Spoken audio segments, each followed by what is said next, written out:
My name is Thomas Fletcher. I'm 62 years old, and I've spent nearly all my life ranching cattle on the same dusty stretch of land just outside Tohatchi, New Mexico. My father built the first fences here back in 1967, sinking wooden posts into ground that folks around here said should never have been disturbed.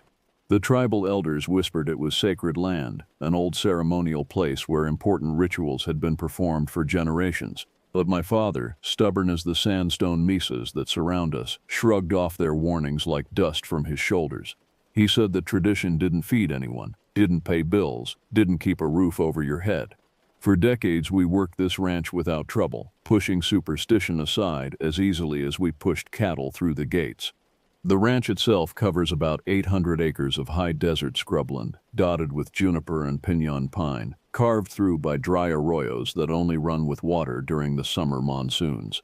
The soil is red and sandy, studded with volcanic rock. In summer, temperatures climb past 100 degrees, and in winter, the wind cuts through your jacket like a knife. It's hard country, unforgiving country, but it was ours, and we made it work. My father died in 2017, leaving the ranch to me. By then, I'd already been running it for years, my hands as calloused and weathered as his had been.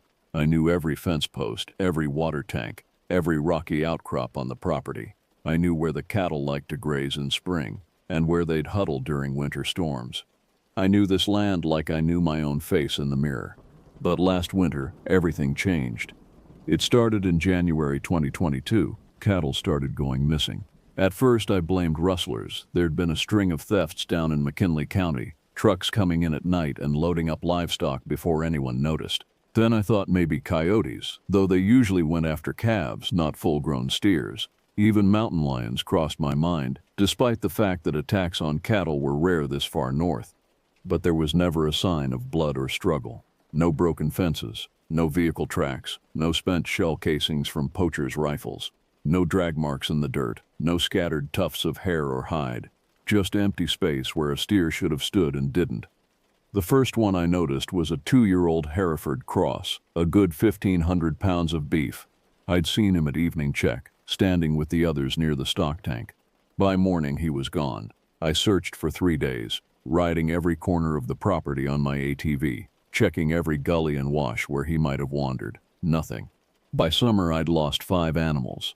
That was close to $8,000 disappearing like smoke into the clear New Mexico sky. Each loss hit harder than the last, not just financially but psychologically. Something was taking my cattle, and I had no idea what or how.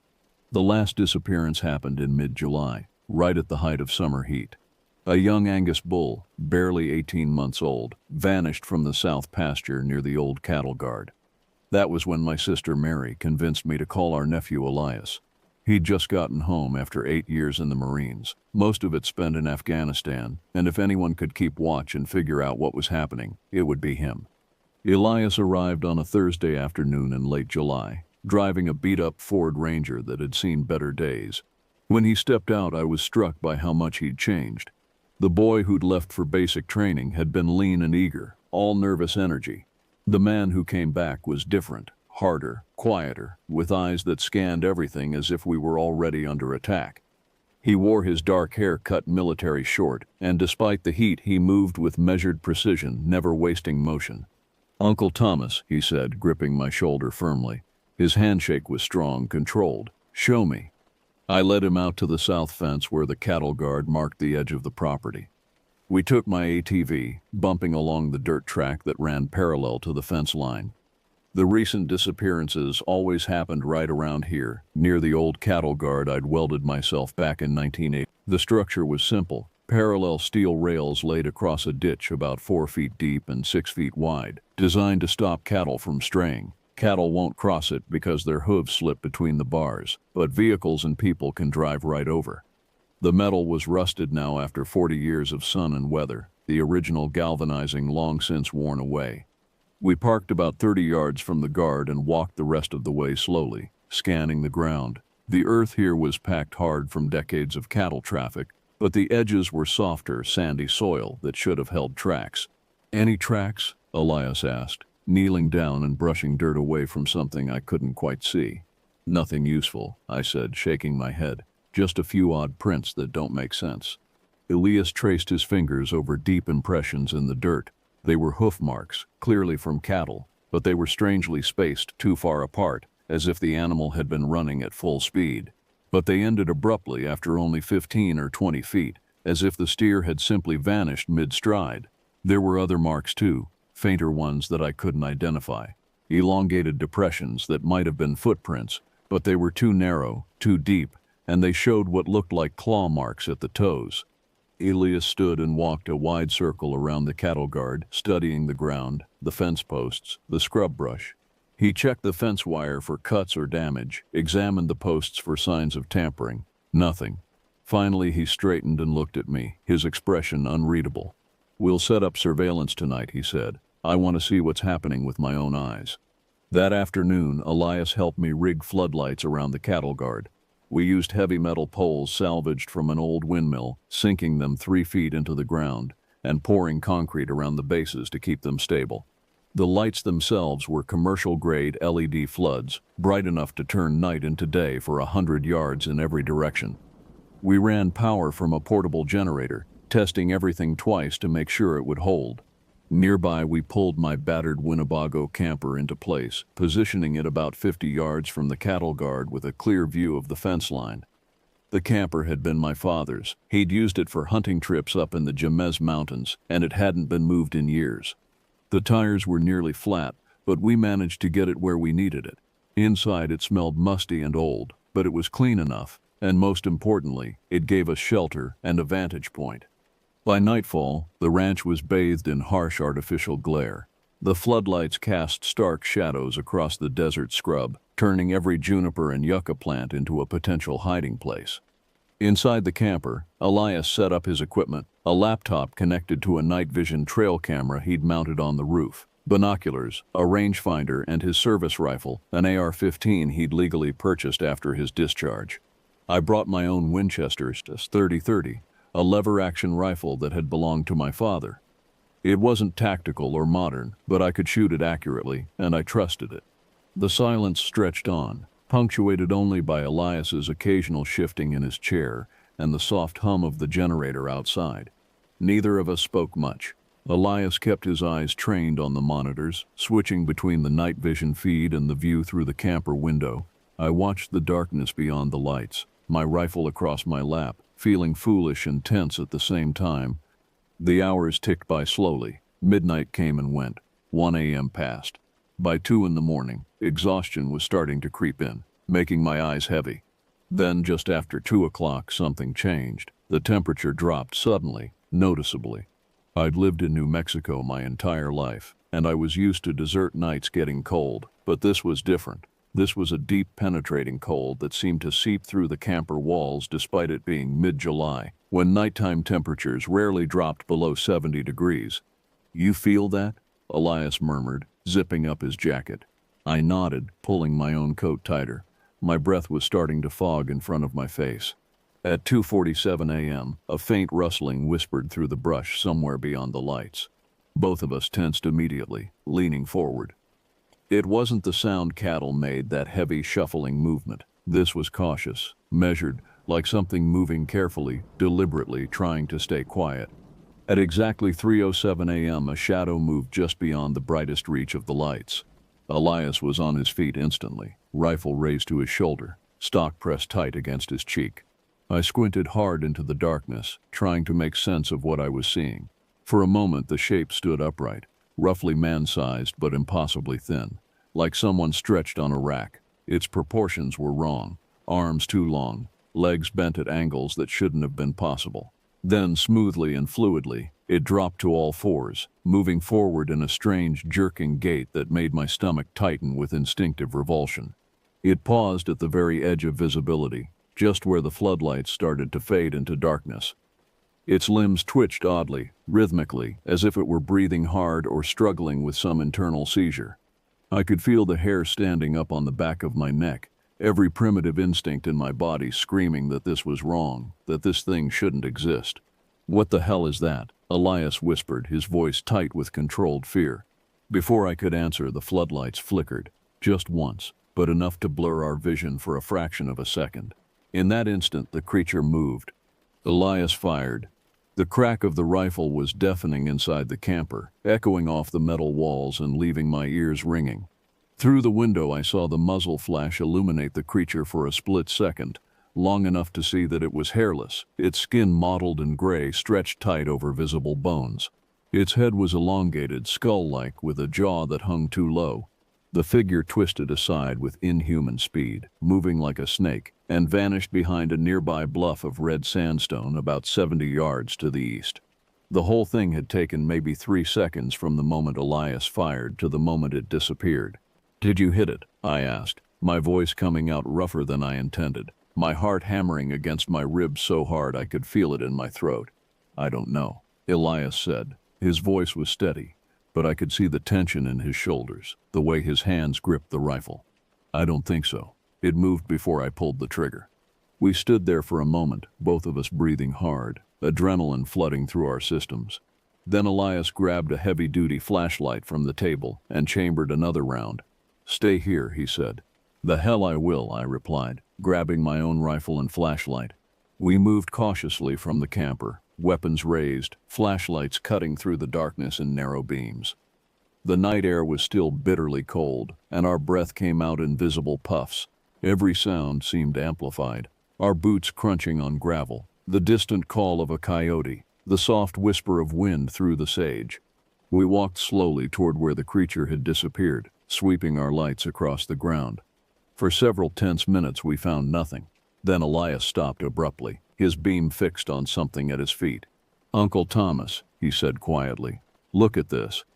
I moved beside him and looked down. In the soft dirt near a stand of rabbit brush, pressed clearly into the soil, were tracks. They were roughly foot-shaped, but wrong in every detail. Too narrow, too long, with deep gouges at the ends where claws, actual claws, had dug into the earth. Each print was nearly 10 inches long, and they were spaced far apart, suggesting whatever made them had an unnaturally long stride. We followed the tracks for about 30 yards. They led toward the bluff, weaving between bushes, sometimes appearing on hard rock where they shouldn't have been visible at all, as if the creature weighed almost nothing. Then, at the base of the bluff, they simply stopped. Not faded away, not obscured by rock, just stopped, as if whatever made them had either climbed straight up the 20-foot cliff face or simply ceased to exist. Elias swept his flashlight up the rock wall, searching for handholds or ledges. Nothing. The sandstone was smooth, weathered by centuries of wind and rain into gentle curves that offered no purchase. "What is this, Uncle Thomas?" he asked, his voice tight. I didn't answer right away. I couldn't. My mouth was dry, and my hands were shaking slightly despite my best efforts to control them. Instead, I looked up into the sky, black as tar, and scattered with more stars than seemed possible, and felt something I'd ignored for decades whisper quietly inside me. My grandfather's stories. Old tales told around winter fires about things that walked the reservation at night, about ceremonies that kept evil at bay, about what happened when those ceremonies were interrupted or forgotten. "I don't know," I finally said, but I was lying. Deep down, in a part of me I'd tried to bury with education and rationality and modern thinking, I knew exactly what this was. We stood there for a long time, 2 men with rifles and flashlights, staring at impossible tracks in the dirt, before finally walking back to the camper in silence. Neither of us slept for the rest of the night. The morning sun rose over the messes, pale and hot, casting long shadows that stretched across the ranch like black fingers reaching toward us. Elias and I stood quietly by the south fence, staring down at yet another empty spot where a steer had stood just yesterday evening. I'd counted the cattle at dusk, 43 head in the south pasture. This morning there were 42. The ground was churned up, scuffed and disturbed by hooves. Whatever had happened, the steer had been agitated, possibly terrified, but again, there was no blood, no scattered hide, no signs of a predator attack. And most disturbing of all, the tracks, those same elongated, clawed prints led from the cattle guard toward where the animal had been, then back toward the bluff, vanishing again at the rock face. "This doesn't make any sense," Elias said, his frustration evident. He crouched low, examining the tracks again in full daylight. Under the harsh morning sun, they looked even more wrong, more impossible. The depth suggested significant weight, but the spacing and the way they appeared on solid rock suggested something nearly weightless. It looks almost human, but it's not. The proportions are wrong. The gait is wrong. Everything about this is wrong. I glanced toward the sandstone outcropping that rose about 40 feet above the surrounding terrain. It was less than half a mile away, and from here it looked harmless, just another weathered rock formation in a landscape full of them.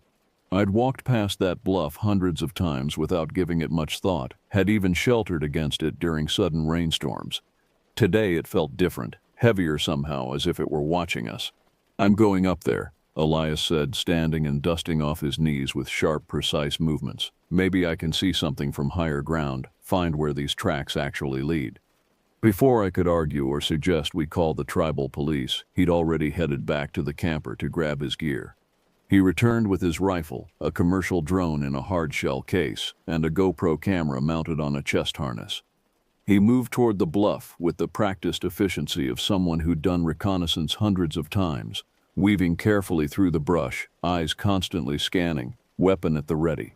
I watched him go, that cold uneasiness from last night settling back into my chest. I tried to busy myself with ranch work, checking water tanks, inspecting fence lines and other pastures, but my eyes kept drifting back toward that bluff.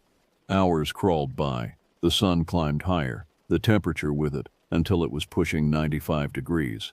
By noon, I was genuinely worried. Elias had been gone for over 3 hours, far longer than it should have taken to climb the bluff and scout around. It was nearly 2 in the afternoon when I finally saw Elias emerging from the scrub brush. He moved quickly, his head down, shoulders tight. Even from a distance, I could see the tension in his posture. Something had shaken him. "What did you find?" I asked as he approached, trying not to sound as nervous as I felt.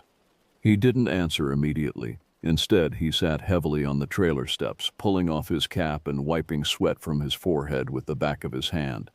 His face looked strained, eyes harder than they'd been that morning, jaw tight. "There's something up there," he said finally. "Something old." He pulled out his phone, swiping through photos with sharp, angry gestures. "About 200 yards past the bluff, there's a clearing.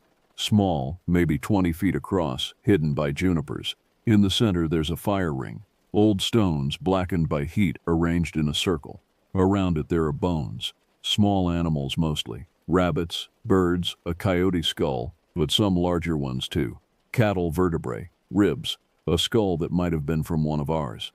He handed me the phone. The images showed exactly what he described. A crude stone circle, partially buried in wind-blown sand, surrounded by dried, brittle sage and the skeletal remains of animals.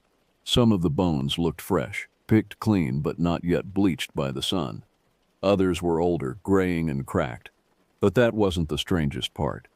Behind the fire ring, built against a natural indentation in the rock face, was a cairn, a deliberate stack of stones about 4 feet high. The stones were dark, not the red sandstone common to the area, but black volcanic rock that must have been carried here from somewhere else. They were stacked carefully, precisely, yet somehow the whole structure looked wrong, unstable, as if it had been built in haste by nervous hands. "What is it?" I asked quietly, dread growing stronger inside me like ice forming in my veins. Elias shook his head slowly. "I don't know, but I can tell you this, it didn't feel right. Soon as I got within 50 feet, the temperature dropped. Not much, but enough to notice, and my drone started glitching." "Glitching how?" Controls froze, screen went black. The whole system crashed, and it fell out of the sky, smashed the camera housing. He showed me the drone. The front was cracked, the gimbal bent. I tried to restart it, but nothing worked. Even the GoPro cut out.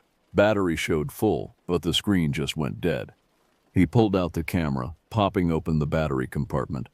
The lithium battery looked fine, no swelling or damage, but when he tried to power the camera on, nothing happened.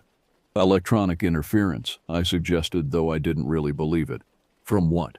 "There's nothing out here that could cause that. No power lines, no radio towers." He looked at me directly. "Uncle Thomas, that place is wrong. I've been in some bad places overseas, places where you could feel death in the air. This was worse. Whatever's out there, it's focused on that spot." We sat in silence for a moment. I wanted to dismiss it, to find some rational explanation. But after what we'd seen last night, After decades of ignoring the stories my grandfather told, I couldn't lie to myself anymore. "The fire pit," I said. "Was it recent?" The ashes weren't more than a couple weeks old, still had some structure to them, hadn't been completely scattered by wind. That was somehow worse than if it had been ancient. It meant someone, or something, was actively using that place, recently, regularly. As the sun dipped lower, shadows lengthening and blending together until the land turned purple and gray, my sister Mary arrived. She pulled her Chevy Silverado up close to the camper, and when she got out, her face was lined with worry. Mary was 3 years younger than me, with gray-streaked hair pulled back in a practical ponytail and the same weathered features that came from a lifetime in the high desert. "I talked to Auntie Lorraine," she said without preamble, her voice tense and urgent. "She said you needed to know the truth. This land wasn't supposed to be ours, Thomas. It wasn't supposed to be anyone's." Elias and I exchanged looks but stayed quiet, waiting for her to continue. Mary took a deep breath, her eyes haunted in a way I'd never seen before. "Grandfather used to talk about ceremonies done here, old ways that most people have forgotten, enemy way rituals, done for warriors coming back from battle, to cleanse them of the ghosts they carried. One ceremony was interrupted long ago before we were born, maybe before even grandfather was born. Lightning struck the hogan where they were performing the ritual, killed 2 men instantly, the medicine man and a warrior. They never finished the ceremony, they never closed it properly. And according to Auntie Lorraine, that left something open, a doorway that should have been sealed." Her words hung heavily in the desert air, thick with implications I didn't want to consider. My grandfather had mentioned enemy way ceremonies before, healing rites meant to cleanse those who'd encountered death or violence, to restore balance and harmony.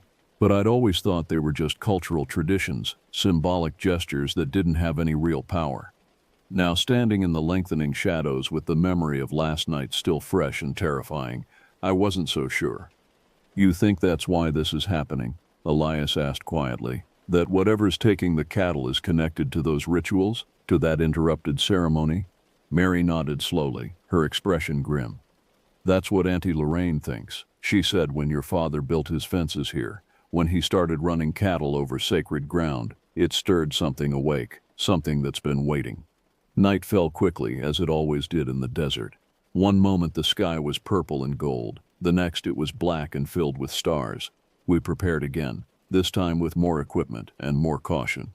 Elias rigged motion sensors around the perimeter, small units that would ping his phone if anything moved within their detection range.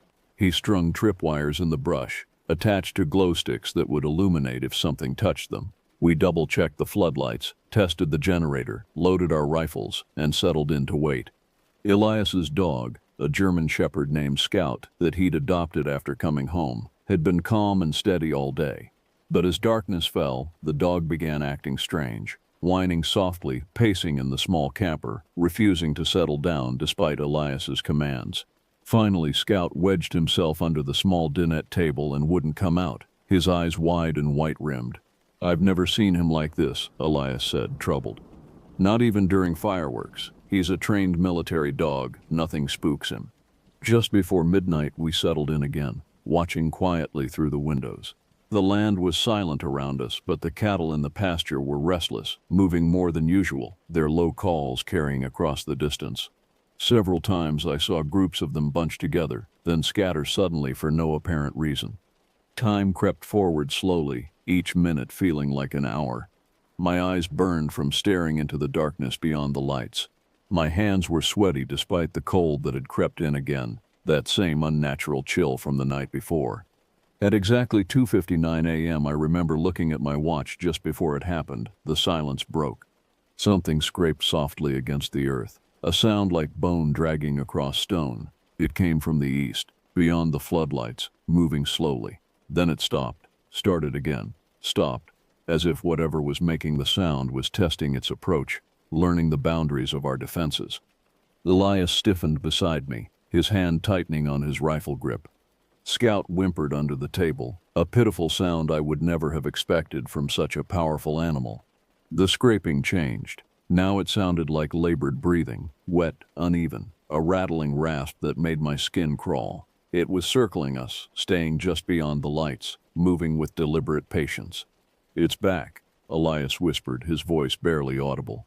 I strained my eyes into the shadows, trying to find it, but it stayed just outside our vision, moving carefully, intelligently, avoiding the brightest areas of illumination. The motion sensors began pinging, one, then another, then a third, tracking movement in an arc around our position. Then the shape emerged.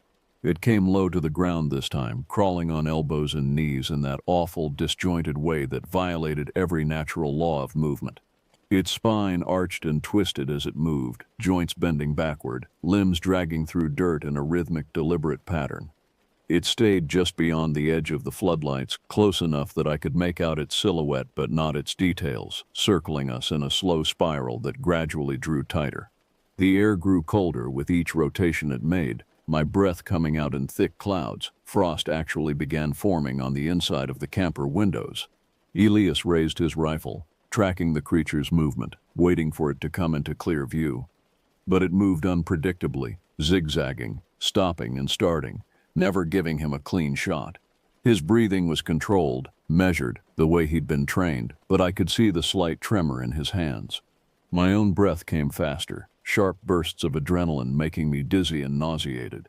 I gripped my Winchester so tightly my knuckles ached, fighting the overwhelming urge to simply run, to get in my truck and drive away and never come back. The creature stopped suddenly, perhaps 30 yards from the camper, just at the boundary between light and shadow. From this distance I could see more details that I immediately wished I hadn't.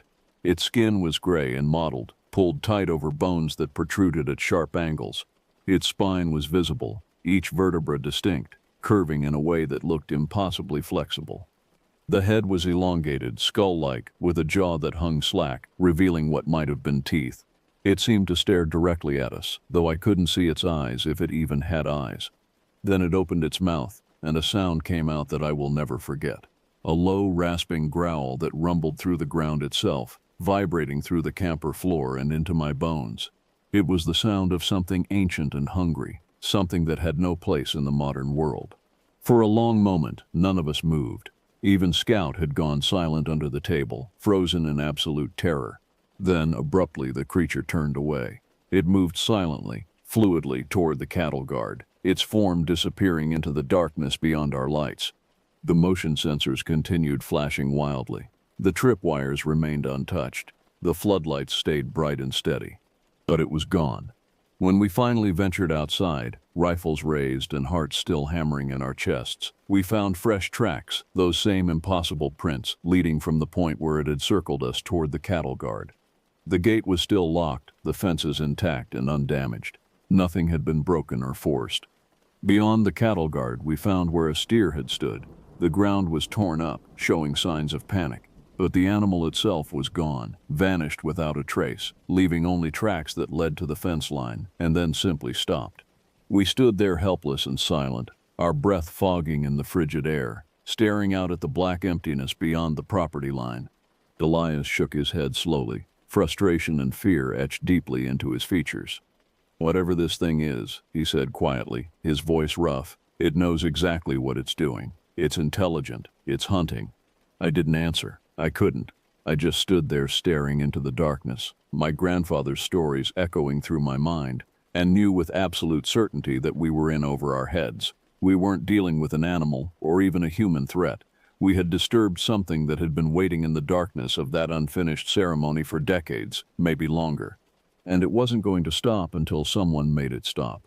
At first light, with my hands still shaking slightly from the night before, I called Harold Benali. He was a Hatali, a traditional medicine man living out near Tohatchi, about 15 miles south of my ranch.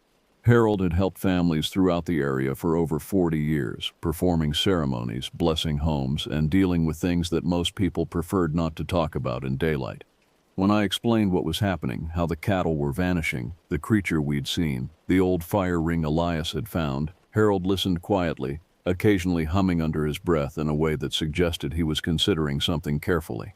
"I'll be there before noon," he finally said, his voice gravelly with age. Then he hung up without further comment. When he arrived in his ancient Ford pickup, he stepped out slowly, his lined face solemn as he gazed across the land. Harold was in his late 70s, small and wiry, with long gray hair pulled back in a traditional bun. His eyes, though clouded slightly with age, were sharp and knowing. Without greeting or preamble, he motioned for Elias and me to follow him toward the bluff. We walked in silence, Harold moving with surprising quickness despite his age, picking his way through the scrub with the ease of someone who'd walked this kind of country his entire life. When we reached the clearing Elias had found, Harold stopped abruptly. His expression tightened as his gaze fell on the blackened stones and scattered bones.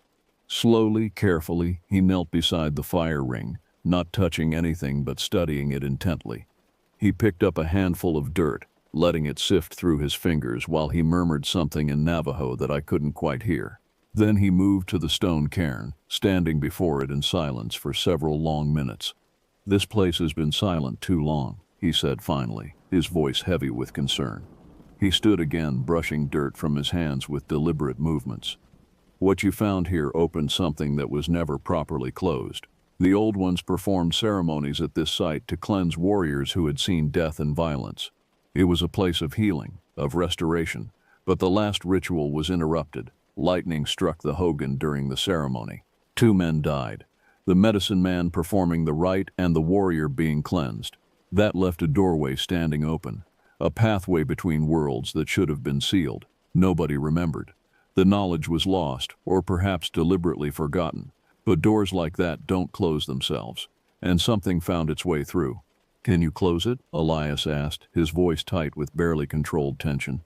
Harold stared out across the scrubland, past the mesas and into the distance, as if seeing something beyond the physical landscape.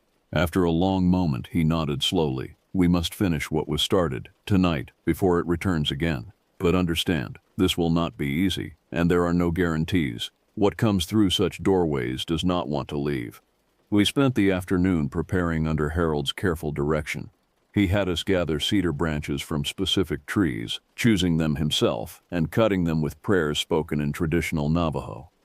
We collected crushed turquoise that Mary brought from town, along with white ash from a fire Harold built himself using specific woods.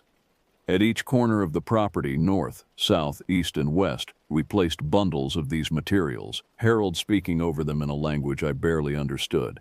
In front of the camper, Harold created a sand painting, each detail placed with painstaking precision.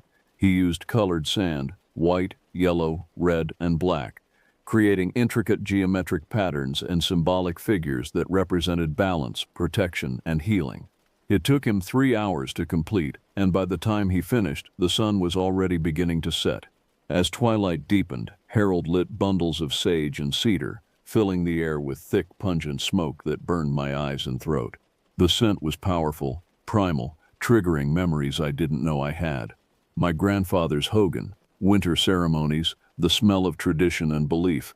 When full darkness finally came, the 3 of us stood together near the cattle guard, forming a loose triangle. Harold began his chant, a low rhythmic prayer in traditional Navajo that rose and fell like wind moving through canyon walls. His voice, though aged, was strong and steady, carrying across the desert with surprising power. Elias and I kept watch, rifles ready but held low, eyes straining into the shadows beyond the glow of our lights. The cattle in the pasture had gone completely silent, not a single call or movement. Even the usual night sounds, coyotes, insects, the rustling of small animals had ceased entirely. Hours crawled by with agonizing slowness. My legs ached from standing, my back hurt, my eyes burned. Elias shifted his weight constantly, jaw tight, eyes never still. Harold continued his chant, never faltering, his words flowing in an endless stream. Just after 3 in the morning, something crashed violently against the north fence. The sound of metal shrieking and buckling carried clearly across the distance. Elias spun toward it, raising his rifle to his shoulder. Before either of us could react, the floodlights exploded. All of them simultaneously, in a cascade of shattering glass and sparking electronics. Darkness surged around us like a physical thing, broken only by the faint glow of stars overhead and the dying embers of Harold's fire. Yet somehow, impossibly, the boundary we'd marked, the line of cedar branches and ash and turquoise, held firm. I could see it, a faint shimmer in the air like heat waves, glowing with a soft blue-white light that came from nowhere I could identify. Slowly, gradually, a form emerged from the shadows beyond that boundary. It moved the way we'd seen before, dragging itself forward in that awful jerking crawl, staying just outside the line Harold had drawn. It circled us slowly, testing the barrier, reaching toward it with those two long limbs. In the starlight, I saw it clearly for the first time. It was painfully, impossibly thin, all bones and stretched skin, joints protruding at unnatural angles. Its spine curved and twisted like a snake, visible through translucent flesh. The head was elongated, the skull almost horse-like in its length, but narrower, with a mouth that opened too wide, revealing rows of broken, uneven teeth. Where its eyes should have been, there were only hollow sockets that somehow still seemed to see, to know exactly where we stood. It reached toward the barrier again, and this time its fingers, if they could be called that, actually touched it. Where it made contact, the air sparked and hissed, blue light flaring brightly. The creature recoiled with a thin, whistling shriek that made my teeth ache. Beside me, Elias raised his rifle. His hands were steady, his breathing controlled, but I could see the terror in his eyes. I felt the same fear, a primal panic that urged me to run, to break formation, to abandon everything, and just escape. "Do not fire," Harold said firmly, never pausing in his chant. His voice cut through my panic, anchoring me. "Hold the line, it cannot cross." The creature tested the barrier again, moving along its length, searching for weakness. Harold's chanting grew louder, more urgent. He threw more herbs onto the fire, sage, cedar, something else I didn't recognize, sending thick smoke billowing into the air. The creature shuddered violently. It opened that impossibly wide mouth and screamed, a sound that was nothing like anything earthly, a mixture of pain and rage, and something that might have been despair. The sound cut through me like knives, making my vision blur and my knees weak. Then slowly, agonizingly, it began to retreat. Not by choice, I realized, but as if being pulled backward by invisible hands. It fought against whatever force was compelling it, digging those clawed fingers into the earth, leaving deep furrows in the dirt. But it continued moving away from us, backward toward the bluff, toward the clearing where the stone cairn stood. Harold's chanting reached a crescendo, his voice powerful and commanding. The creature screamed again, that awful sound echoing off the mesas and bouncing back at us from every direction. Then, abruptly, it was gone, not fading away but simply ceasing to exist, as if a door had slammed shut. For several long minutes afterward, none of us moved. We stood frozen, barely breathing, listening to the night. Slowly, gradually, normal sounds returned. A coyote called in the distance. Crickets began chirping. The cattle started moving again, their soft lowing carrying across the darkness. Harold stopped chanting. He lowered his hands gently, exhaustion evident in every movement. "It is done," he said quietly, his voice hoarse from hours of ceremony. "The doorway is closed. It cannot return. Not here, not through that place."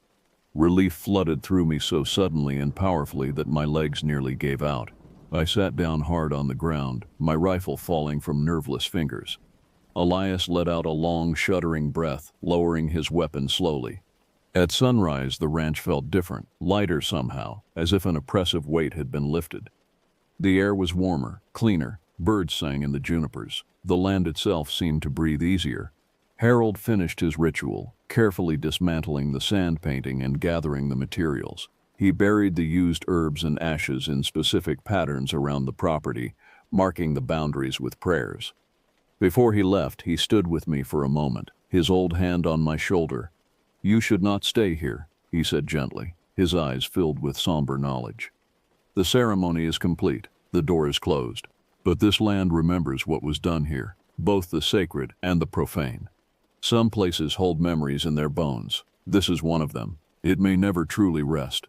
I nodded slowly, understanding exactly what he meant. Some things, once disturbed, can never be completely put right again. Over the next 2 years, I kept the ranch but never lived there again. I stayed in town, driving out only during daylight hours to check on things, hiring help to manage the cattle. The disappearances stopped completely. Not another animal was lost.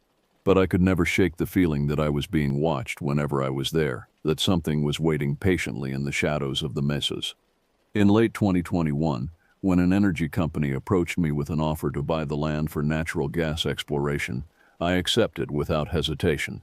It felt like a relief, like finally stepping away from something heavy that had been pressing against me for years.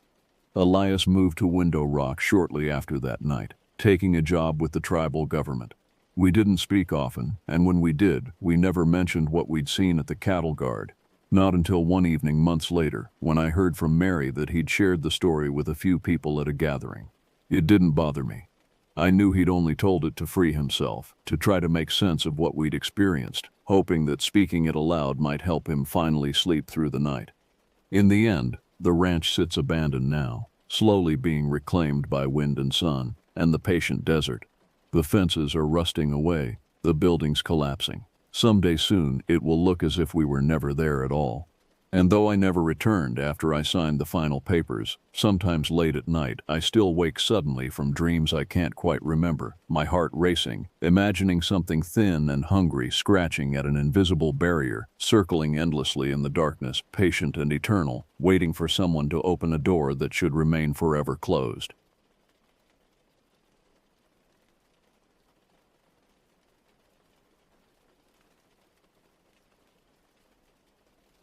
I'd spent most of my childhood summers down in Flagstaff, but the res had always been home. Even though my brother Tyler and I grew up going to school off reservation, our roots ran deep in the high ridges of the Chusa Mountains. Our grandmother Shamasani Rose made sure of that. Each year she took us back to the sheep camp our grandfather built decades ago. It was hidden up near Buffalo Pass, just a little wooden cabin, quiet and simple, far from anything resembling civilization. Tyler and I were teenagers now. I had just turned 17 that spring, and Tyler was 19. It had been at least 3 years since our last visit to the camp. Life had gotten busy with school and work, and somehow the summers had slipped past without making the journey.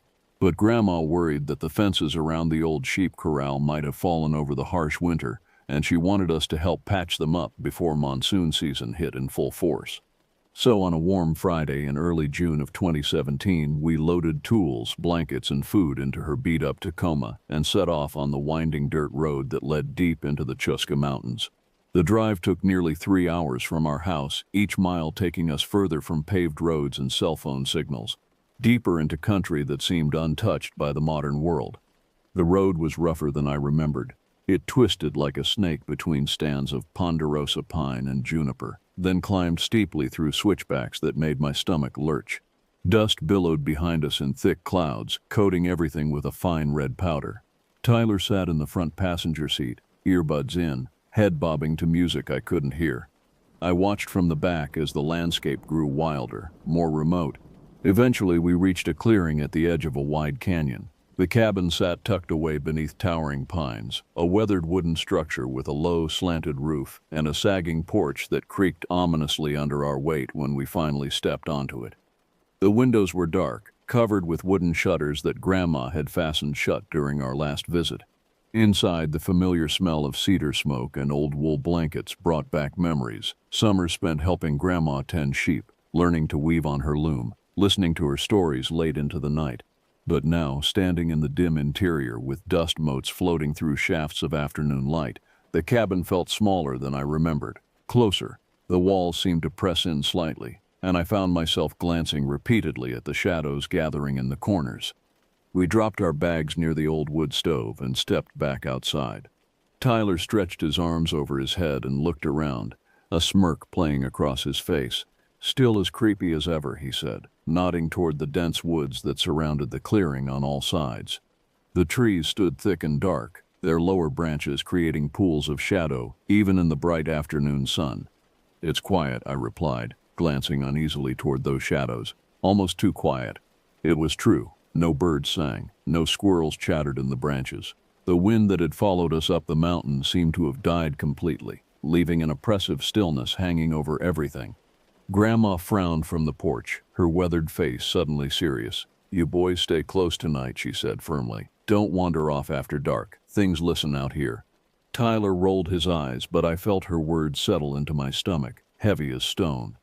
She'd told us stories before, traditional stories that were only supposed to be shared in winter, stories about beings that walked the lonely places. But she'd never said anything quite like this, her tone carrying a weight of genuine warning rather than the teaching cadence of a storyteller. Later that afternoon, as the sun began its slow descent behind the mountain ridges, Tyler and I walked downhill to check out the dry arroyo that ran near the camp. The creek bed lay empty, carved deep into red earth, lined with smooth stones that rattled when we tossed them into the channel. Tyler picked up a handful of pebbles and threw them one by one, watching them bounce and scatter. "Remember when this thing flooded?" he asked. "Must have been, 8 years ago. The water came up to here." He gestured to a mark on the bank well above our heads. 10 years, I corrected. I was 7.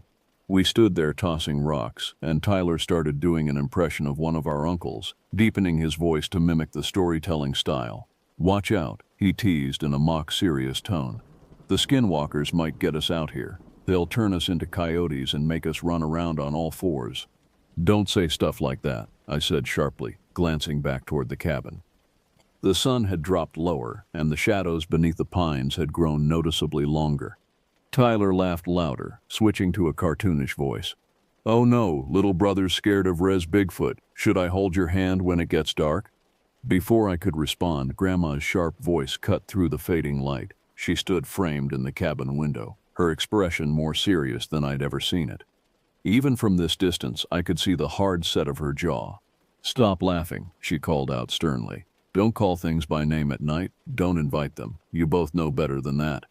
Tyler fell quiet immediately, suddenly sheepish. I swallowed hard, my throat tight, glancing again at the darkness creeping steadily toward us from beneath the trees. The temperature seemed to drop suddenly, and I realized I could see my breath forming small clouds in the air. "Come inside," Grandma said. "Now." We climbed back up to the cabin in silence.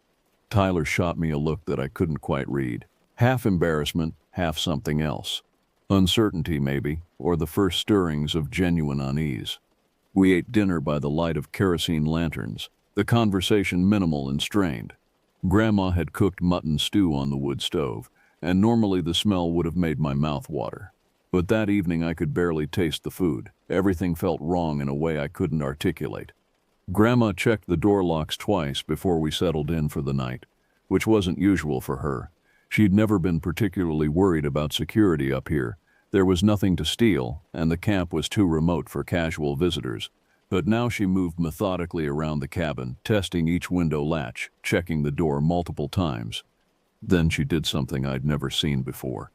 She took a small leather pouch from her bag and carefully sprinkled ash and corn pollen in a line across the threshold. Her lips moved silently as she worked, and though I strained to hear, I couldn't make out the words. She was speaking in traditional Navajo, the formal, ceremonial kind that she rarely used in everyday conversation. "Grandma," I ventured, "is everything okay?" She looked at me for a long moment before answering. "Just taking precautions," she said finally. "Old ways, better safe." Tyler and I lay awake in the darkness on our sleeping pads near the back wall. Grandma had settled onto a cot near the center of the room, and I could hear her gentle breathing gradually slow and deepen, but I couldn't sleep. The silence outside pressed against the cabin walls like something physical, something with weight and presence. After lying awake for what felt like hours, I finally began to drift off. Then I jerked suddenly awake, my heart hammering, unsure what had startled me. In the silence I heard it. Knock, knock, knock, knock. 3 slow, deliberate raps. They came from beneath the cabin, from directly under our sleeping platform. The sound was hollow, echoing up through the floorboards. Beside me, Tyler went rigid. I heard his breathing stop, then resume in quick, shallow gasps. His eyes reflected what little moonlight leaked through cracks in the wall shutters, wide and unblinking. "Did you?" Tyler started to whisper. "Don't speak." Grandma cut him off sharply. Her voice carried absolute authority. "Don't move. Don't make any sound." Tyler and I froze completely. I didn't even dare swallow. My heartbeat pounded so loudly in my ears that I was certain it could be heard throughout the cabin. Every muscle in my body tensed, screaming at me to move, to run, to do something, but I remained perfectly still. Outside, something heavy began to move around the cabin. I used the word move carefully because it didn't make any sound that I could hear. No crunching leaves, no snapping twigs, no scraping against the wooden walls, but we could feel it circling the structure, a presence that was unmistakable despite being unseen and unheard. The air in the cabin seemed to thicken, my lungs worked harder to draw breath, and each inhalation felt inadequate as if the oxygen had been partially removed from the room. A pressure built against my eardrums, similar to the sensation of rapid altitude change, but more intense, more deliberate. I desperately wanted to close my eyes, to block out the oppressive darkness and pretend this wasn't happening. But fear kept them wide open, staring at the shadowy ceiling, tracking every tiny sound and sensation. The minutes stretched impossibly long. Time seemed to dilate, each second lasting an eternity. Grandma sat upright on her cot, and though I couldn't see her face clearly in the darkness, I could hear her lips moving in continuous silent prayer. Her hands worked steadily, and I caught the faint rustle of corn pollen being scattered around her bedding. The circling presence made another slow rotation around the cabin, then another. It seemed methodical, purposeful, as if measuring the structure or perhaps looking for a weakness. The pressure in my ears intensified with each circuit. We lay frozen like that for hours. The darkness never seemed to lift, never showed even the faintest hint of approaching dawn. My muscles began to cramp from the enforced stillness, but I didn't dare shift position. Tyler's breathing beside me had become so shallow, I occasionally worried he'd stopped breathing entirely, until I'd hear a tiny intake of air. Then, just as I thought I might scream from the tension, something changed. The presence stopped circling. For several long moments, absolute stillness descended. The pressure in the air built to an almost unbearable level. And then a sound that made my skin crawl. A single harsh scraping noise echoed through the cabin. It came from the front door. One long, slow drag down the wooden surface, as if something with claws or talons was drawing a deliberate line in the wood. The sound stopped as abruptly as it began. Silence crashed down again, somehow heavier and deeper than before. Grandma slowly released a breath she'd been holding. When she finally spoke, her voice was barely audible. "It's gone now, but don't speak about it. Don't even think about it too hard." None of us moved again. We lay in our places, frozen, until the first genuine hint of dawn finally crept through the cracks in the shutters. Only then did I feel the pressure begin to lift from the room. When the first pale streaks of dawn finally pierced through the cracks in the cabin walls, Grandma stood slowly and carefully. Every movement was deliberate, cautious. Tyler and I exchanged glances but remained silent, waiting to follow her lead. Grandma approached the front door with visible trepidation. Her hand hesitated on the lock, and I saw her lips move again in silent prayer before she finally slid the bolt back and pulled the heavy wooden door open. She stepped outside, her body blocking our view for a moment. Then I saw her shoulders stiffen, her posture going rigid as she stared at something directly in front of her. Tyler moved up behind me, and we both craned to see past Grandma. She stepped aside wordlessly, allowing us full view of the door. A single deep gouge had been carved into the wood. It ran perfectly vertical down the center of the door, starting about 6 feet up and extending down nearly 3 feet. The mark was fresh. I could see pale wood exposed where the weathered outer layer had been torn away. The edges of the gouge were rough, suggesting something with multiple points rather than a single claw or blade. What made my stomach turn was the depth. Whatever made this mark had penetrated nearly a 1/4 inch into solid wood. The door was old, yes, but it was made of thick pine, hardened by decades of mountain weather. Carving into it would require significant force. Tyler reached out as if to touch it, but Grandma caught his wrist. "Don't," she said firmly. "Don't make contact with it." Instead, she moved quickly to the truck, retrieving a small leather pouch from the glove compartment. She returned with cedar and corn pollen, beginning to scatter it carefully in front of the doorway and around the mark. Her lips moved continuously, but the words were too quiet and too rapid for me to catch. "You see anything else?" Tyler asked me, his voice rough from hours of silence. I shook my head, scanning the clearing around the cabin. Everything appeared empty and undisturbed.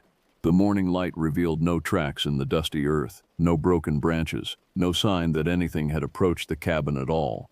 Yet the mark on the door stood as undeniable proof that something had been here, something with intent and capability. The morning felt wrong. Birds still didn't sing.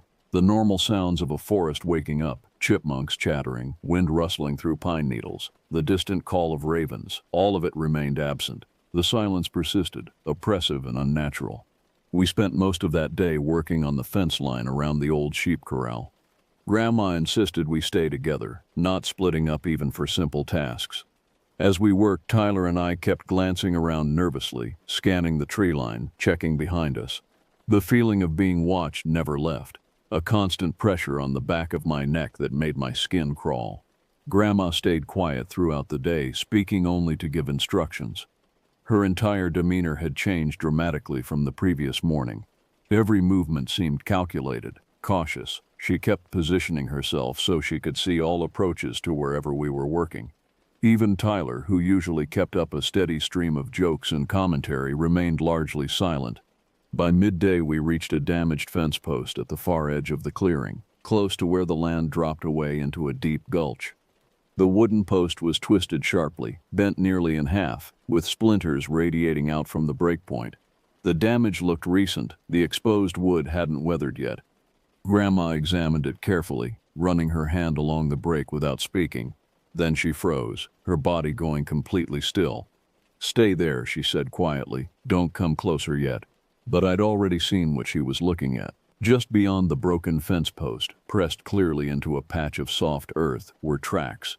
They were large, each print measured at least 8 inches long. They had a cloven shape, similar to deer or goat tracks, but far too big. What made them truly disturbing was the pattern. They didn't line up side by side the way animal tracks would. Instead, they stepped one after another in a straight line, exactly as if something had been standing upright on 2 legs. I bent down to look more closely, my hands trembling slightly. The prints were deep, pressed firmly into the soil. Whatever made them had been heavy. The edges were crisp and clean, suggesting they'd been made recently, probably last night. "What made those?" Tyler asked, his voice tight. Grandma didn't answer immediately. She crouched beside the tracks, examining them from multiple angles, her expression troubled. "Something that came looking," she finally said. "Something that found us." "But what?" "Don't ask," Grandma interrupted firmly. "The less said, the better. Talking about these things, it draws attention. You understand?" Tyler and I both nodded, though I'm not sure I really understood at all. I just knew that the fear in Grandma's eyes was genuine, and that was enough to keep my questions to myself. We followed the tracks for a short distance. They led from the tree line toward the cabin, then circled the structure in a wide arc, exactly matching the invisible presence we'd felt moving around the building in the darkness. The tracks completed their circuit and then headed back into the forest, gradually fading as the ground became harder and more rocky. The mood darkened considerably after our discovery. Grandma hurried us through the rest of the fence repairs, constantly checking the position of the sun, clearly racing against the approaching darkness. She seemed almost desperate to finish and retreat to the cabin before night fell again. When we finally completed the repairs in the late afternoon, Grandma didn't allow us to rest. Instead, she immediately began another ritual, placing ash in careful circles around the entire perimeter of the cabin. The work took nearly an hour. She moved methodically, never breaking the circles, her prayers becoming more fervent and complex as she worked. "Why didn't you do this last night?" Tyler asked. "I did," Grandma replied grimly, "but I didn't make it strong enough. I underestimated." Darkness arrived with unsettling speed, shadows racing across the clearing as if fleeing something behind them. Grandma lit the kerosene lanterns, hanging them carefully in each corner of the cabin. The flickering yellow glow cast dancing shadows along the walls, shapes that seemed to twist and move with disturbing independence. My skin prickled with dread as I remembered last night's knocking beneath the floorboards. The thought of going through that again, or worse, made my hands shake as I helped prepare dinner. We ate in near silence, forcing down food that tasted like ash in my mouth. Grandma barely touched her plate. She kept glancing toward the windows, though the shutters remained closed and nothing could be seen through them. When full darkness fell, she positioned herself near the center of the cabin again. Tyler and I lay on our sleeping pads, but neither of us even pretended to sleep. We lay rigid, fully clothed, boots still on, staring at the ceiling and waiting.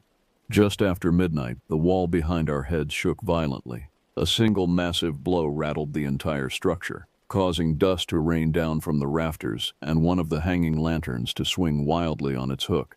Tyler sat bolt upright, and I felt my heart hammering so hard I thought it might bruise the inside of my ribs. Grandma held up her hand sharply, signaling us to remain absolutely silent. We waited, every muscle tensed, ears straining for any additional sounds. None came. The cabin settled back into its oppressive silence. Minutes crept past. 5, 10, 20. Still nothing moved outside. Then, around 3 in the morning, Grandma suddenly stood up. Her eyes were locked on the back window, the one that faced the outhouse and the tree line beyond. She moved toward it with the slow, careful steps of someone approaching something dangerous. I hesitated, then slowly rose and followed her. She didn't tell me to stop, but her hand moved to my arm, cautioning me to stay quiet and move carefully. Together we stared out the window, into the moonlit clearing behind the cabin. For several long moments I saw nothing unusual, just the familiar shapes of the outhouse, the woodpile, the dark line of trees beyond. Then my eyes adjusted, and I saw it. A figure stood beside the outhouse, perfectly motionless, silhouetted clearly against the lighter backdrop of the trees. At first glance it might have passed for human. It stood upright on 2 legs, and its upper body had roughly the right proportions. But as my eyes focused, details emerged that made my stomach clench painfully. The arms hung too long at its sides, the hands nearly reaching its knees. The chest was elongated, stretched vertically in a way that suggested ribs extended far below where they should end. The head seemed slightly too small for the body, perched on a neck that appeared too thin to support it. And below I had to suppress a sound of pure horror, the legs bent backward at the knee, sharply articulated in the wrong direction, ending in narrow cloven hooves instead of feet. The moonlight cast its shadow across the clearing, and that shadow somehow made everything worse. It emphasized every wrong angle, every impossible proportion. The figure remained utterly motionless, not even swaying slightly as a living thing might. It simply stood there, staring directly toward our window. Grandma's hand tightened around my arm, her fingers digging in hard enough to bruise. Her other hand moved quickly, scattering more ash and pollen across the windowsill, her prayers coming fast and urgent, tumbling over each other. I couldn't look away from the figure. My mind refused to process what I was seeing, kept trying to reinterpret it as something normal, something explainable. But there was no rational explanation for those backward bent legs, for arms that long, for a thing that stood motionless as a statue for minutes on end without any sign of breathing. Time became meaningless. I don't know how long we stood there, could have been minutes or hours. My legs eventually began to ache from standing frozen, but I didn't dare move. The figure didn't advance toward the cabin. It didn't retreat into the trees. It simply maintained its vigil, watching us watch it. Grandma's voice continued in an unbroken stream of prayer, repeating ancient phrases I barely recognized. I could feel her fear in the trembling of her hand on my arm, in the urgent rhythm of her words. The night wore on with agonizing slowness. Gradually, almost imperceptibly, the darkness began to lighten. The first faint glow of approaching dawn touched the tops of the trees, washing away the deepest shadows. And then, without any visible movement, without any sound, the clearing simply stood empty. The figure had vanished. One moment it was there, solid and undeniable in the moonlight. The next moment nothing remained but empty space. Grandma exhaled slowly, her breath shaking. When she finally spoke, her voice trembled with barely controlled fear. "It's over," she whispered, "but we must leave this place, quickly." I didn't argue. I couldn't have found words even if I'd wanted to. At first light, Grandma hustled us out of the cabin with an urgency that bordered on panic. Tyler threw our belongings into the truck bed, moving faster than I'd ever seen him move. Everything went in haphazardly: sleeping bags, tools, food containers, all tossed together without any organization. But Grandma wouldn't let us touch the bedding we'd slept on. "Leave it," she said firmly. "Don't bring anything that touched you during the night." She dragged it outside herself, sleeping pads, blankets, pillows, piling everything beside the cabin. Then she retrieved a container of kerosene from the shed and doused the pile thoroughly. She struck a match and dropped it, and flames erupted with a whoosh that made us step back. The smoke rose in a thick, dark column, climbing straight up in the still morning air. Grandma watched it burn, her lips moving constantly in prayer. The fire consumed everything quickly, and she didn't let us leave until only ash remained. "Get in the truck," she said. "Face forward. Don't look back at the cabin." She reached into her bag and pulled out dried herbs, cedar and sage bundles, placing one behind each of our ears. "Keep these on until we reach paved road," she instructed. "Don't remove them." "Grandma," I started. "No," she cut me off sharply. "No questions. Not here. Keep your eyes ahead." Tyler sat rigid in the front passenger seat, his hands gripping his knees so tightly his knuckles had gone white. I climbed into the back, facing forward as instructed, fighting the overwhelming urge to turn and look back at the cabin one final time. The truck started on the third try, unusual for Grandma's normally reliable Tacoma. We began the long descent down the mountain road, and I tried not to think about what I'd seen last night, but the image stayed vivid in my mind. That too-tall figure with its backward bent legs, standing motionless beneath the moon, watching us with an attention that felt malevolent and hungry. The drive down felt longer than the drive up had been. Every bend in the road seemed to last forever.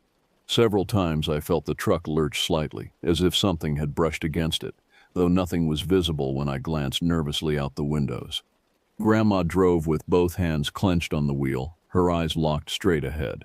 Once, about halfway down, she slammed on the brakes. Tyler and I both lurched forward against our seatbelts.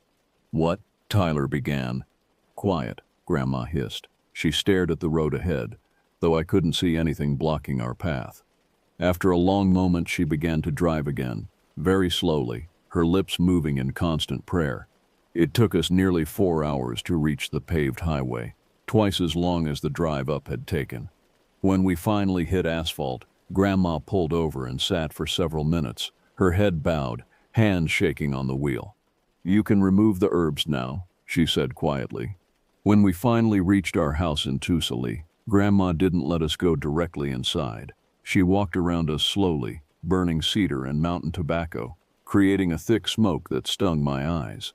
She scattered corn pollen on the ground at our feet, marking out patterns I didn't recognize. Her eyes closed as she sang softly in traditional Navajo. Tyler and I waited, silent, exhausted, still numb from 2 nights of terror and the reality of what we'd witnessed. Our parents arrived home late that afternoon, returning from a trip to Farmington. They pulled up and immediately seemed to sense something was wrong. Mom looked at Tyler and me, confusion and concern evident in her expression.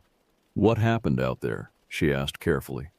Grandma didn't hesitate. Her voice was steady, quiet, but absolutely serious.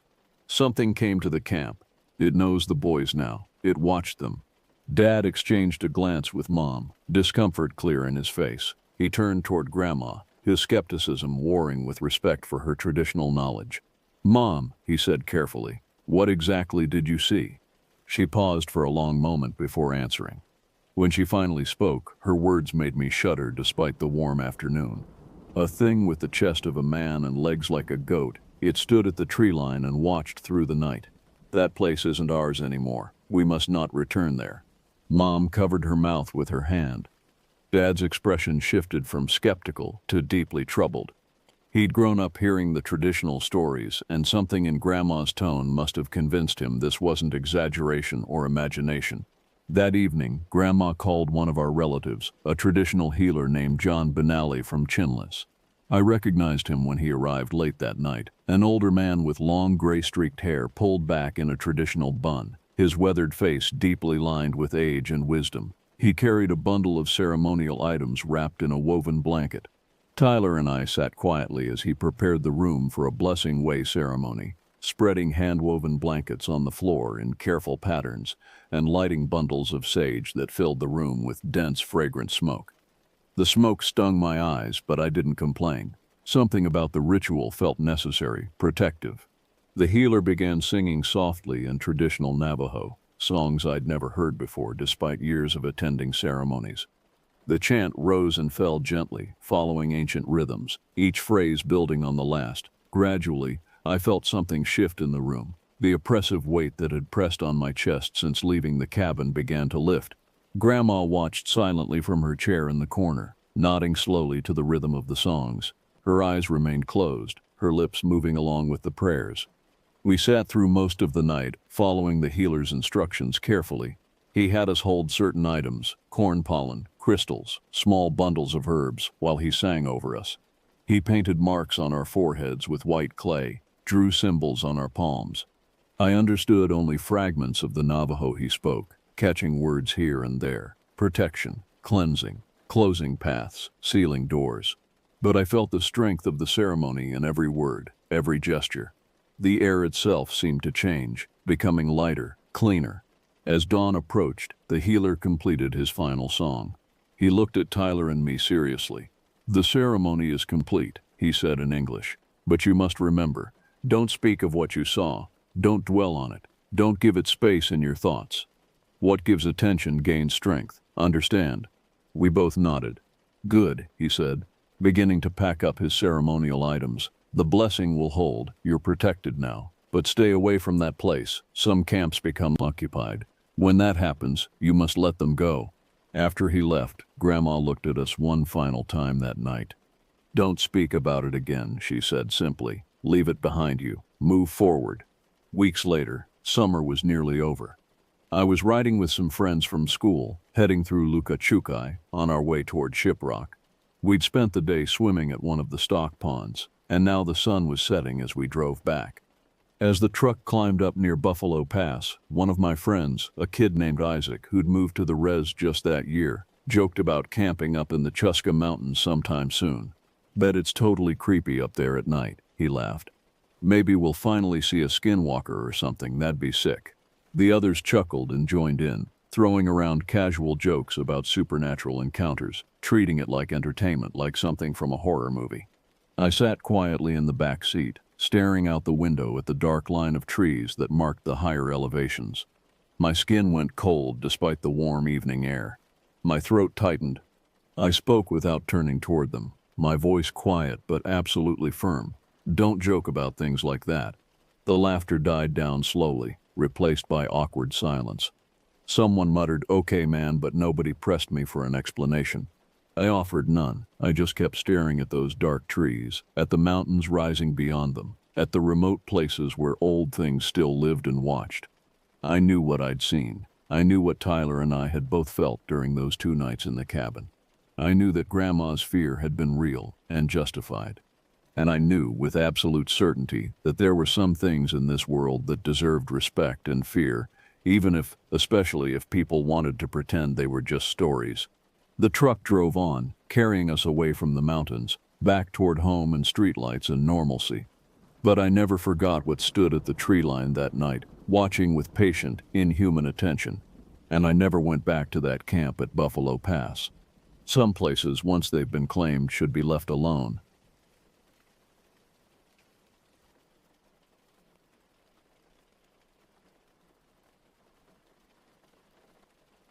I never meant to become a witness to something beyond human comprehension. My name is Eldon Matthews, and before the events I'm about to recount, I was just another corporate burnout seeking solace in nature's embrace. The Fire Lookout Tower in Shoshone National Forest, Wyoming, became my refuge, a solitary perch between earth and sky, where I thought I could rebuild myself. The decision to become a fire watcher came after 15 years in corporate finance in Denver.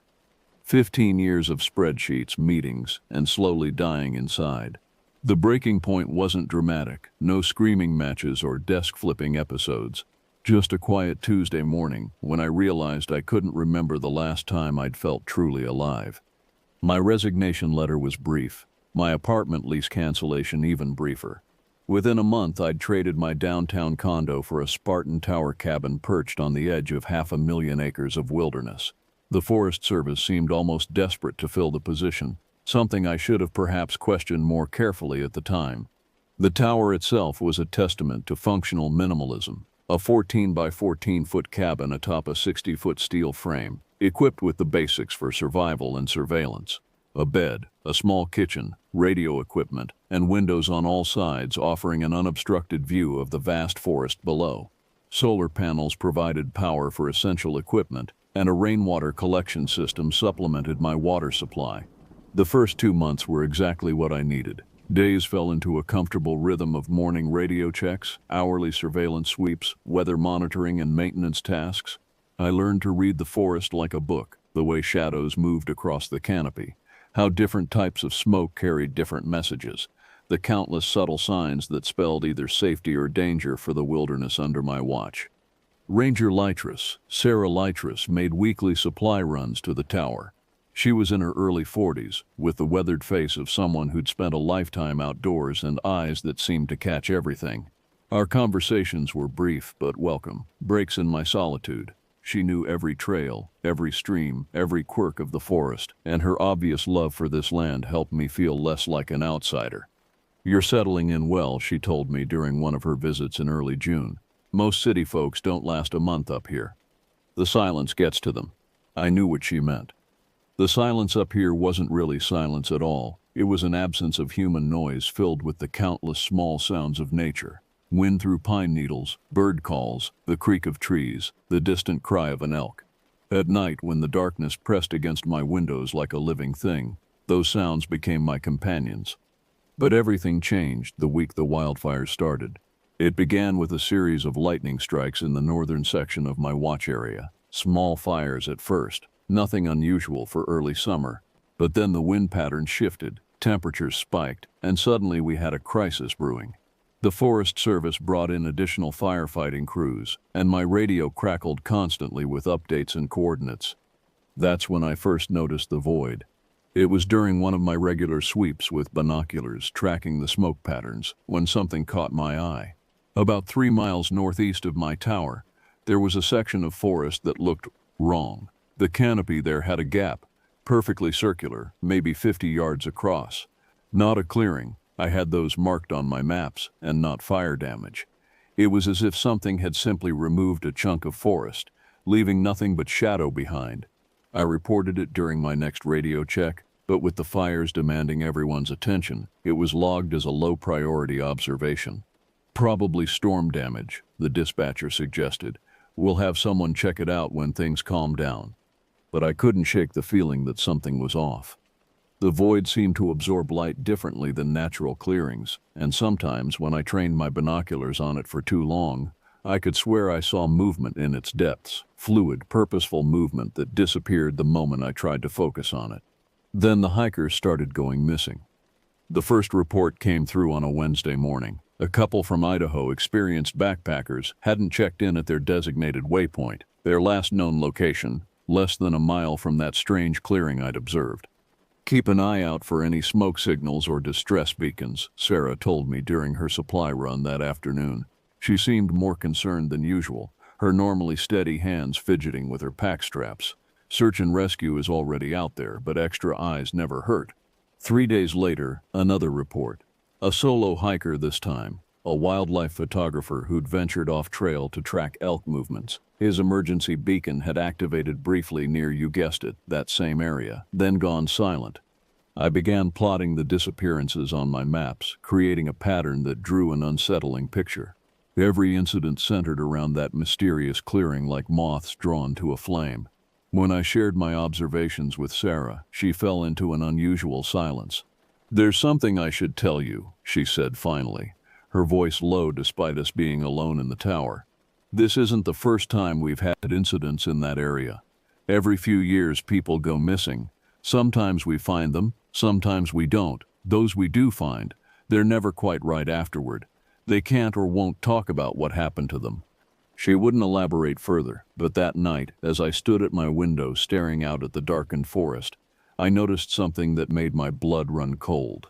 The void in the canopy had moved. Not far, maybe 100 yards from its previous position, but I was certain. I checked my earlier photographs against my current view, and there was no doubt. The clearing was mobile. The discovery that the clearing could move changed everything.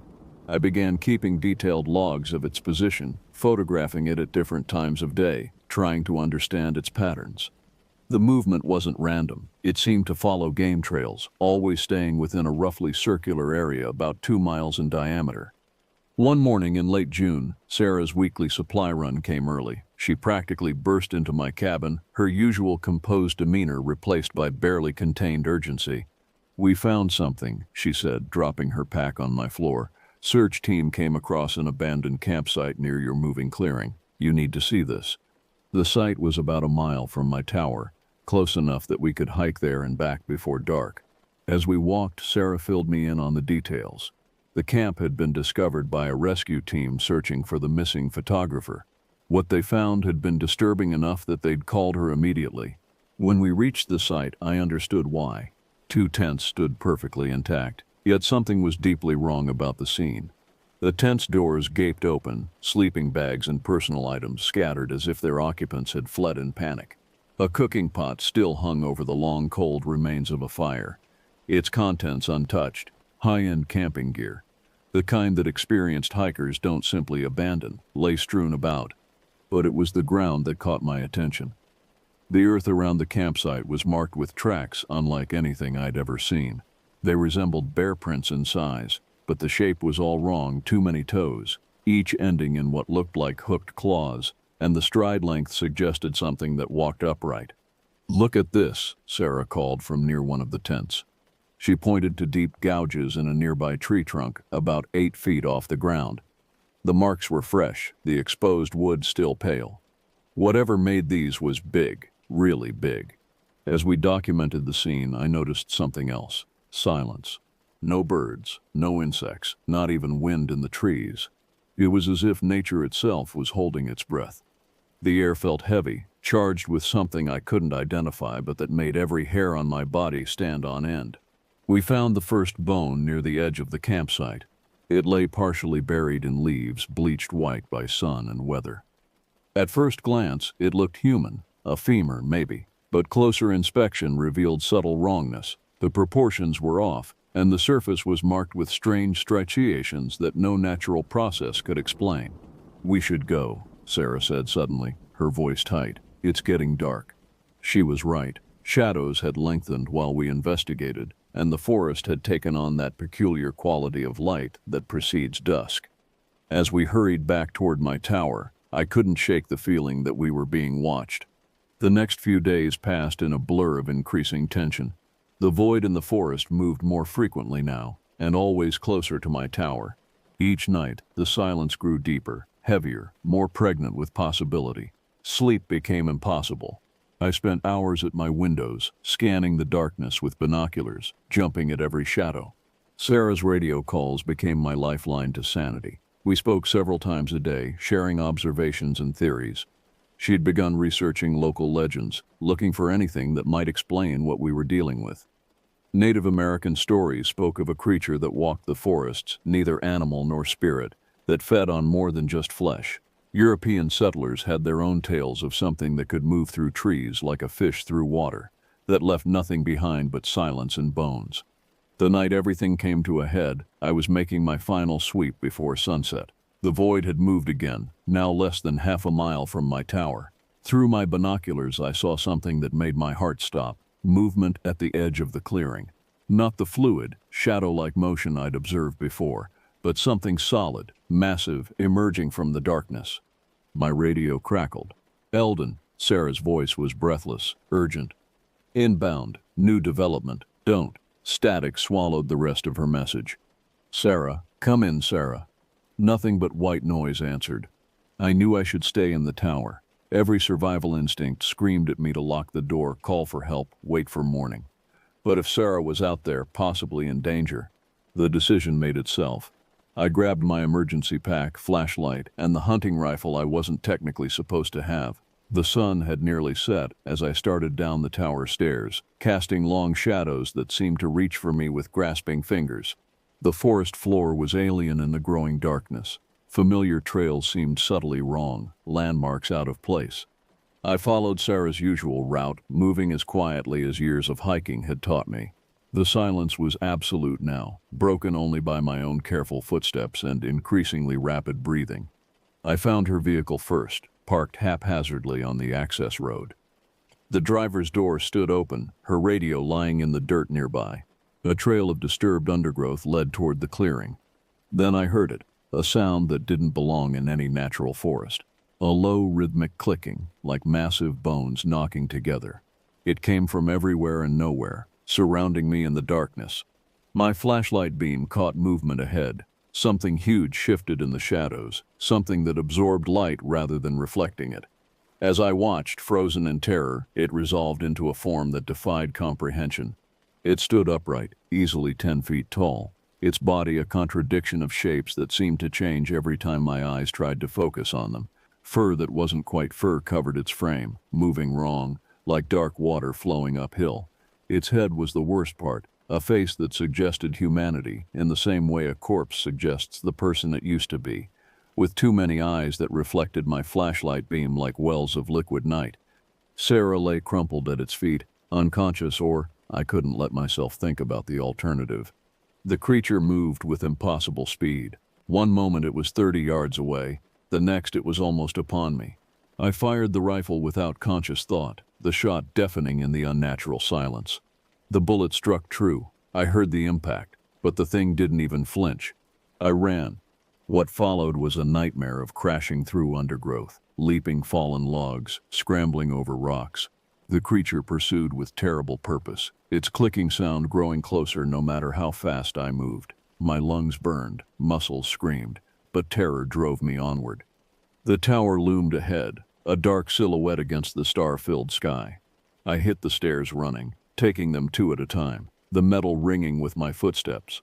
Behind me, something massive hit the tower's base, making the entire structure sway. I slammed the cabin door shut, fumbling with the locks. Through the windows, I could see it circling the tower's base, moving with fluid grace that violated physics. Its clicking had changed pitch, becoming almost musical. For hours it prowled below while I huddled in the cabin, clutching my useless rifle. As dawn approached, the clicking gradually faded. When I finally dared to look out again, the creature was gone. The void in the forest had moved as well, now several miles distant. They found Sarah 2 days later, alive but unresponsive. She lay exactly where I'd seen her fall, without a mark on her body. The doctors called it a coma, but her brain scans showed activity patterns they'd never seen before. She woke after a week, but the woman who opened her eyes wasn't the Sarah I knew. She didn't speak, didn't seem to recognize anyone. Her eyes held a knowledge that no human was meant to possess. I submitted my resignation from the fire watch position the day Sarah was found. The official report cited natural causes for the incidents: bear attacks, exposure, unfortunate accidents. The void in the forest was dismissed as a trick of light and shadow. Life in Shoshone National Forest returned to normal. But I know the truth. Sometimes on dark nights when sleep eludes me, I pull out the maps I kept, the photographs I took, the journal where I documented everything. The void still moves through those woods, though no one watches it now. The creature still hunts, though its existence remains unacknowledged. And sometimes, when the wind blows just right, I swear I can hear that clicking sound, calling me back to the forest, back to the truth I discovered in that dark tower. But I'll never go back. Some knowledge comes at too high a price, and some mysteries are better left in shadow.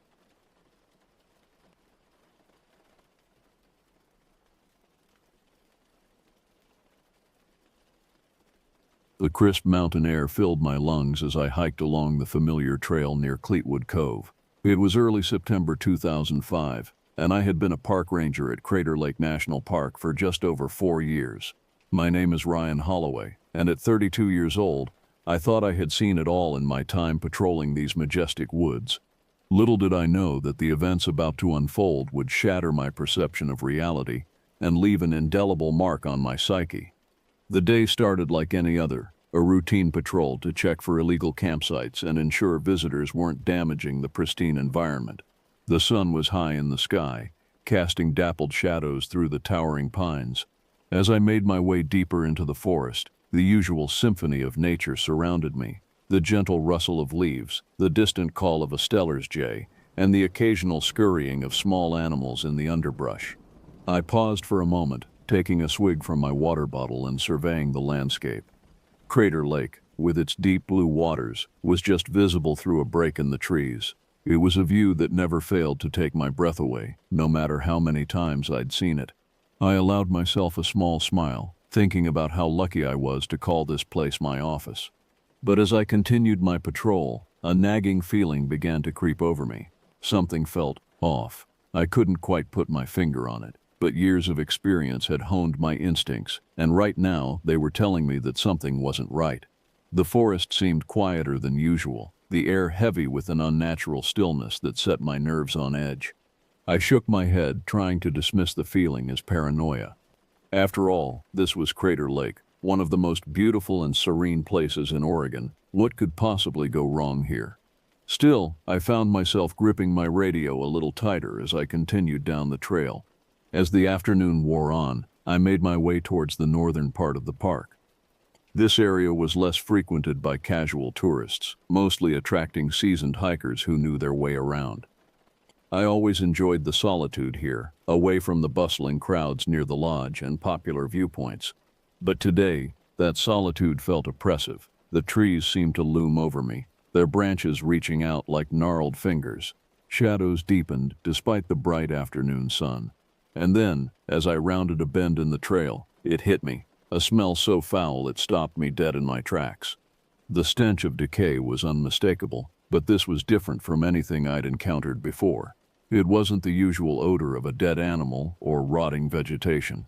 This smell was more potent, more wrong. It clung to the back of my throat, making me gag.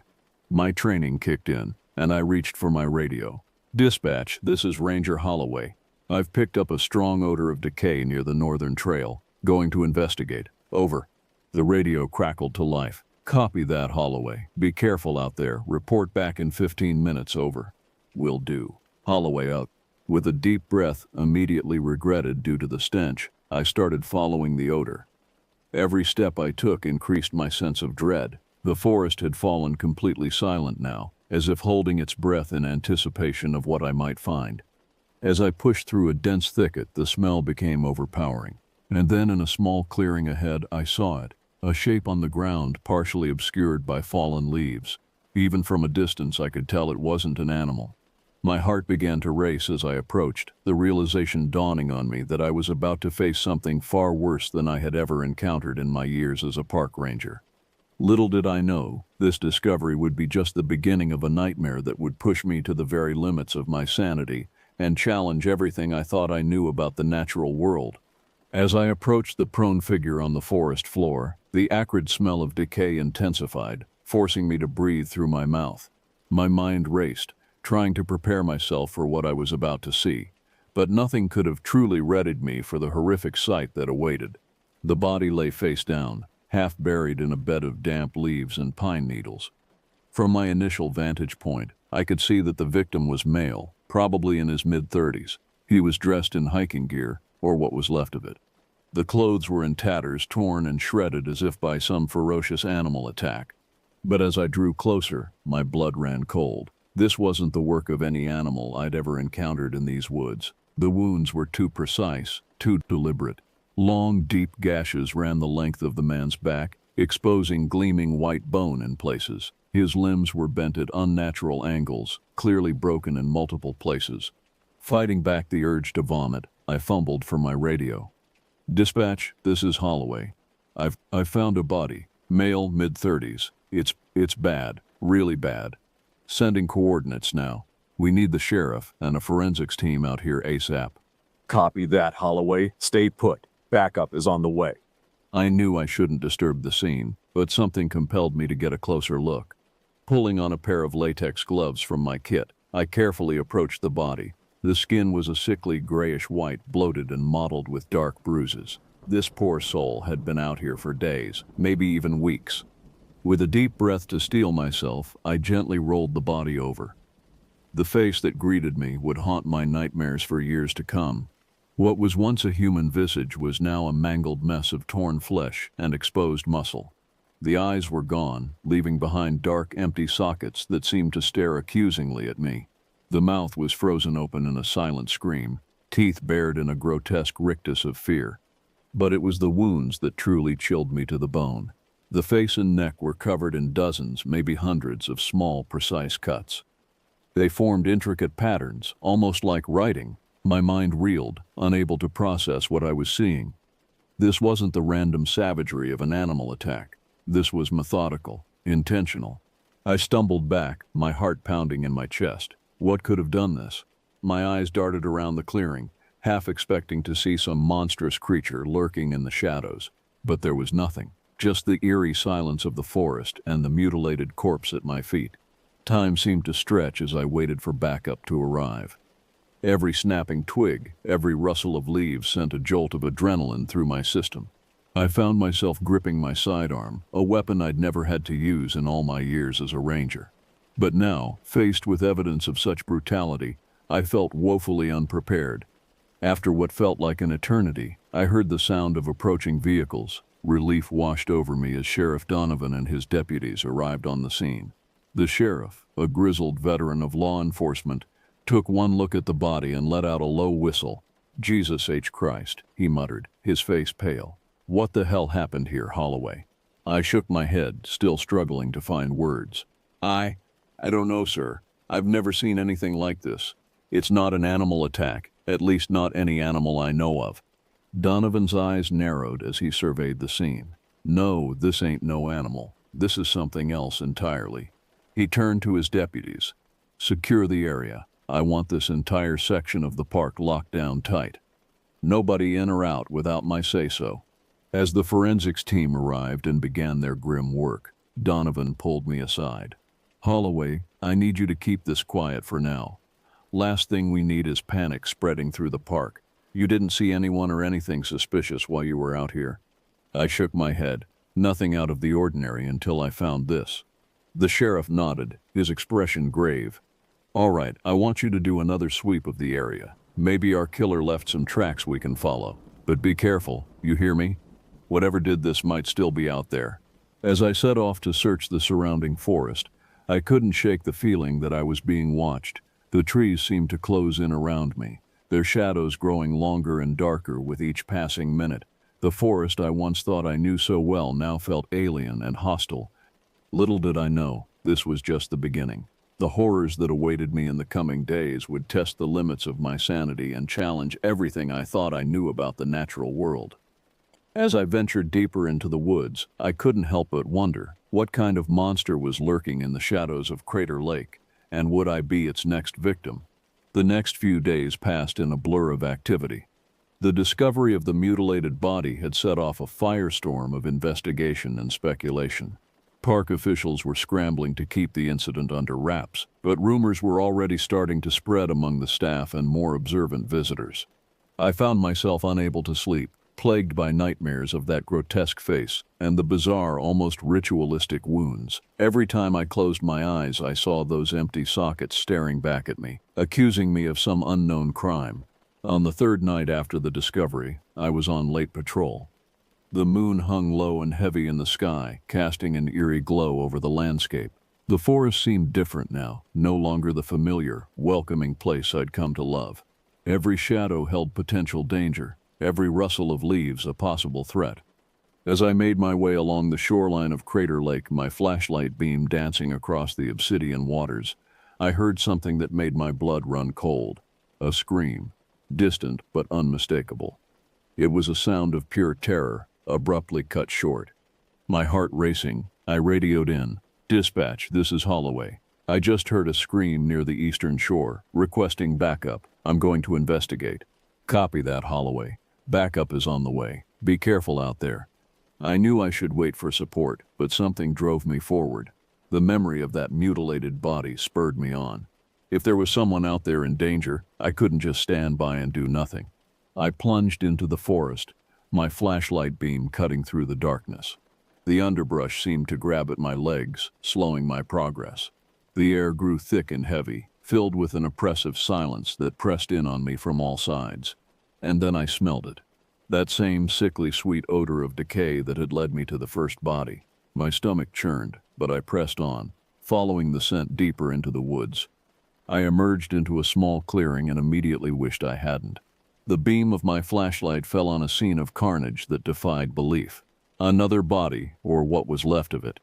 The torso had been split open, ribs splayed outward like some macabre flower. The lower half was gone, just gone. I staggered back, bile rising in my throat. This was fresh. Whatever had done this was still nearby. As if in response to my thought, a twig snapped somewhere in the darkness behind me. I whirled around, my hand flying to my sidearm. The beam of my flashlight danced wildly across the trees, searching for the source of the sound. For a moment, I thought I saw something. A shadow, darker than the surrounding night, moving with unnatural speed. "This is Park Ranger Holloway," I called out, my voice shaking despite my best efforts to sound authoritative. "Identify yourself." Silence. Then from somewhere in the darkness, a sound that would haunt me for the rest of my days. A laugh. Low, guttural, utterly inhuman. It seemed to come from everywhere and nowhere at once, echoing through the trees. I ran. Pride and duty be damned. I ran as fast as my legs would carry me. Branches whipped at my face. Roots threatened to trip me at every step. But I didn't slow down. That laugh followed me, growing louder, closer. I burst out of the tree line onto the main road, gasping for breath. In the distance, I could see the flashing lights of approaching vehicles. Backup had finally arrived. As Sheriff Donovan and his deputies piled out of their cars, I tried to explain what I'd seen, what I'd heard. But the words seemed inadequate, unable to convey the sheer horror of what I'd experienced. Donovan's face grew grimmer with each passing moment. "All right, Holloway, we're going to check it out. But you're staying here. You've been through enough tonight." As the search party disappeared into the woods, I slumped against a patrol car, my mind reeling. What was out there? What kind of creature could do such things? And why did I have the sickening feeling that this was far from over? The night wore on, and eventually the search party returned. They had found the second body, just as I described it, but there was no sign of the thing I'd heard. No tracks, no trace of its passage. It was as if it had simply vanished into thin air. As dawn broke over Crater Lake, casting a deceptively peaceful light over the landscape, I couldn't shake the feeling that we were dealing with something far beyond our understanding. Something ancient, something evil, had awakened in these woods, and I had a terrible feeling that it was just getting started. The days that followed were a blur of increased patrols, tense meetings, and sleepless nights. The park remained open, but with heightened security measures in place.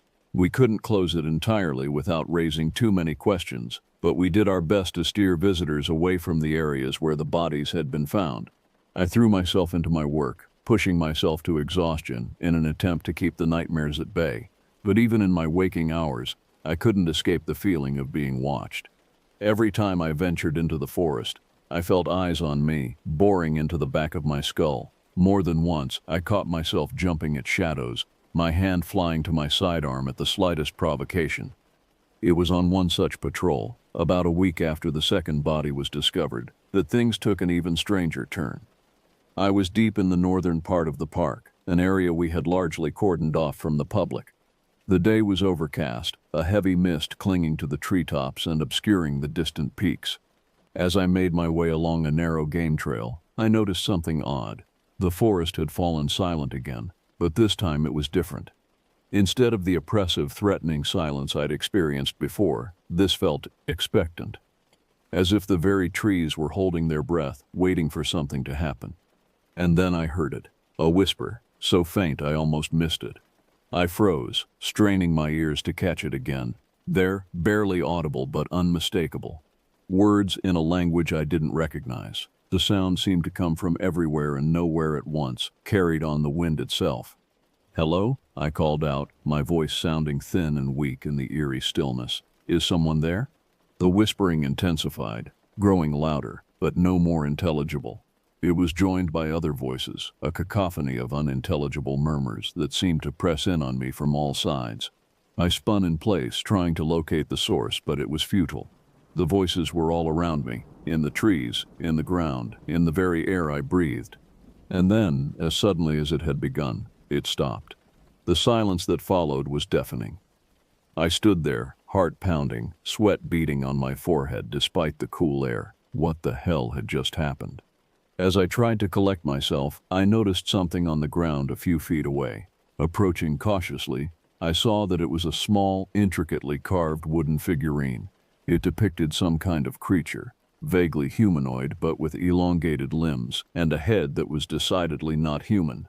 The craftsmanship was exquisite, every detail rendered with painstaking care. I reached down to pick it up, but as my fingers brushed its surface, a jolt of electricity seemed to surge through my body. Images flashed through my mind. Ancient forests, darker and more primeval than anything I'd ever seen. Strange, shadowy figures moving through the undergrowth. And something else, something vast and terrifying that lurked just beyond the edge of perception. I jerked my hand back, gasping. The figurine lay innocently on the forest floor, but I couldn't shake the feeling that it was somehow watching me. With trembling hands, I pulled out an evidence bag from my kit and carefully scooped up the object without touching it directly. As I sealed the bag, a chill wind whipped through the trees, carrying with it the faintest echo of those otherworldly whispers. I didn't wait around to hear more. I practically ran back to my vehicle, the evidence bag clutched tightly to my chest. Back at the ranger station, I hesitated before reporting my find. The rational part of my mind argued that I should turn the figurine over to Sheriff Donovan immediately, but something held me back, a nagging feeling that this object was meant for me, that it held answers to questions I hadn't even begun to formulate. In the end, I compromised. I logged the discovery of an unidentified wooden object in my patrol report, but kept the details vague. The figurine itself I locked away in my locker, telling myself I'd hand it over to the authorities in the morning, after I'd had a chance to examine it more closely. That night, as I tossed and turned in my bed, unable to sleep, my thoughts kept returning to the strange artifact. What was it? Where had it come from? And why did I feel so drawn to it? At around 2 a.m., I gave up on sleep. Dressing quickly, I made my way back to the ranger station. The night was eerily still, the usual chorus of nocturnal creatures conspicuously absent. Inside the station, I retrieved the figurine from my locker. Under the harsh fluorescent lights, it seemed even more intricate, more alien. I found myself tracing the contours of the carved creature with my eyes, marveling at the craftsmanship. And then, almost without realizing it, I was reaching out to touch it again. As my fingertips made contact with the smooth wood, the world around me seemed to blur and shift. The fluorescent lights flickered and died, plunging the room into darkness. But I wasn't in the ranger station anymore, or at least it didn't feel like I was. I found myself in a vast primordial forest. The trees towered impossibly high, their canopies lost in a mist that seemed to glow with an inner light. The air was thick and humid, filled with the buzz of insects and the calls of creatures I couldn't identify. And there, moving through the underbrush with fluid, inhuman grace, were the figures I'd glimpsed in my earlier vision. They were tall, far taller than any human, with elongated limbs and bodies covered in what looked like a mixture of fur and scales. Their heads were elongated, with no discernible eyes or mouth, yet I could feel their awareness, their ancient intelligence. They moved purposefully, converging on a clearing up ahead. As I watched, unable to move, unable to look away, I saw what awaited them there. It was vast, a creature of such immense size and alien form that my mind struggled to comprehend it. It seemed to shift and change as I looked at it, sometimes appearing as a writhing mass of tentacles, other times as a gargantuan, insectoid form. The smaller creatures prostrated themselves before this eldritch monstrosity, and I felt waves of psychic energy washing over me. Thoughts and images, too fast and too strange for me to fully grasp, flooded my mind. I saw glimpses of other worlds, of cosmic cycles beyond human understanding, of a hunger that spanned millennia.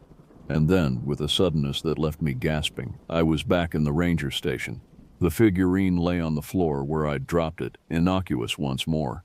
But I knew, with a certainty that chilled me to my core, that what I'd seen was real. Or at least as real as anything could be in a world where such things existed. As I sat there trying to process what had just happened, a new sound reached my ears. A scream, distant but unmistakable, echoing through the night, and I knew with a sinking feeling in my gut that our nightmare was far from over. The scream galvanized me into action. I snatched up my radio, barking out a call for backup as I raced for my vehicle. The night air was heavy with an unnatural chill as I sped down the winding park roads, my headlights cutting through a mist that seemed to have materialized out of nowhere.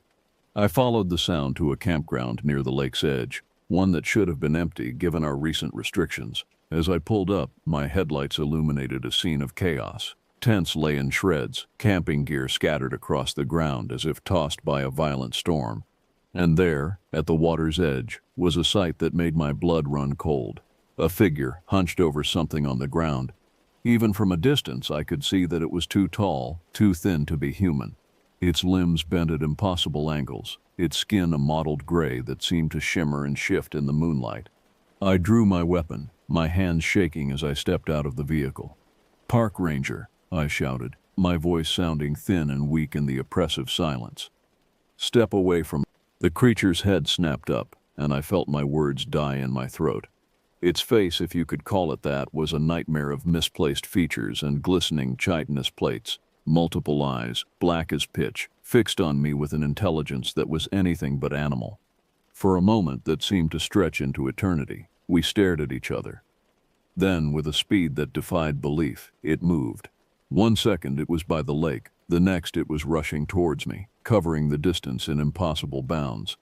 I fired, the rapport of my pistol shattering the night silence. The creature didn't even flinch as the bullet struck it, its hide seeming to ripple and absorb the impacts. In the blink of an eye, it was upon me. A clawed hand, surprisingly cold and dry, closed around my throat. I was lifted off my feet as if I weighed nothing, brought face to face with the monstrosity. This close I could smell its breath, an ancient musty odor that spoke of deep caves and lost epochs. As I struggled for air, my vision beginning to darken at the edges, I saw something that chilled me even more than the creature's appearance. In its free hand it held the wooden figurine I'd found in the forest. It brought the carving up to its face, and I watched in horror as the wood seemed to melt and flow, reshaping itself into a perfect miniature of the being that held me. Just as I was sure I was about to lose consciousness, the sound of approaching sirens pierced the night. The creature's head whipped around, its grip on my throat loosening just enough for me to gasp in a desperate breath. Then, with a sound like tearing silk, it was gone, disappearing into the mist-shrouded forest with inhuman speed. I collapsed to the ground, coughing and retching as I fought to fill my lungs with air. By the time Sheriff Donovan and his deputies arrived, the creature was long gone, leaving behind only destruction and questions.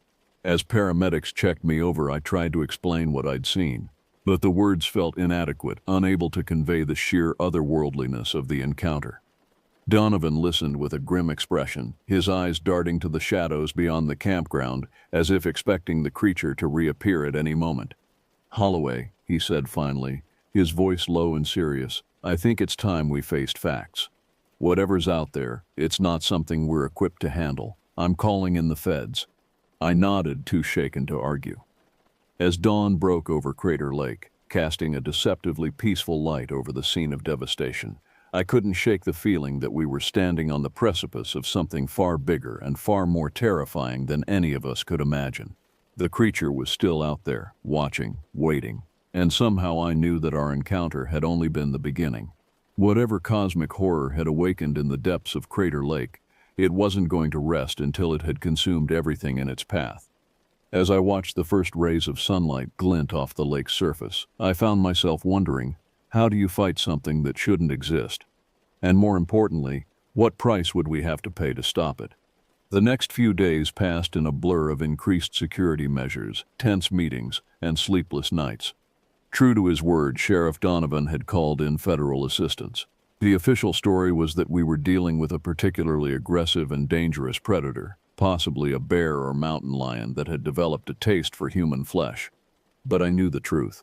We all did, those of us who had seen the aftermath of the attacks, or in my case, faced the creature directly. This was no animal, at least not one known to science. This was something else entirely, something that defied our understanding of the natural world. The park remained open, but with severe restrictions in place. Most of the trails were closed and visitors were confined to a small area near the lodge. Even then, we advised people to stay in groups and to be back inside well before sunset. I found myself assigned to work closely with the federal agents who had arrived to investigate. They were a mixed bunch. Some were clearly skeptical of the reports they'd received, while others seemed almost too eager to believe in the existence of something beyond the ordinary. One agent in particular, a woman named Dr. Samantha Reeves, took a keen interest in my experiences. She was a cryptozoologist, she explained, someone who studied animals whose existence was unproven by science. "What you've described, Ranger Holloway," she told me one evening as we pored over maps of the park, "bears some similarities to legends from this region. The Native American tribes who lived here centuries ago spoke of shape-shifting creatures that dwelled in the depths of the lake." I thought back to the way the wooden figurine had seemed to melt and reshape itself in the creature's grasp. "Shape-shifting," I murmured. Dr. Reeves nodded, her eyes bright with excitement despite the grim nature of our discussion. The legends speak of beings that were here long before humans, entities that were neither fully physical nor fully spiritual. They were said to be able to take on any form they desired, often appearing as amalgamation of different animals or as monstrous, unnatural beings. A chill ran down my spine as I recalled the creature's bizarre appearance, the way its features had seemed to shift and change even as I looked at it. "But why now?" I asked. "Why is this thing suddenly active after all this time?" The cryptozoologist's expression grew serious. "That's the million-dollar question, isn't it? In many of these legends, the creatures are awakened by some kind of disturbance, environmental changes, human activity, that sort of thing. Has there been anything unusual happening in the park recently? Anything at all?" I racked my brain, thinking back over the past few months. "Nothing major," I said slowly. "There was some minor seismic activity a few weeks before the first attack, but that's not uncommon in this area. And we've had a slightly higher water level in the lake due to increased rainfall, but again, nothing out of the ordinary." Dr. Reeves made a note in her journal. "It might not seem significant to us, but for a creature that's potentially been dormant for centuries, even small changes could be enough to trigger its awakening."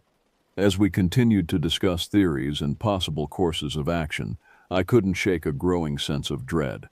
We were dealing with something so far beyond our understanding, something that seemed to operate by its own set of rules. How could we hope to stop it? That night, as I tossed and turned in my bed, unable to sleep, I found my thoughts drifting back to the wooden figurine. I had told Dr. Reeves about it, of course, but I hadn't mentioned the strange vision I'd experienced when I touched it. Something held me back, a nagging feeling that there was more to that experience than I had yet realized. Just before dawn, I made a decision. I needed to see that figurine again. Maybe, just maybe, it held the key to understanding what we were up against. As the first light of day began to creep over the horizon, I made my way to the evidence locker where the figurine was being kept. My heart was pounding as I signed it out, citing the need for further examination. Back in my office, I carefully removed the carved piece from its evidence bag.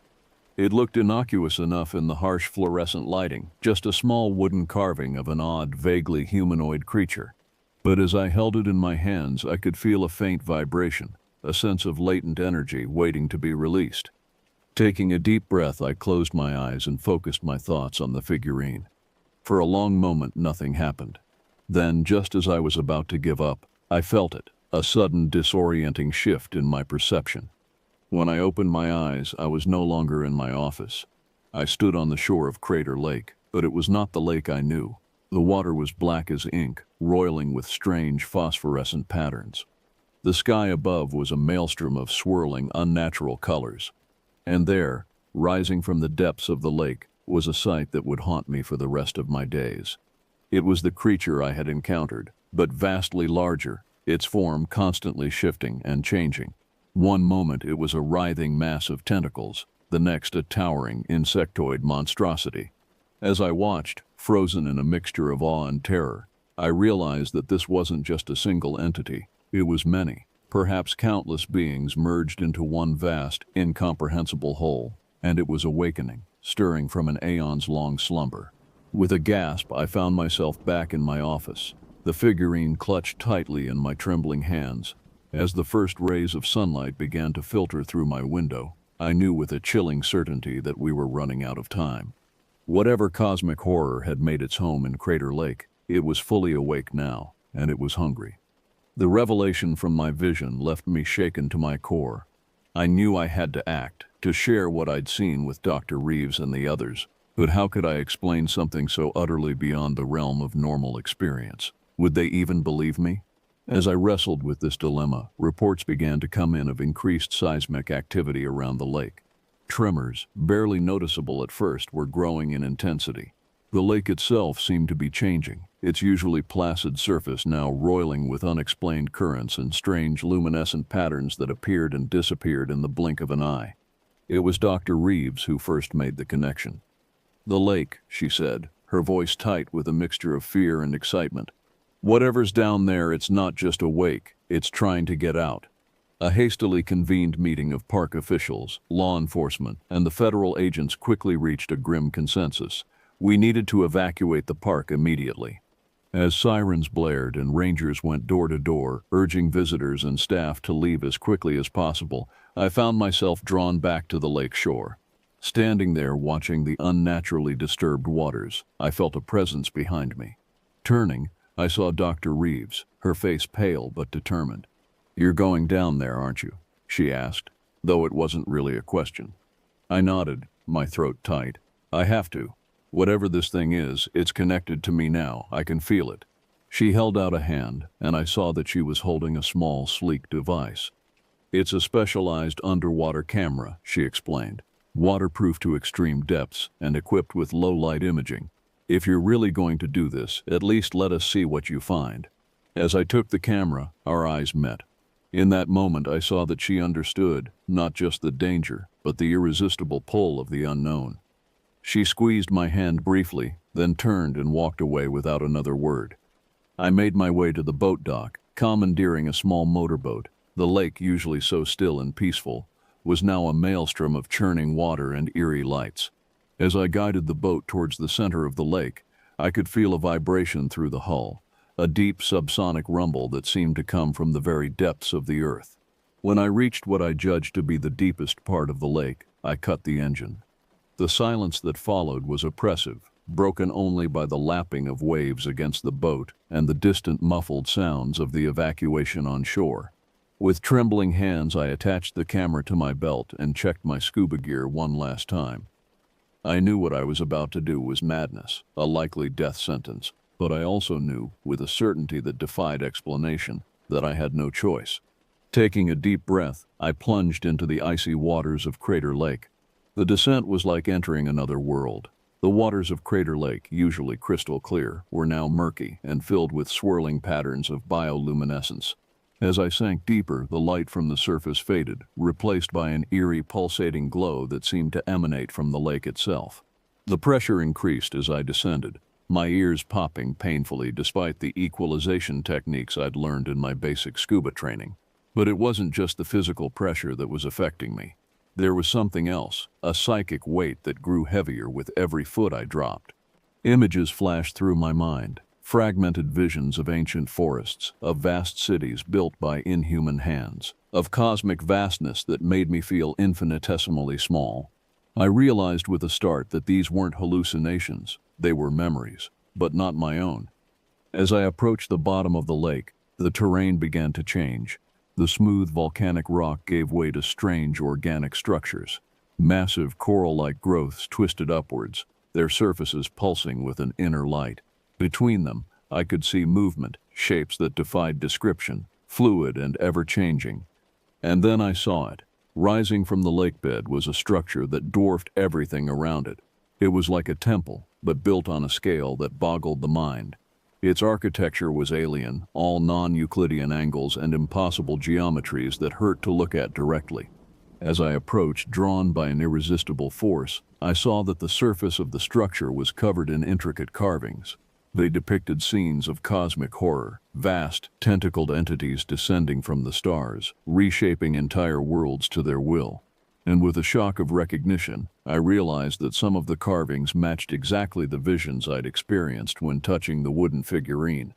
I was so engrossed in the carvings that I almost didn't notice the change in the water around me. It had become thicker, more viscous, and it was moving, swirling around me with purpose. With growing horror, I realized that the water itself was alive, or rather, it was part of something alive, something vast beyond comprehension. Panic gripped me, and I tried to swim away, but it was like moving through molasses.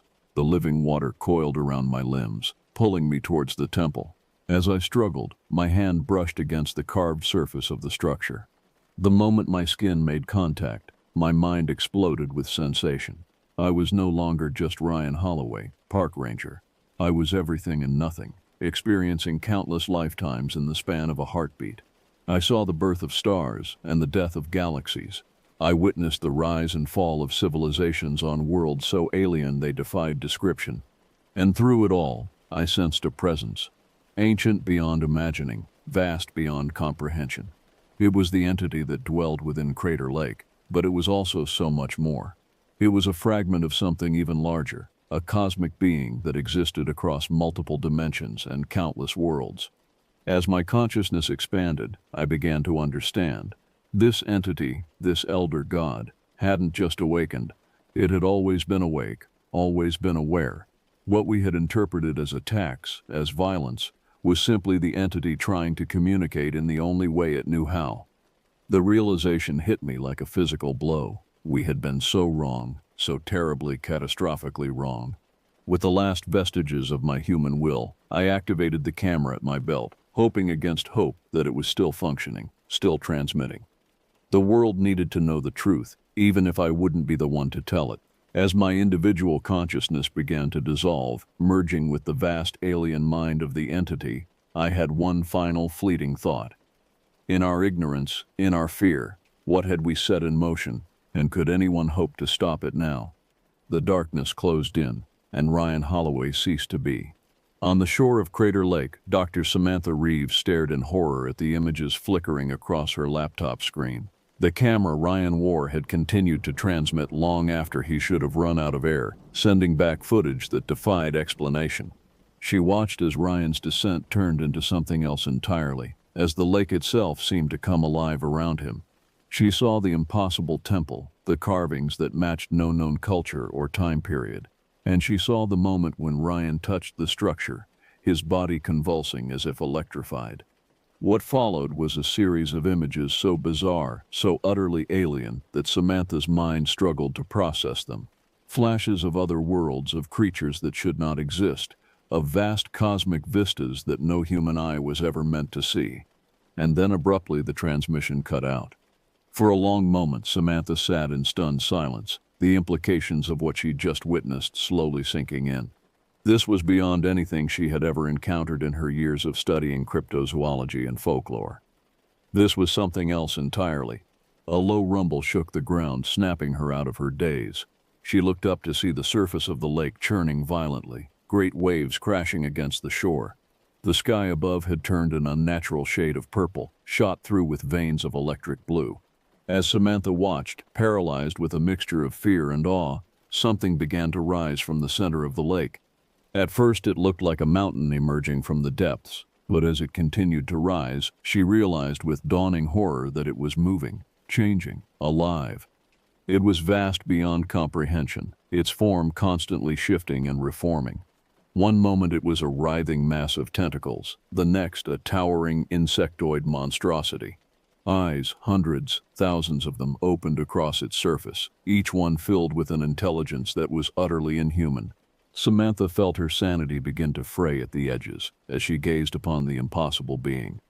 This was what Ryan had discovered. This was what had been sleeping beneath Crater Lake for untold millennia. And now, thanks to their meddling, their ignorant attempts to understand something so far beyond human comprehension, it was awake, fully, terribly awake. As the entity continued to rise, now towering over the surrounding landscape, Samantha became aware of a presence in her mind. Alien thoughts, vast and incomprehensible, began to flood her consciousness. She understood, in that moment, that this was no mere creature. This was a god, an elder god awakened from its slumber and ready to reshape the world in its image. With the last shreds of her human will, Samantha reached for her satellite phone. The world needed to know what was happening here. They needed to be warned, even if there was nothing they could do to stop it. As she dialed, her eyes never leaving the cosmic horror that now dominated the sky, Samantha realized that this was more than just the end of Crater Lake National Park. This was the beginning of a new era for humanity, an era where the veil between our reality and the cosmic horrors beyond had been irrevocably torn. The phone connected, and Samantha began to speak, her voice shaking, but determined. "This is Dr. Samantha Reeves reporting from Crater Lake. We have a situation here that defies explanation. I need to speak to someone in authority immediately. The world as we know it is about to change, and we're not ready for what's coming." As she spoke, the entity in the sky turned its gaze upon her. Thousands of alien eyes focused on the small, insignificant human who dared to challenge its awakening. And in that moment, as terror and awe warred within her, Samantha understood that this was only the beginning. The cosmic horror had awakened, and Crater Lake was just the start. What had begun as a routine investigation into strange occurrences in a national park had become the first chapter in humanity's confrontation with the true nature of the universe. A universe far vaster, far stranger, and far more terrifying than we had ever imagined. As the entity began to move, its massive form casting an impossible shadow over the land, Samantha closed her eyes and whispered a quiet prayer, not to any god she had known before, but to whatever forces might exist in the universe that could stand against the horror that had awakened in Crater Lake. The cosmic dance had begun, and humanity was woefully unprepared for the music.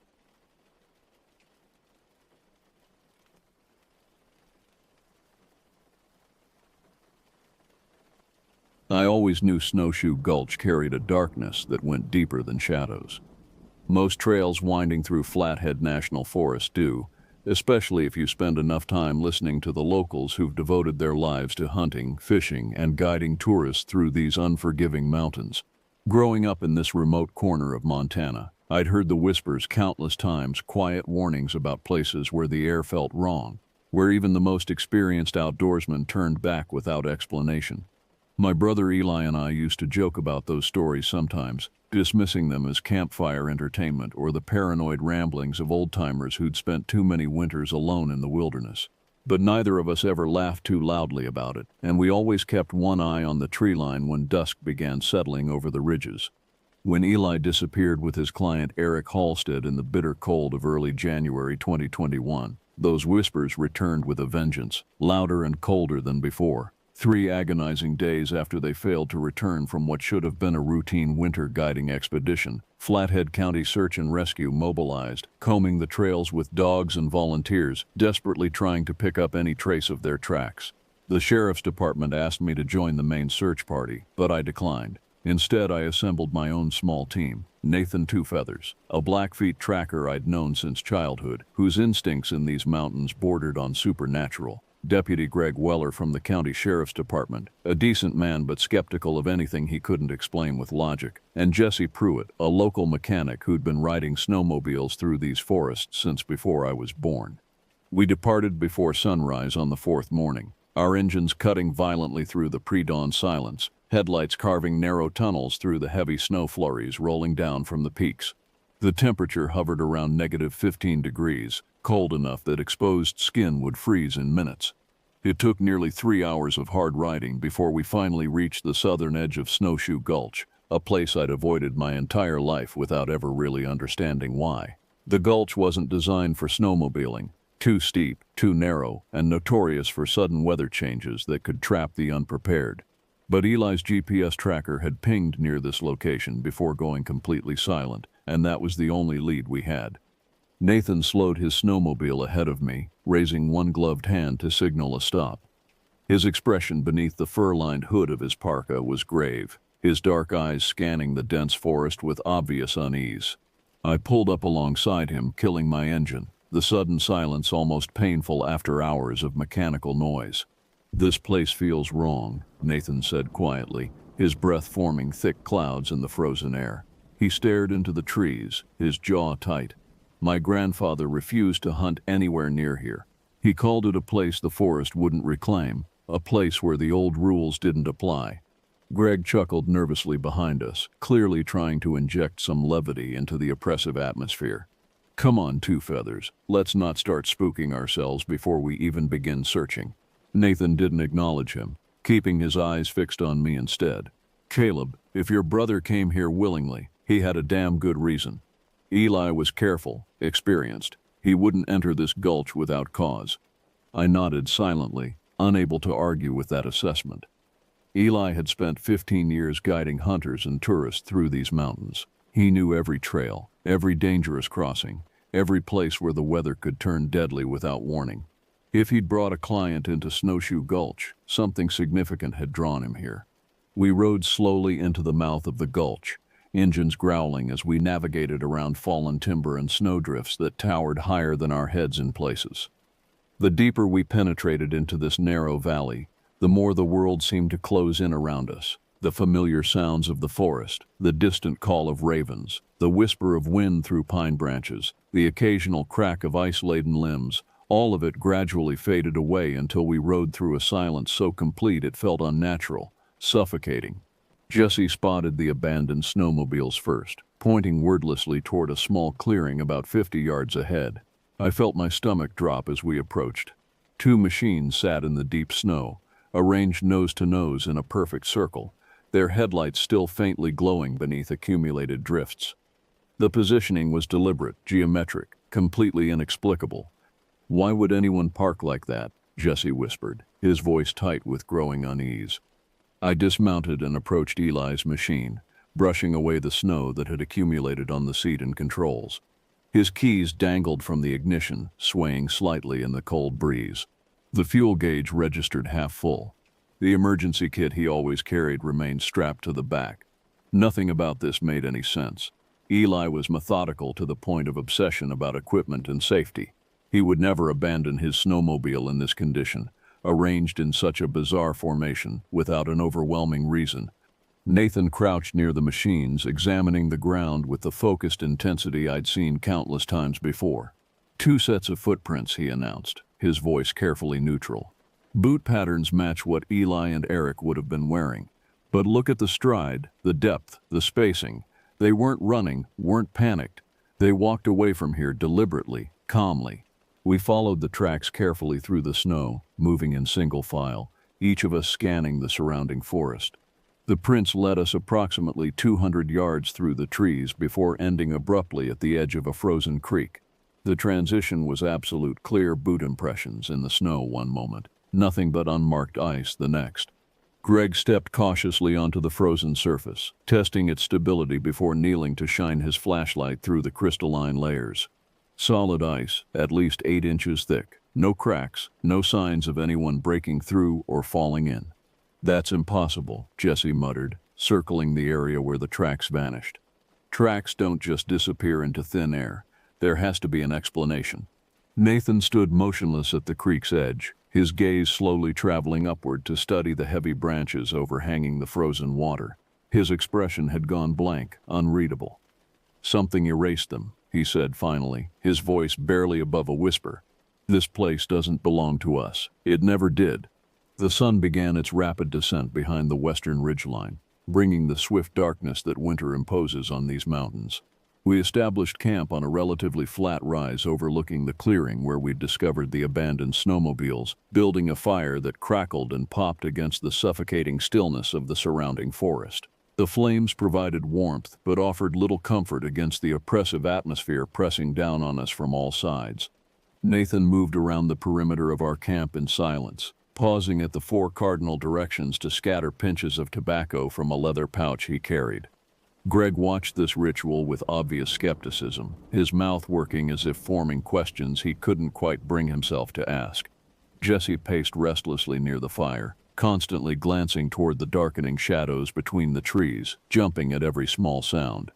After the others had retreated to their sleeping bags, I remained awake, sitting on a log near the fire, staring into the impenetrable darkness beyond our small circle of light. Somewhere out in those woods was my brother. I couldn't shake the overwhelming sensation that something unseen was watching our camp, observing us with patient malevolence. The feeling was so strong it made my skin crawl, raised the hair on my arms despite the layers of clothing I wore. I glanced at Nathan. He hadn't moved from his position by the fire, sitting cross-legged, completely still except for his eyes, which continuously scanned the tree line. I moved closer to him, keeping my voice low. "What did your grandfather actually say lived out here?" Nathan remained silent for a long moment, his face illuminated by the flickering firelight, shadows dancing across his weathered features. When he finally spoke, his voice was barely audible. He called it the Eater of Men. Something old, something hungry, something that existed in these mountains long before any tribe claimed this territory. He said it sleeps for years, sometimes decades, until someone wakes it, and once awoken, it doesn't stop until it's fed. A shiver ran through me that had nothing to do with the temperature. Before I could respond, Jesse suddenly jerked awake from where he'd been dozing near the fire, his eyes wide with terror, his breath coming in sharp gasps. He scrambled backward awkwardly, nearly falling, pointing frantically toward the trees directly behind where I sat. I saw someone, Jesse gasped, his voice cracking. I saw someone tall, impossibly tall, walking just beyond the trees, just standing there, watching us. We grabbed flashlights and weapons immediately, scanning the darkness beyond the reach of our fire's glow. I swept my light back and forth methodically, illuminating nothing but endless ranks of snow-covered pines and the skeletal remains of dead aspens. No movement, no tracks, no sign that anything living had been there. You imagined it, Greg said, but his voice lacked conviction. He gripped his rifle tightly, his eyes darting nervously between the trees. Jesse shook his head violently, retreating closer to the fire, his hands trembling. I know what I saw. It was tall, taller than any man, and it moved wrong, like its joints bent in places they shouldn't. Nathan watched silently, his jaw clenched tight, every muscle in his body tense. Then he turned slowly back toward the fire, feeding another log into the flames. Try to sleep if you can. Tomorrow will be harder than today. I lay in my sleeping bag for hours, eyes open, staring up at the canopy of branches overhead, watching my breath form clouds in the frigid air. Every small sound, the crack of a branch, the shift of snow sliding from a limb, the distant creak of trees swaying made my heart race. Each shadow seemed to transform into something standing there at the edge of the firelight, observing us with inhuman patience. I lay awake through most of the night waiting for dawn, knowing in my gut that whatever inhabited this place was out there in the darkness, watching, waiting, circling our fragile camp like a predator assessing prey. Morning arrived gray and bitter, a thick mist clinging to Snowshoe Gulch like a funeral shroud, reducing visibility to barely 50 feet in any direction. I'd managed perhaps 2 hours of restless, nightmare-filled sleep before giving up entirely. When I emerged from my sleeping bag, stiff and exhausted, Nathan was already awake, methodically packing gear with the practiced efficiency of someone who'd spent a lifetime in the wilderness. Greg stood nearby, pacing impatiently, constantly checking his watch and glancing toward the silent trees. Jesse sat hunched close to the dying embers of our fire, staring blankly into the snow, his face pale and drawn. I pulled my coat tighter against the biting wind, trying to ignore the knot of dread that had taken up permanent residence in my stomach. We ate a quick breakfast of energy bars and instant coffee, our conversation limited to discussing the plan for the day. Nathan stood, shouldered his pack, and spoke quietly but firmly. We follow the tracks as far as they lead. Then we reassess the situation. Everyone stays within visual contact at all times. Nobody goes off alone for any reason. Understood. We all nodded, though I could see the doubt in Greg's eyes, the fear in Jesse's face. We retraced our route from the previous day, returning to the frozen creek where Eli and Eric's footprints had vanished. The tracks remained exactly as we'd left them, ending abruptly at the ice's edge, as inexplicable in daylight as they'd been at dusk. Nathan knelt again, brushing away fresh snow with his gloved hand, examining the ground with intense concentration. This wasn't natural, he muttered, barely loud enough for me to hear. Something covered their trail deliberately. Greg cleared his throat impatiently, obviously eager to dismiss Nathan's interpretation.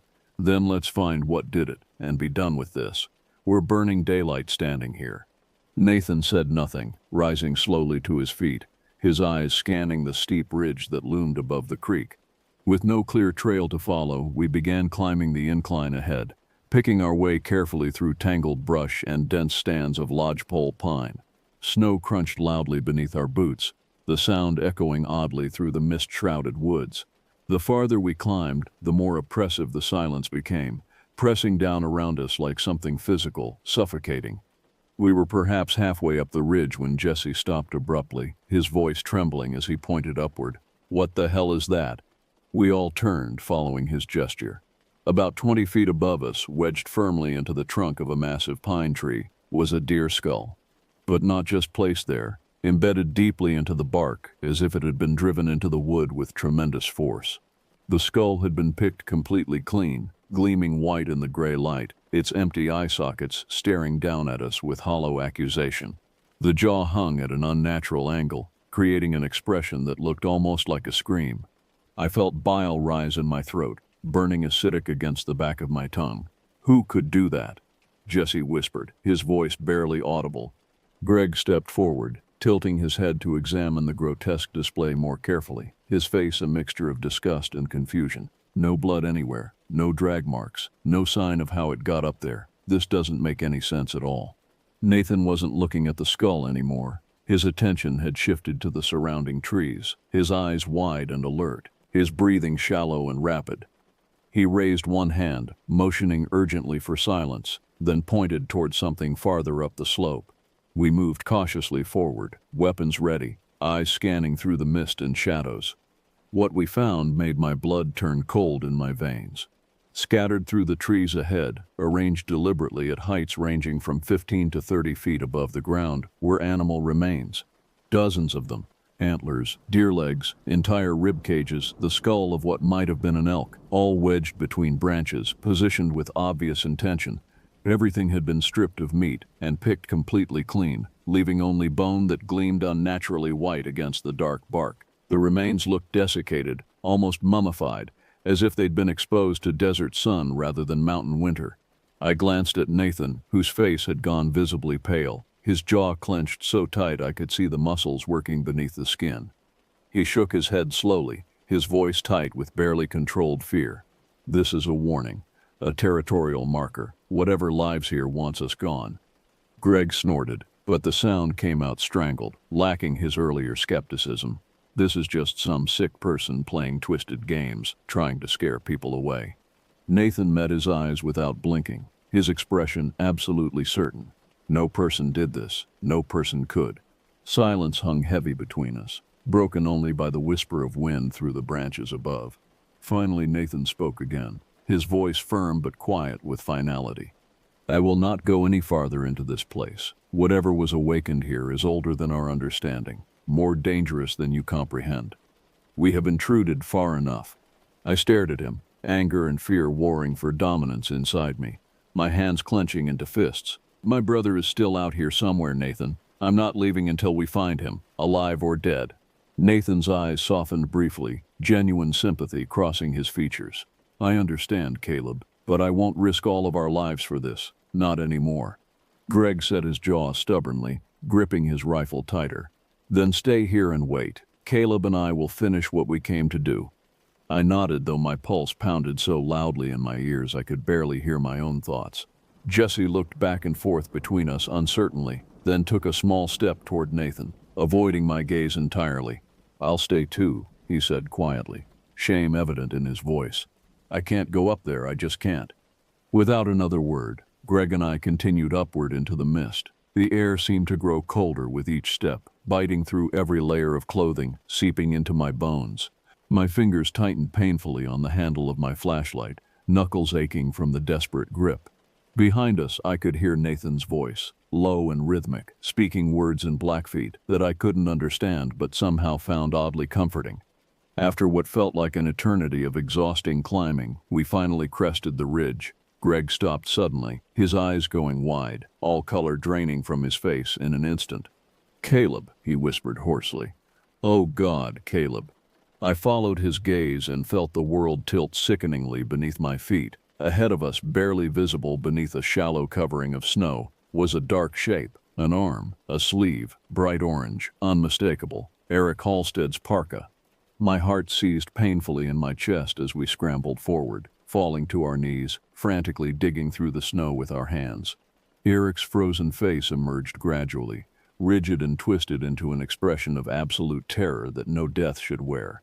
His body had curled into a tight fetal position, every muscle locked in final spasm. Both of his feet were bare, exposed to the elements, blackened with severe frostbite.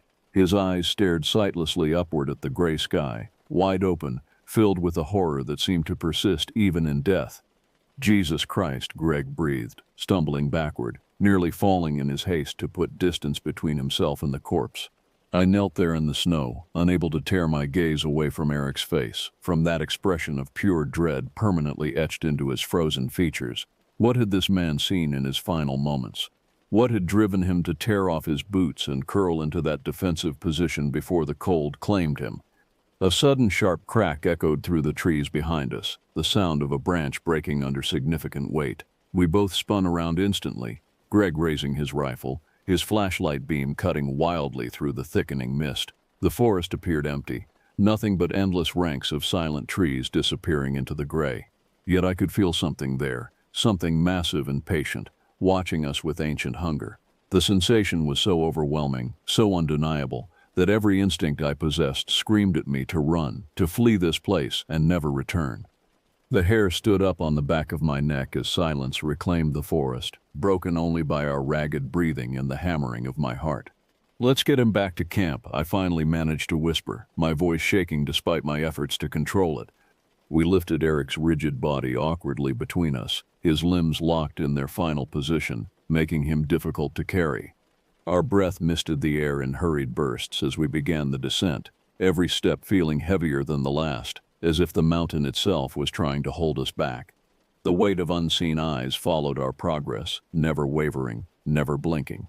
Nathan and Jesse met us halfway down the ridge, their expressions going grim when they saw what we carried.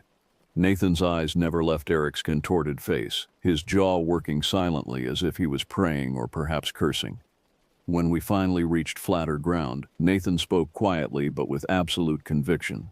"Leave him here. Don't bring the marked one back to our fire." Greg bristled immediately, exhaustion and fear making him aggressive. "Like hell we will. We're not leaving a body out here for animals." Nathan didn't flinch, didn't move, his eyes hard as stone. "That body is marked. It carries the scent. If you bring it to our fire, you invite what hunts these woods directly to us." Greg cursed bitterly, but I raised a hand to silence the argument before it could escalate. "We'll bury him nearby then," I said quietly, ignoring the nausea churning in my stomach. "We'll do it properly."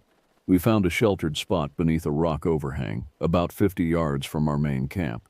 The ground was partially frozen, making the digging brutal, exhausting work. We used our hands, knives, anything we could employ to scrape out a shallow grave in the unforgiving earth. We placed Eric's body carefully into the depression, trying to afford him some dignity even in this horrible place. As we covered him with frozen earth and snow, marking the spot with a simple cross made from branches, Nathan stood at a distance, watching the darkening woods with unwavering attention, his lips moving constantly in what might have been prayer or might have been warning spoken to whatever listened in these mountains. That night around our rebuilt fire, we barely spoke to each other. The silence felt safer somehow, as if words might attract unwanted attention. Greg sat rigid and alert, staring angrily into the surrounding darkness, his rifle across his lap, finger never far from the trigger. Jesse had curled up as close to the flames as he could manage without burning himself, his eyes wide with terror, flinching violently at every small sound, the pop of the fire, the creak of a branch, the shift of snow. Nathan remained in his position at the camp's edge, his back to the fire, gaze fixed unwaveringly on the tree line. I tried to eat something, forcing down bites of dried meat that tasted like ash in my mouth, washing it down with water so cold it made my teeth ache. As exhaustion finally began pulling at my consciousness despite my fear, I heard it. The sound started so quietly I thought I might be imagining it. A slow, heavy crunching through the snow, methodical and deliberate. It circled our camp just beyond the reach of the firelight, moving steadily from east to south to west to north, then beginning the circuit again. Each footfall was distinct, purposeful, patient. Whatever created those sounds was in no hurry. It had all night.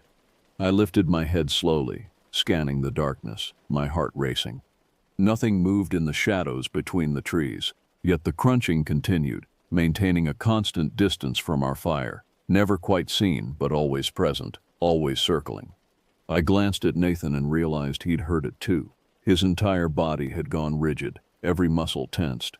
His hand rested on the knife at his belt, knuckles white from the grip. He didn't turn around, didn't acknowledge me, simply continued staring into the darkness with an expression I'd never seen on his face before, primal, instinctive fear. Greg stood suddenly, raising his rifle toward the sound. "Show yourself," he shouted, his voice cracking slightly. "We're armed. We will defend ourselves." His words echoed briefly through the forest before being swallowed by the oppressive silence.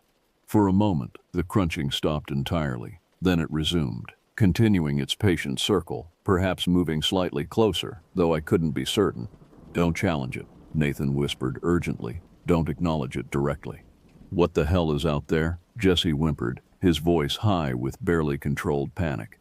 Nathan didn't answer, didn't move, simply continued his vigil as the unseen presence circled endlessly through the night.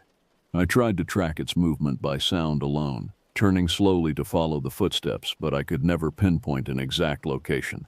The sound seemed to come from everywhere and nowhere simultaneously, echoing oddly through the trees. Hours passed with agonizing slowness. The fire burned lower despite our efforts to feed it. The circling continued without pause, without variation, maintaining its patient orbit around our fragile camp. Twice more Greg stood and shouted challenges into the darkness. Twice more his words vanished unanswered into the void. As sleep finally claimed me despite my terror, pulling me down into restless unconsciousness, one thought echoed relentlessly through my fading awareness. We were never alone out here. We had never been alone from the moment we entered Snowshoe Gulch, and whatever watched us from the darkness was growing tired of simply watching. I woke to another ashen dawn, frost coating everything with a thick layer of crystallized moisture that glittered in the weak morning light. The fire had burned down to nothing but cold embers. My entire body ached from tension and poor sleep, muscles sore as if I'd spent the night fighting rather than lying in a sleeping bag. I sat up stiffly, my breath forming thick clouds, and scanned the campsite. Nathan was already awake, methodically sharpening his knife with a whetstone, the rhythmic scraping sound oddly comforting in the oppressive silence. His eyes looked hollow, exhausted, the eyes of someone who hadn't slept at all. Across the dead fire, Jesse sat hugging his knees, rocking slightly, muttering under his breath. Greg was checking his rifle with jerky, anxious movements, his jaw clenched so tight I thought his teeth might crack. Nathan finally spoke, his voice rough from disuse, eyes meeting mine briefly before returning to his blade. "We need to leave this place, now. There's nothing left here we can save." "My brother is still out here, Nathan," I said, my voice harder than I intended. "I won't abandon him. I can't." Nathan sighed heavily, setting down his knife and whetstone with deliberate care. He stood slowly, his movements those of someone much older than his years, and met my eyes with an intensity that made me want to look away. "Caleb, listen to me carefully. Your brother isn't here anymore, not the way you remember him. This place doesn't return what it takes. It changes things, corrupts them, uses them." Greg interrupted sharply, stepping forward aggressively. "Enough with this superstitious nonsense. We found Eric's body. That proves people can survive here, at least for a time. There's still a real chance Eli is alive somewhere in these woods." Nathan's eyes darkened, his expression becoming something close to pity.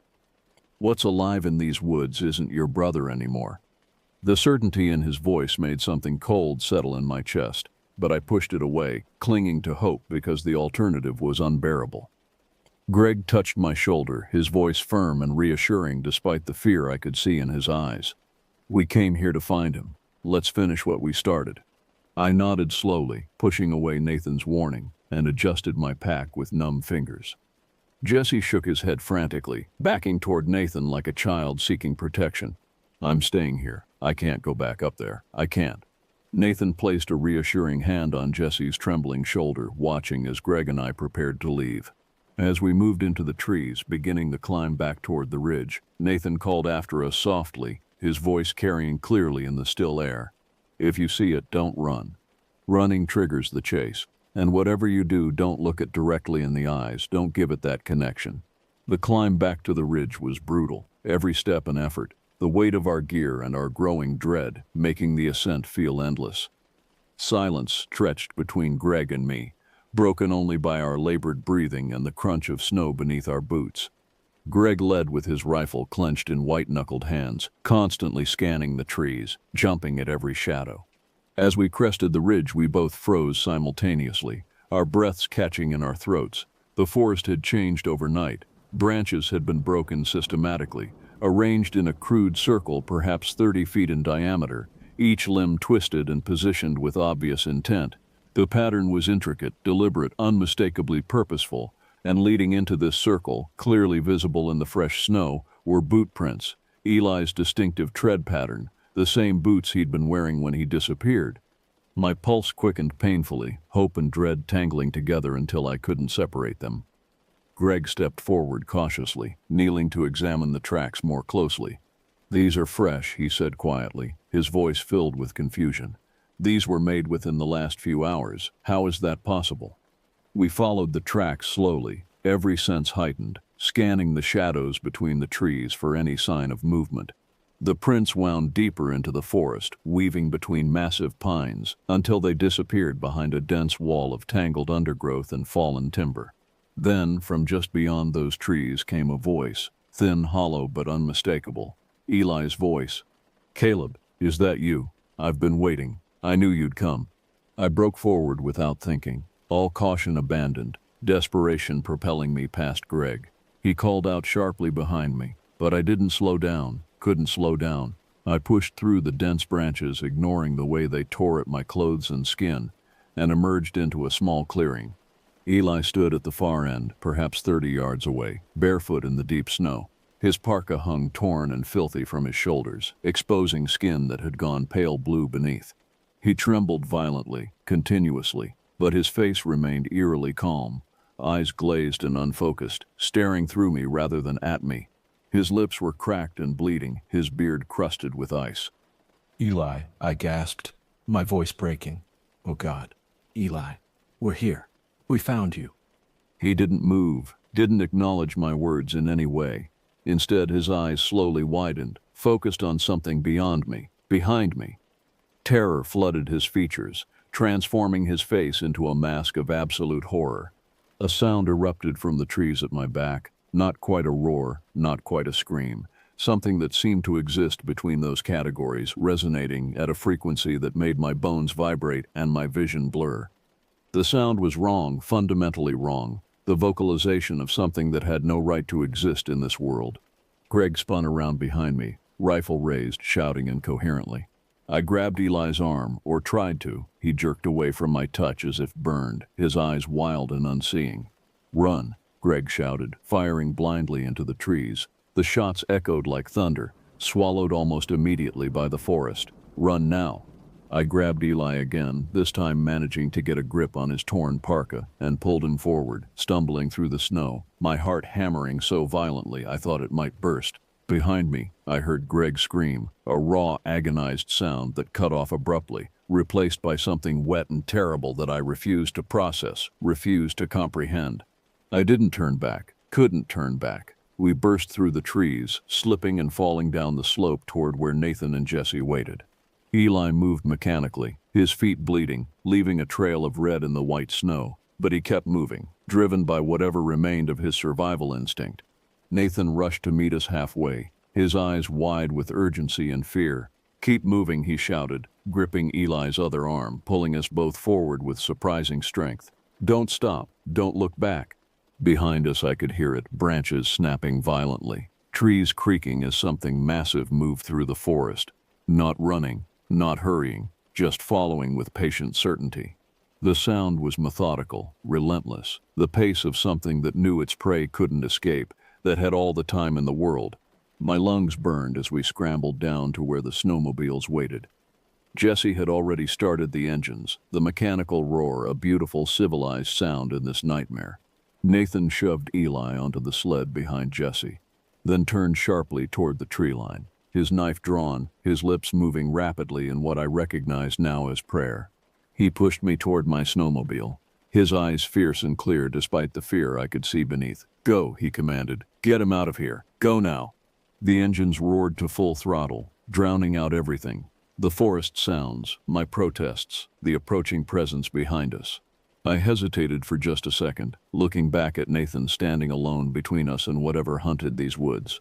He stood facing the trees defiantly, knife raised, chanting words I couldn't hear, his back straight and proud. Then we were speeding away, the gulch disappearing behind us in a blur of white and shadow and terror. We rode hard, engines screaming, not slowing until we'd reached open ground near the main trails miles away. Only then did Jesse finally kill the engine, both of us too exhausted and traumatized to continue. I slid off my snowmobile, legs shaking so badly I nearly collapsed. I turned to check on Eli. He sat motionless on the back of Jesse's sled, his bleeding feet dangling, his eyes distant and unfocused, staring at nothing. His lips moved constantly, forming words too quiet to hear. Jesse stood several feet back, breathing heavily, his face pale and wet with tears he probably didn't realize he was crying. In the sudden silence, broken only by our ragged breathing and the ticking of cooling engines, Eli's whispers finally became clear enough to understand. "It watches through the bones," he murmured, his voice flat and mechanical, completely devoid of inflection. "It watches through the bones. It watches through the bones." He repeated those words over and over, like a mantra or a curse, and nothing we said or did could make him stop. 2 days after we extracted him from Snowshoe Gulch, Eli was discovered wandering barefoot down an old logging road approximately 15 miles from where we'd found him. A truck driver spotted him, thought at first he was looking at a ghost given how Eli appeared in the man's headlights, pale, emaciated, covered in frost, barely recognizable as human. The driver called the sheriff's department, and Eli was rushed to Kalispell Regional Medical Center, suffering from severe frostbite, malnutrition, dehydration, and profound psychological trauma. When the doctors examined him, they found something that no one could adequately explain. Despite having walked miles through sub-zero temperatures on bare feet that should have been frozen solid, Eli's frostbite was relatively minor, localized, as if something had been protecting him even as it destroyed his mind. His physical injuries healed within weeks. His mind did not. He remembered nothing coherent about his time in the gulch, offering only fractured, disconnected phrases when questioned by the sheriff's department investigators. He spoke repeatedly about the Tall One, about the Eater of Men, about the Circle of Bones and the Watching Place. None of it made sense to anyone except me, Nathan, and Jesse, and we weren't talking to investigators about what we'd experienced. What would we say? How could we explain something we didn't understand ourselves? Greg Weller's body was never recovered. Search teams spent 3 days combing the area where we'd last seen him, employing dogs, thermal imaging, even bringing in a helicopter once the weather cleared. They found nothing, no body, no blood, no signs of struggle, no tracks, nothing. It was as if he'd simply ceased to exist the moment we'd left him behind in that clearing. His family held a memorial service without a body, his wife and 2 young daughters standing beside an empty casket, grieving for a man who'd vanished as completely as if he'd been erased from reality. Nathan Two Feathers never returned to Flathead National Forest. I heard through mutual acquaintances that he'd left Montana entirely, moving to the Blackfeet Reservation near Browning, where he lived with extended family, and refused to discuss what happened in Snowshoe Gulch. He'd left a brief note at my house the day after we'd brought Eli out, written in careful handwriting on lined paper torn from a notebook. It read simply, "What we woke cannot be put back to sleep. Stay away from that place, Caleb. Don't go back for any reason. Some hungers can never be satisfied, only avoided. I pray for your brother, but I fear he brought something back with him." I never saw Nathan again after that. 3 months later, I heard he'd passed away in his sleep. A massive heart attack, the coroner reported, unusual for a man of only 43 with no history of heart problems. But I remembered the expression on his face when he'd stood between us and whatever hunted those woods, and I wondered if the heart attack was truly natural, or if facing that thing had broken something fundamental inside him that couldn't be repaired. Jesse Pruitt stopped working as a snowmobile guide entirely. He sold his machines and took a job at a hardware store in town, spending his days indoors beneath fluorescent lights, as far from the wilderness as he could manage while still living in Montana. The few times I saw him around town, he wouldn't meet my eyes, would cross the street to avoid conversation. The trauma had hollowed him out, left him a shell of the confident outdoorsman I'd known my entire life. The official investigation into the disappearances concluded that Eric Halstead had likely died of exposure due to getting separated from his guide in poor weather conditions. Eli's mental state was attributed to the trauma of watching his client die and his own struggle to survive in extreme conditions. Greg Weller's disappearance remained listed as an unsolved missing persons case, with the assumption that he'd suffered some kind of accident in the treacherous terrain of Snowshoe Gulch. The official reports made no mention of the arranged bones, the circling presence, the voice in the trees. Those details stayed with those of us who'd been there, locked away in nightmares we couldn't share. Weeks after the incident, I finally gathered the courage to visit Eli at the psychiatric facility in Kalispell, where he'd been committed for ongoing treatment. The building was modern, clean, painted in calming pastels that seemed grotesquely inappropriate given the suffering housed within its walls. A nurse led me through security doors that locked automatically behind us, down corridors that smelled of disinfectant and despair, to a common room where Eli sat alone at a table near a window. He'd gained back some of the weight he'd lost. His hair had been cut neatly, his beard trimmed, but his eyes remained distant, haunted, constantly watching something no one else could see. He wore soft gray clothing without buttons or strings, institutional attire designed to prevent self-harm. His hands trembled continuously on the table in front of him. When I sat down across from him, he didn't acknowledge my presence at first. His eyes remained fixed on the window, though the curtains had been drawn, blocking any view of the outside world. I noticed immediately that his chair had been positioned so his back was never to an open space, never toward a doorway where something might approach unseen. "Eli," I said softly. "It's me. It's Caleb." His eyes slowly shifted to focus on my face, recognition flickering briefly in their depths before fading back to that distant stare. His lips moved, forming words too quiet to hear at first. "The tall one knows you came," he whispered finally, his voice flat and mechanical. "It watched you leave. It remembers your scent, your face. It's patient. It can wait years, decades. Time means nothing to the eater of men." My blood went cold at his words, but I forced myself to speak calmly. "Eli, you're safe here. Whatever was out there can't reach you anymore. You're protected." His laugh was bitter, empty, a sound that barely qualified as human. "Protected? There's no protection from what sleeps in those mountains. It's older than the tribes, older than the trees themselves. It was there before humans came to these lands, and it will be there long after we're gone." He finally turned to look at me directly, and what I saw in his eyes made me want to flee from that room, from that building, from this entire state.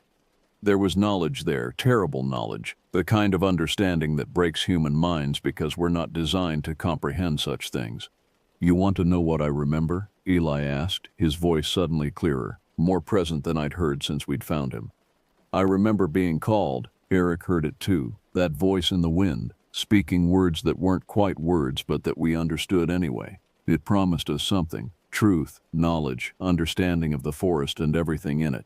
We followed the voice for hours, days maybe. Time stopped making sense. He paused, his hands trembling more violently, jaw clenching as if the words caused him physical pain to speak.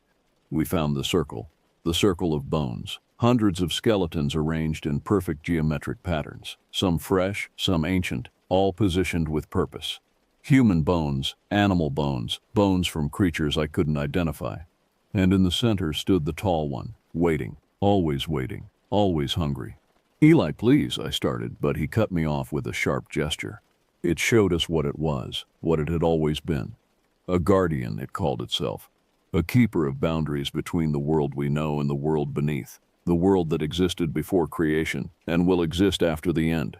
It said we'd violated its territory, broken old agreements our ancestors made when they first came to these mountains. It said payment was required. Tears began streaming down Eli's face, though his expression remained blank, detached, as if his body was crying while his mind observed from a distance. Eric ran. The tall one let him run because the chase feeds it, the fear makes the meat sweeter. I stayed. I couldn't move. It touched me, Caleb. It put its hand on my head, and I felt everything: centuries of hunger, millennia of patience, the endless cold of something that exists outside of time. It showed me everyone who'd ever entered its territory, everyone who'd died in those woods, and it showed me everyone who would die there in the future.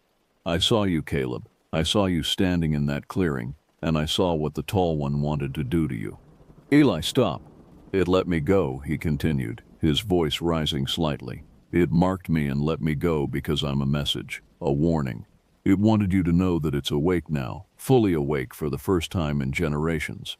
It wanted you to know that Snowshoe Gulch is just the beginning. The watching place is expanding, reclaiming territory it lost when humans pushed into these mountains, and there's nothing anyone can do to stop it." I sat in stunned silence, unable to process what I was hearing. Part of me wanted to dismiss his words as delusions, the product of a broken mind trying to make sense of trauma it couldn't understand. But I'd been there.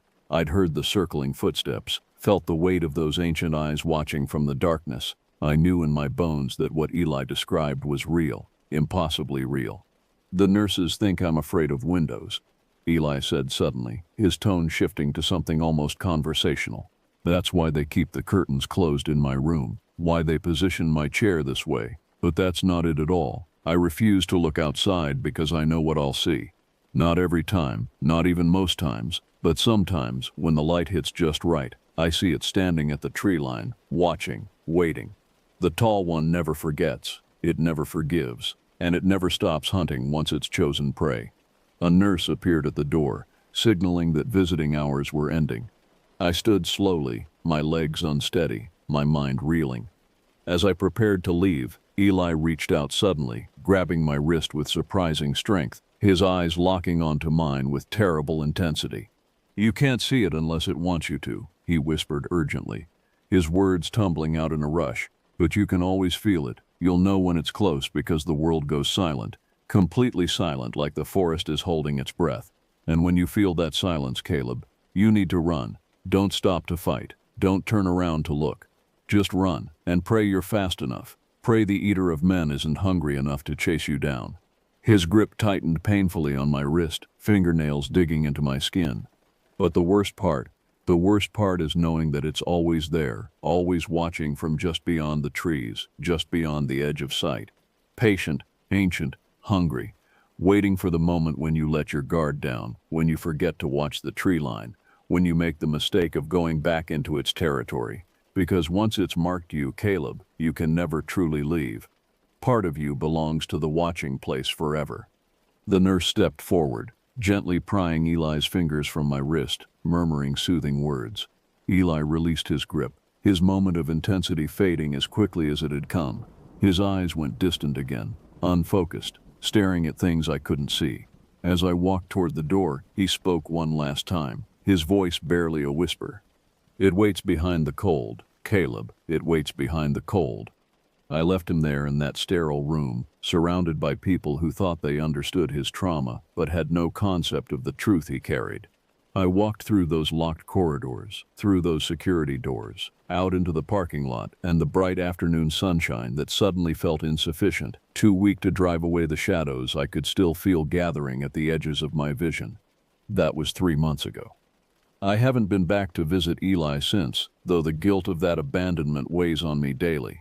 I've avoided Flathead National Forest entirely, sticking to roads and civilization, spending my nights under artificial lights in town. But no matter where I go, no matter how far I stay from those mountains, I can feel it still, that presence, that attention, the weight of ancient eyes watching from places I can't see. Sometimes in the middle of the night, I wake up certain I've heard something circling my house, heavy footsteps crunching through gravel just beyond the reach of the porch light. I'll stand at my window staring out into the darkness between the houses, searching the shadows for any sign of movement. And sometimes when the wind is right and the night is silent enough, I swear I can hear it calling, using a voice that sounds almost like Eli's, almost like Nathan's, almost like Greg's. "It waits behind the cold." That's what Eli said, and now I finally understand what he meant. Not behind the temperature, not behind the snow or ice. Behind the cold that exists in places humans were never meant to go, in the spaces between stars and beneath ancient trees, in the darkness that existed before light and will exist after the last sun dies. The eater of men waits there, patient and eternal, and now that I've walked through its territory, now that I've seen its work and fled its presence, I carry a piece of that cold with me everywhere I go. I tell myself I'll never return to Snowshoe Gulch. I tell myself I'm safe here in town, surrounded by people and lights and the comfortable illusions of civilization. But late at night, when sleep refuses to come and every shadow seems to move with purpose, I remember Eli's words, his warning that once the tall one has marked you, you can never truly leave. And I wonder, with growing dread, how long it will wait before it comes to collect what it believes it's owed, because something is different now since that expedition into the gulch. Sometimes when I'm alone, I'll feel that silence descending, that complete absence of sound that shouldn't exist in a living world. And in those moments of terrible quiet, I'll catch a glimpse, just a glimpse of something tall standing at the edge of sight, just beyond the tree line, perfectly still, watching with patient hunger. The eater of men is awake, and it remembers.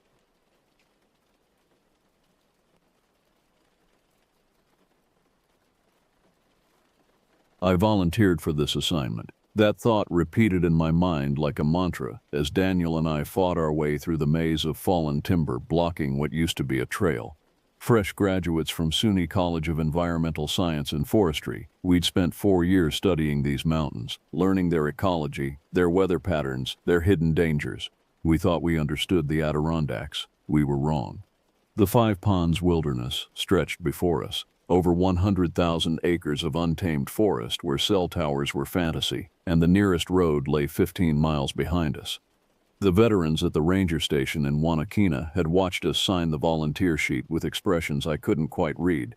Not concern exactly, more like recognition, like they were seeing ghosts of themselves, younger and more naive, before something had taught them better. Your assignment is simple, Station Chief Morrison had said, spreading a topographical map across his desk. His finger traced a route to a small marking in the northeast section. Bear Mountain Lookout Tower. Last inspection was 2017. We need someone to assess structural integrity of the tower and check the old ranger cabin at the base. Document any damage, note if it's salvageable or if we should remove it from the maps entirely. He'd paused then, glancing at his deputy, a grizzled woman named Stevens, who'd worked these woods for 30 years. She'd said nothing, just studied us with eyes that had seen too much. You'll be out there 3 days, Morrison continued. 2 days hiking in, 1 night at the site, 2 days back. Weather stable, should be straightforward. Should be. Those 2 words carried weight I didn't recognize until later. Now as afternoon shadows lengthened across the snow, I understood why the older rangers had exchanged those looks. The forest here felt wrong. Not dangerous in the obvious ways, no fresh bear tracks, no signs of territorial predators. It was something subtler, something that made my forestry training feel inadequate. The silence was too complete. No birds called from the branches, no squirrels chattered warnings at our passage, just the crunch of our boots through crusted snow and the rasp of our breathing in the January cold. "Hold up," Daniel called from behind me. He was doubled over, hands on his knees, face flushed red against the white landscape. "This trail is worse than they said. We've crossed 4 blowdown areas in the last mile. The 2021 ice storm probably took out half the old-growth pines," I said. Though even as the words left my mouth, I knew they weren't quite right. The damage pattern was strange. Trees hadn't just fallen. They'd been twisted, snapped at odd angles as if something massive had moved through the forest with deliberate force. We pressed forward. The temperature was dropping fast, that particular Adirondack cold that seeps through every layer of clothing and settles into your bones. My breath crystallized on my beard. Ice formed on my glasses, forcing me to stop repeatedly to clear my vision. Each time I paused, I found myself scanning the tree line, though I couldn't have said what I was looking for. The tower appeared suddenly through a break in the pines. One moment we were surrounded by forest. The next we stood in a small clearing, staring up at a skeletal structure of rust-eaten steel. The lookout tower rose 60 feet, its metal framework twisted and sagging, the enclosed observation cabin at the top listing dangerously to one side. The access ladder was missing several rungs. The whole structure groaned softly in the wind, a sound like distant screaming. "Well," Daniel said quietly, "that's coming down, no question." Beneath the tower squatted the ranger cabin, a log structure with a corrugated metal roof weighted down by decades of accumulated snow and ice. One wall bulged inward, the logs rotted and failing. The windows were dark, the glass intact but so filthy they appeared black. The chimney pipe hung at an angle, disconnected from the roof, pointing accusingly at the sky. We approached slowly. Something about the cabin's appearance triggered my training. The way the door hung slightly open, the fresh scratches on the frame, the disturbed snow near the entrance that looked almost like something had been dragged, but dragged in or out I couldn't tell. "You seeing this?" I asked Daniel, pointing to the marks. He nodded, his jaw tight. "Probably deer. They shelter in abandoned buildings sometimes during harsh winters." "Right," I agreed, but neither of us moved closer. The wind picked up, howling through the tower's framework with an almost vocal quality. For a moment it sounded like words, like someone calling from far away. I shook my head, clearing the thought. Acoustic tricks, nothing more. Wind and metal, the same phenomenon that makes people hear voices in old houses. "Let's get inside before we lose the light entirely," Daniel said, forcing cheer into his voice.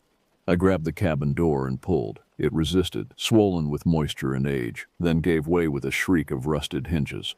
The smell that rolled out made us both step back. Decay, mildew, something else underneath that I couldn't identify. Animal musk, maybe. The sharp tang of old urine. Daniel clicked on his flashlight, and we stepped inside. The cabin's interior was worse than the exterior suggested. Our flashlight beams revealed a single room, perhaps 15 feet square, with bunk beds along one wall, a cast iron stove in the corner, and a small table with 2 chairs near what had been a window. The glass was still intact, but grime and frost made it opaque. The floorboards were warped and buckled, water damage evident everywhere. The ceiling sagged, yellow stains marking where rain and snow had penetrated. But it was the details that made my skin crawl. The lower bunk's mattress had been shredded, its stuffing scattered across the floor in clumps mixed with something dark and dried that might have been blood. Deep gouges scarred the wooden bed frame, parallel marks that looked disturbingly like claw scratches but too large, too deep for any animal I could identify. The scratches continued across the floor, concentrated near the wall as if something had frantically tried to dig through the logs. "What could do that?" Daniel whispered, kneeling to examine the marks more closely. He pulled off his glove and ran his fingers along the grooves. "These are fresh, within the last few months." "Bear?" I suggested, though I knew it wasn't right. Bears didn't behave this way. They destroyed things with brute force, not with this kind of focused, almost methodical damage. Behind the stove, we found more stains. Dark smears painted the wall in patterns that suggested arterial spray. Not much, not enough to indicate a killing, but enough to make me taste bile in the back of my throat. Mixed with the dried blood were tufts of gray-brown hair, coarse and thick. "We should document this," I said, pulling out my camera. I photographed everything: the scratches, the stains, the destroyed mattress. Evidence of something, though I didn't want to think too hard about what. Daniel had moved to the table. The surface was covered with carved initials, dates, messages from past rangers and hikers who'd sheltered here over the decades. Most were innocent, names and years, crude hearts with paired initials. But someone had carved something else, scratched deep into the wood with what must have been a knife blade. The letters were rough, desperate. "Don't stay after dark. It comes when you sleep. North window, don't look." "Daniel," I called softly. He came over, read the message, then looked at the north-facing window, the one covered in grime facing deeper into the wilderness. "Kids trying to scare each other," he said, but his voice lacked conviction. We spent the next hour making the cabin marginally habitable. We cleared the debris from the floor, tested the stove miraculously. It still drew air through the crooked chimney, and laid out our sleeping bags on the upper bunks, away from the destroyed lower mattress. Daniel tried the satellite phone repeatedly, moving around the clearing, holding it up at different angles. Nothing. The mountains blocked us completely. "We're truly off the grid," he said, forcing a laugh, "like the old days."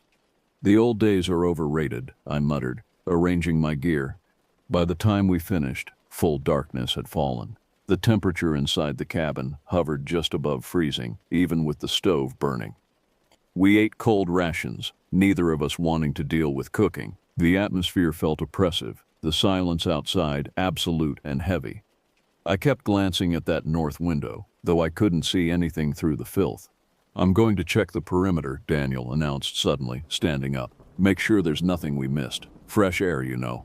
I understood. The cabin felt claustrophobic, despite the cold. The walls seemed to press inward. I nodded. "Don't go far, and keep your radio on." He pulled on his parka and stepped outside, the door closing behind him with a heavy thud. I was alone. I sat on the upper bunk trying to read a book by headlamp, but the words wouldn't stick. My attention kept drifting to those claw marks on the floor, to the desperate message carved in the table, to the north window. The wind had picked up outside, and the cabin creaked and groaned, settling into the cold, normal sounds, I told myself. Old buildings make noise. Then I heard it. From somewhere in the forest, distant but distinct, came a sound that wasn't wind. It started low, almost subsonic, a rumble I felt in my chest before I heard it.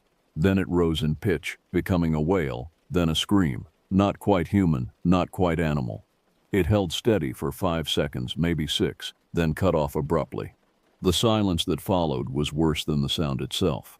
The door burst open and Daniel stumbled inside, slamming it behind him. His face had gone pale, his eyes wide. Snow dusted his shoulders and hat. "Did you hear that?" His voice was barely above a whisper. "Yeah," I managed. "What was it?" He shook his head, moving to the window to peer out, then thinking better of it and backing away. "I don't know. I was maybe 50 yards out, checking the tower foundation, and it just started. From the north, I think. Maybe a mile away, maybe closer. Distance is hard to judge out here." "Mountain lion?" I suggested, though I'd never heard of one in this part of the Adirondacks. Maybe a bobcat. Sound can carry strange and cold air, make things seem different than they are. He was talking fast, trying to convince himself. "Or wolves. I know they're not supposed to be this far south, but migration patterns change. Climate change affects ranges." He trailed off. We both knew it hadn't sounded like any animal either of us had studied. We sat in silence, listening. The sound didn't repeat. Gradually, the normal night sounds of the forest resumed. The creak of ice-laden branches, the whisper of wind through pine needles, the occasional crack of a tree settling in the cold. "Long day," Daniel said finally. "We're tired, cold, probably a little dehydrated. Our minds are playing tricks." "Right," I agreed, because there was nothing else to say. We prepared for sleep, checking and rechecking the door latch, positioning our gear within easy reach. Daniel took the bunk near the door. I took the one near the back wall, where I could see the whole room. Neither of us mentioned the carved warning on the table. I lay in my sleeping bag, fully dressed except for my boots, listening to Daniel's breathing slow and deepen as he fell asleep. Exhaustion pulled at me, but I fought it, staring at the dark ceiling, watching shadows cast by the dying stove fire dance across the warped boards. Outside, something moved through the snow, not the scurrying of small animals or the plodding of deer. Something heavier, more deliberate. The footsteps circled the cabin once, twice, then stopped. I held my breath, listening so hard my ears ached. Nothing, just silence and the sound of my own hammering heart. Eventually, despite every instinct screaming at me to stay alert, exhaustion won. I slipped into an uneasy sleep, filled with dreams of shadows moving between trees and voices calling my name from the darkness. I woke to cold gray light filtering through the dirty windows and the immediate visceral certainty that something was wrong. The cabin was silent except for the wind outside and the creak of settling logs. Too silent. "Daniel." My voice echoed in the small space, flat and unanswered. I sat up quickly, my sleeping bag rustling. The bunk below mine was empty. Daniel's sleeping bag lay torn open, the fabric ripped in long parallel gashes that exposed the insulation inside. The material was shredded with the same deliberate precision as the old mattress we'd found yesterday. His bag had been destroyed from the inside out. My heart began to race. I swung down from the bunk, my feet hitting the cold floor. Daniel's boots stood exactly where he'd left them beside the stove. His parka hung on the hook by the door. His gloves sat on the table beside the satellite phone. "Daniel," I shouted, louder now, panic creeping into my voice. "This isn't funny." I grabbed my own boots, yanked them on with shaking hands. My mind supplied reasonable explanations even as my gut rejected them. Maybe he'd gone out to relieve himself. Maybe he'd heard something and investigated. But without boots, without his coat in January, the temperature outside was probably 10 degrees, maybe lower with wind chill. I threw open the cabin door. The sight outside froze me in place. Fresh snow had fallen overnight, perhaps 2 inches, covering everything in pristine white. The clearing around the cabin was utterly undisturbed. No footprints led away from the door. No tracks of any kind marked the snow. Not human, not animal, nothing. The white expanse was perfect and unbroken, as if no one had been outside since the snow stopped falling. But that was impossible. Daniel's sleeping bag was shredded. He was gone. He had to have left somehow. I stepped outside, my breath forming clouds in the frigid air. I walked carefully around the entire cabin, studying the snow, looking for any sign, any clue. Nothing. The snow lay smooth and undisturbed right up to the cabin walls. Even under the eaves, where someone might have walked without leaving tracks in the clearing, there was nothing. "Daniel!" I screamed his name until my throat burned, until my voice cracked. The sound echoed off the surrounding peaks and died away. No response came back. The forest absorbed my shouts and returned only silence. I ran to the tower, thinking maybe he'd climbed up despite the dangerous condition. Maybe he'd wanted to try the satellite phone from higher elevation. But the ladder rungs were coated in thick ice, undisturbed. No one had climbed here recently. Panic was giving way to something worse, a creeping dread that made my hands tremble and my thoughts scatter. I forced myself to slow down, to think like the trained wilderness professional I was supposed to be. Systematic search, document everything, stay calm. I went back inside and grabbed my radio. This is Ranger Station Volunteer, Bear Mountain Lookout, requesting immediate assistance. My partner is missing. Repeat, my partner is missing and I need emergency support. Static answered me. I tried again, cycling through every channel, more static. The mountains blocked everything. The satellite phone was equally useless. No signal, the screen showing the same infuriating searching message no matter where I stood. I was utterly alone, miles from help, with a partner who had vanished without a trace. I spent the next hour conducting a proper search pattern, moving outward from the cabin in expanding circles, calling Daniel's name, looking for any sign of him. The forest around Bear Mountain was dense, the underbrush thick even in winter.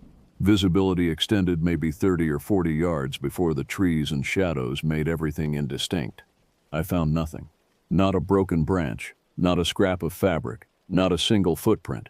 It was as if Daniel had simply ceased to exist. By noon, the temperature had risen slightly, and I was sweating inside my layers despite the cold. My throat was raw from shouting. My mind raced with possibilities, each more disturbing than the last. Medical emergency, sudden psychotic break causing him to strip and run into the woods. But there would still be tracks. Animal attack? There'd be blood, signs of struggle, something. The only explanation that fit the evidence was impossible. Daniel had vanished from inside a locked cabin without leaving any trace of his exit. I climbed the tower despite my fear of the unstable structure.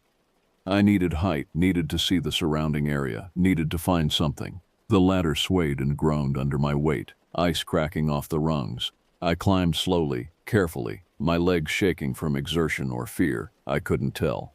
The observation deck at the top was worse than I'd expected. The floor had rusted through in places, leaving gaps that showed the ground 60 feet below. The windows were long gone, just empty frames open to the wind. But the view was expansive. I could see for miles in every direction. Endless forest, rolling peaks, the dark line of a frozen lake to the east. And nothing. No smoke from a fire, no movement, no flash of color that might be Daniel's clothing. Just wilderness stretching away in all directions.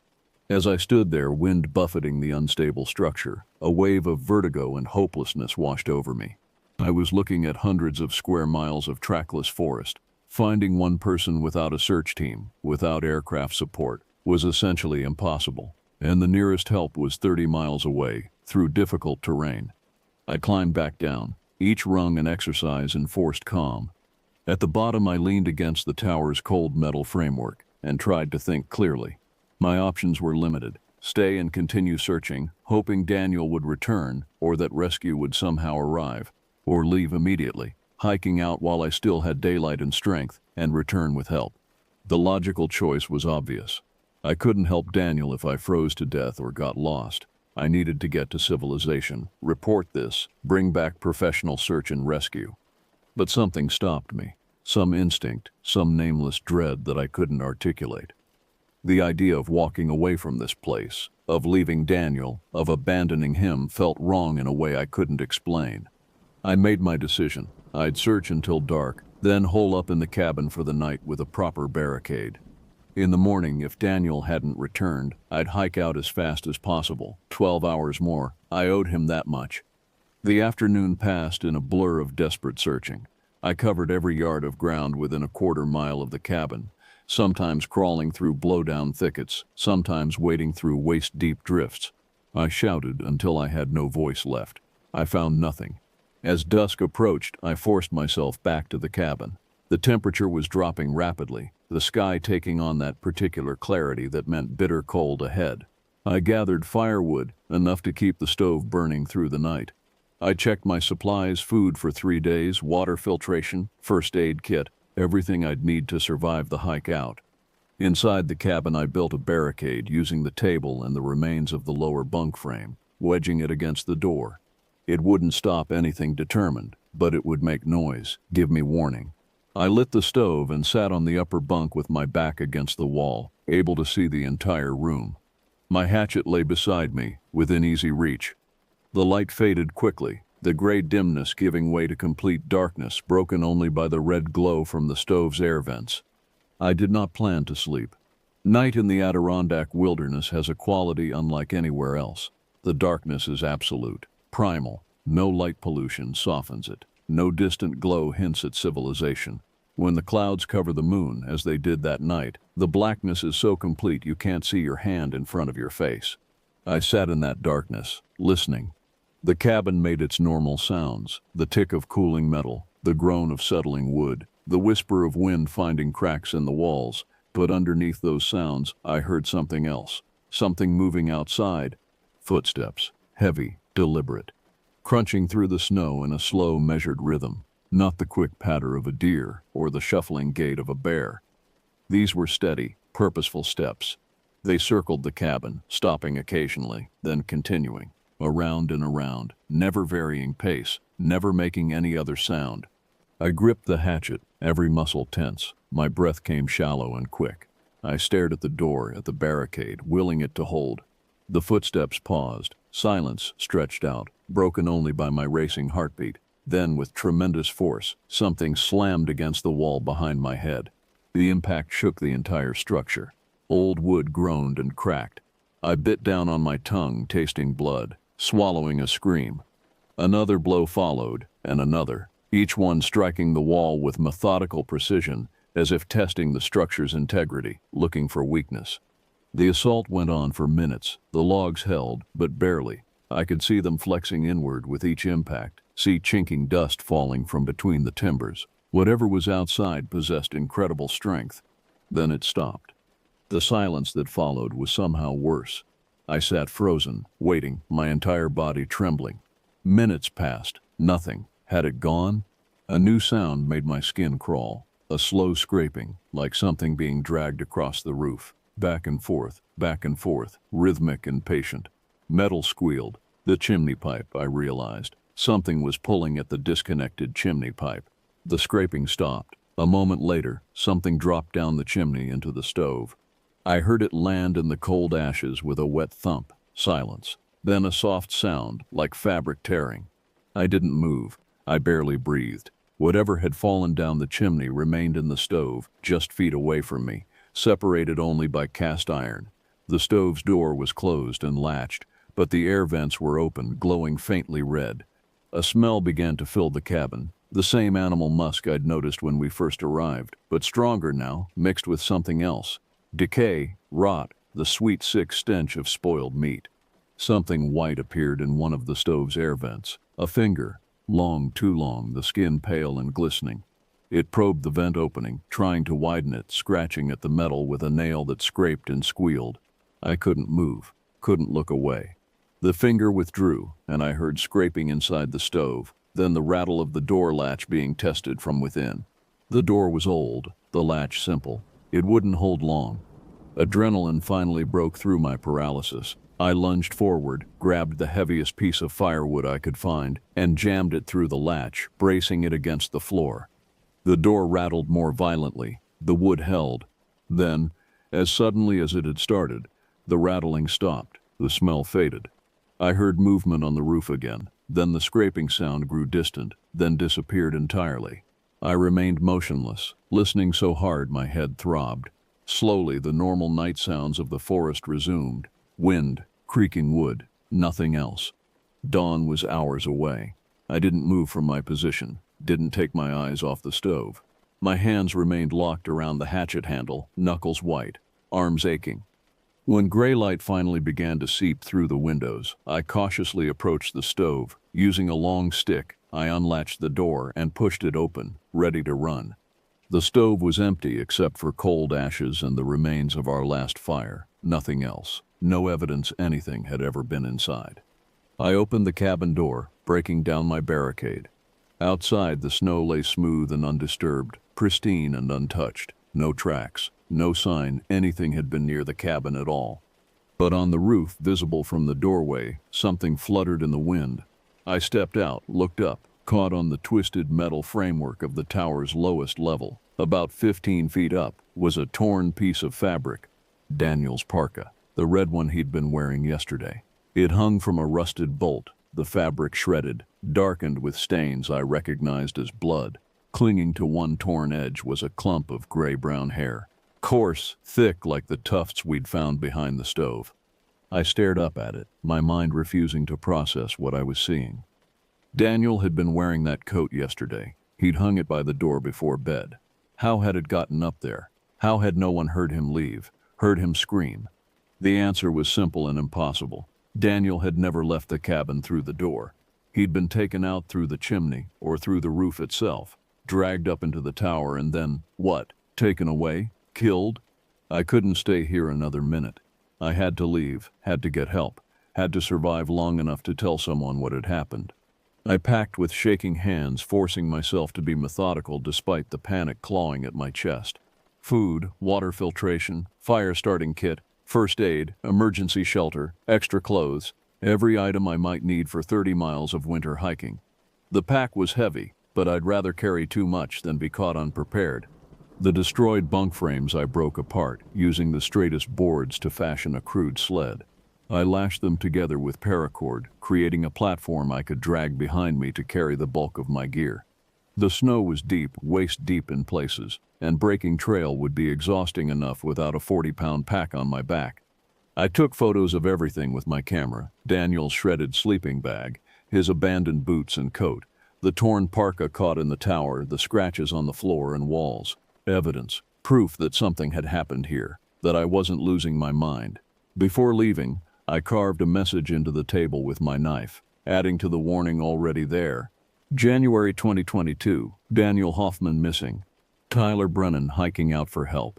Something here, not safe. If someone found the cabin, if other hikers or rangers came to investigate, they'd know what had happened. Or at least part of it. I took one last look around the cabin, this place that had transformed from shelter to nightmare. Then I stepped outside, secured the door as best I could, and started south on the trail that had brought us here. The first hours weren't terrible. The morning was clear and cold, but not windy, and I had the trail from our approach to follow, our footprints from 2 days ago still visible in the older snow.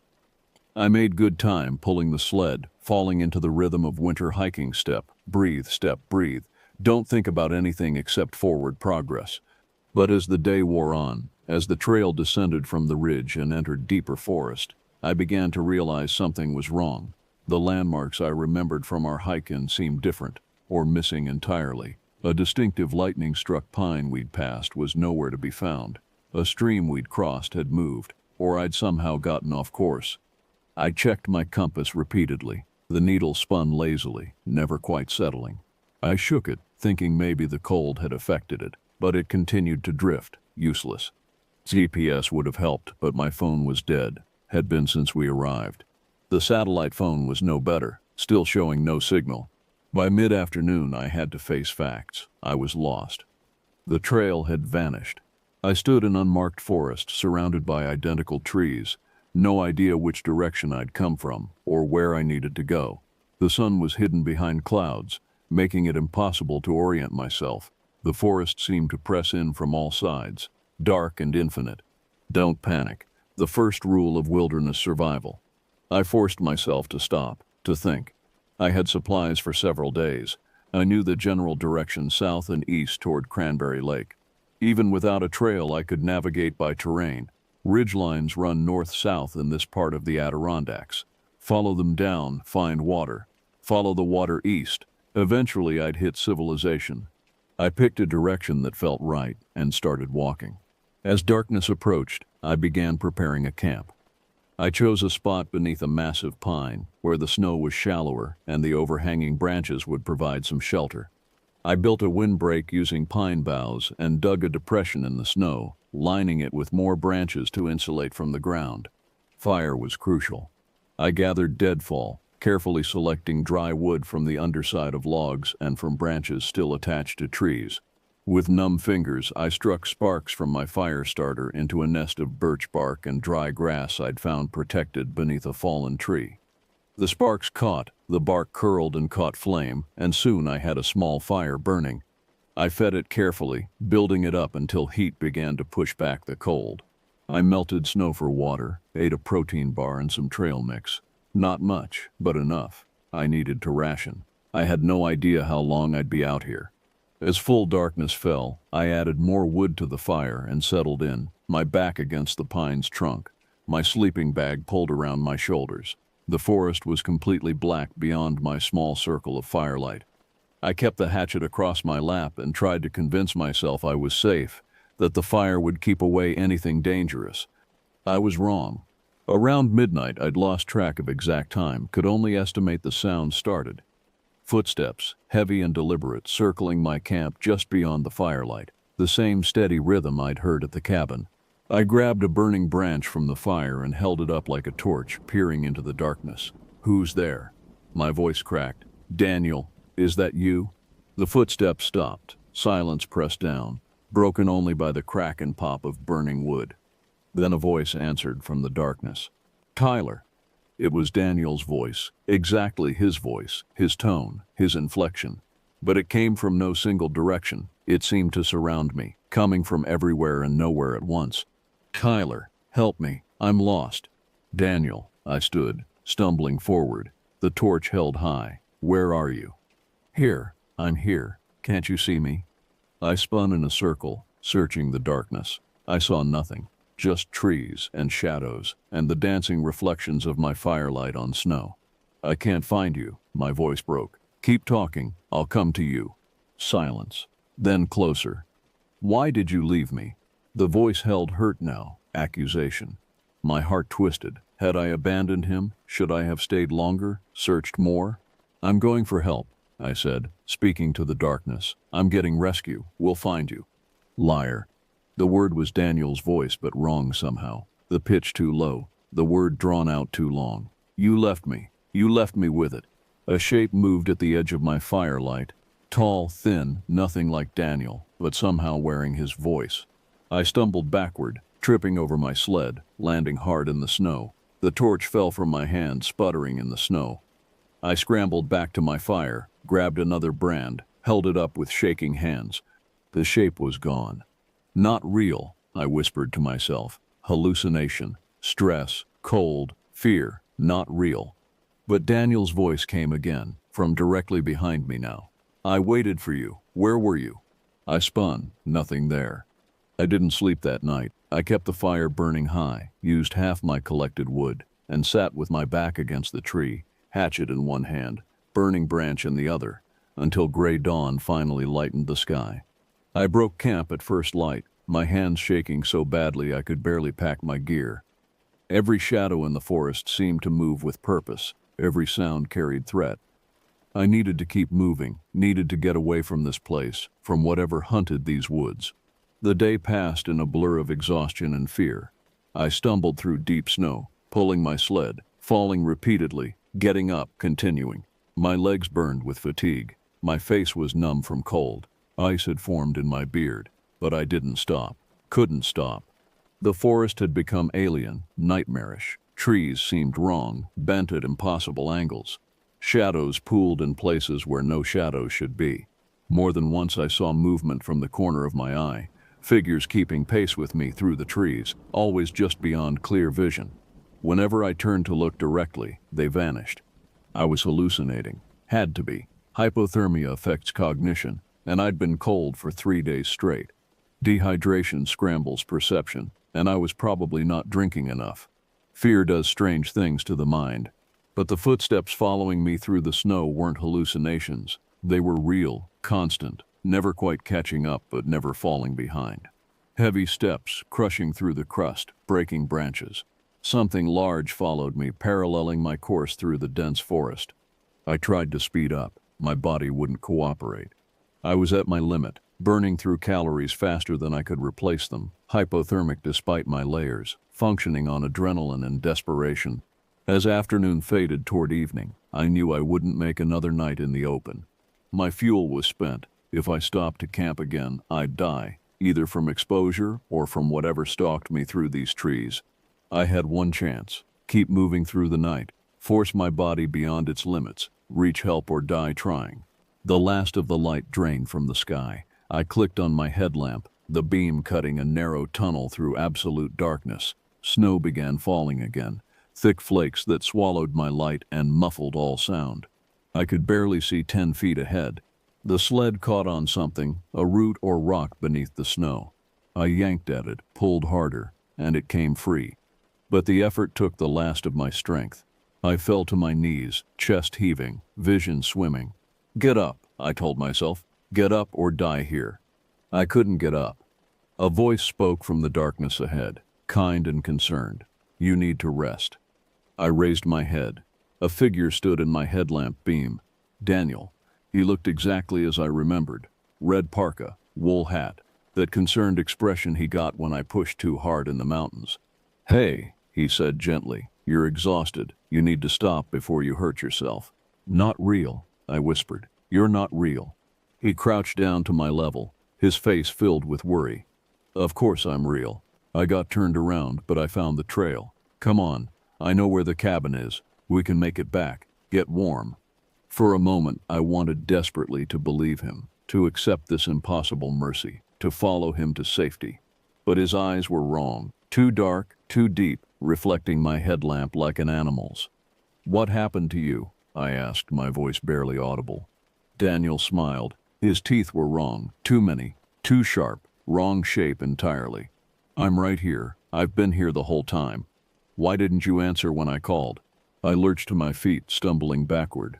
Daniel's form flickered, blurred, became something else. Tall, wrong proportions, limbs that bent incorrectly. It reached for me with hands that had too many fingers. I ran. My pack forgotten, my sled abandoned, I crashed through the forest in blind panic. Branches tore at my face. I fell, got up, fell again. Behind me, heavy footsteps followed. Closer now, no longer maintaining distance. I don't remember much of what happened next. Terror shattered my memories into fragments. Running, falling, the taste of blood in my mouth, trees that seemed to move blocking my path. Daniel's voice calling my name from every direction, cold beyond anything I'd experienced, settling into my bones like concrete. At some point I stopped running. My body simply quit. I collapsed in the snow, unable to move, unable to care. My vision had narrowed to a tunnel, the edges going black. This is how it ends, I thought. Not a bad way to go. Just sleep, just cold. A light appeared ahead, bright, artificial, beautiful. It grew larger, and with it came a sound, an engine, a snowmobile. Voices shouted, hands lifted me. I tried to speak but couldn't form words. They wrapped me in blankets, spoke urgently to each other in tones I couldn't quite parse. Severe hypothermia. Need to get him out now. Been out here days. The snowmobile's engine roared, and we were moving. I drifted in and out, consciousness flickering. At some point the movement stopped. More voices, brighter lights, warmth that hurt like fire against my frozen skin. Then nothing. I woke in a hospital room, surrounded by machines that beeped softly. Sunlight streamed through a window, so bright it hurt my eyes. An IV ran into my arm. My hands and feet were wrapped in white bandages. A nurse noticed me stirring and came over, her smile warm but her eyes professional, assessing. Welcome back. How are you feeling? Daniel, I managed, my throat raw. My partner, did you find him? Her smile faded. Let me get the doctor. Over the next days, I learned what had happened. A couple on their anniversary, out for a snowmobile ride, had spotted me by sheer chance. I'd been 3 miles from a seasonal logging road, delirious and in the late stages of hypothermia. They'd gotten me to their truck, then to the hospital in Tupper Lake. Search and rescue teams had gone to Bear Mountain as soon as I was stable enough to tell them where to look. They'd found the cabin exactly as I'd described. Daniel's shredded sleeping bag, his boots and coat, my carved warning on the table. They'd found the torn parka caught in the tower. They had not found Daniel. 3 days of intensive searching. Dogs, aerial reconnaissance, everything. Nothing, no body, no trace, nothing beyond what had been at the cabin. The investigation ruled it an unexplained disappearance. The prevailing theory was that Daniel had experienced some kind of medical emergency, maybe carbon monoxide poisoning from the stove, maybe a psychotic break, and had fled into the wilderness despite the cold. Hypothermia causes paradoxical undressing, where victims remove their clothes feeling overheated. It wasn't uncommon in wilderness deaths. The theory was logical, evidence-based, sensible. It was also completely wrong, and everyone who'd searched knew it. I could see it in their faces when they interviewed me, hear it in the careful way they asked questions. The older rangers especially, they'd exchange glances when I mentioned the sounds, the footsteps, the voice calling my name. They believed me. They just couldn't say so. Morrison came to visit me before I was discharged. The ranger station chief sat in the visitor's chair, his hat in his hands, looking older than I remembered. "How are you feeling?" he asked. "Better." It was true. The frostbite had been relatively minor. I'd keep all my fingers and toes. The physical recovery, at least, was going well. "We're closing Bear Mountain Station," Morrison said quietly. "Taking the tower down, boarding up the cabin. It'll be removed from maps." "Good. Tyler." He paused, choosing his words carefully. "What you experienced out there, I want you to know you're not the first. Won't be the last either." I looked at him sharply. "What do you mean?" "The Five Ponds Wilderness is old, son. Really old. There are stories about those woods going back to the Mohawk people, probably earlier. Things that live in the deep places. Things that don't like being disturbed." He turned his hat in his hands. "Most of the time, people who go missing out there, we find them eventually. But sometimes we don't. And the ones we do find, they won't talk about it, can't talk about it. What they saw breaks something inside." "You believe me," I said. It wasn't a question. "I believe these mountains are bigger than we are, and older than we can imagine. I believe there are things we don't understand, maybe can't understand, and I believe you're lucky to be alive." He stood, placed his hat back on his head.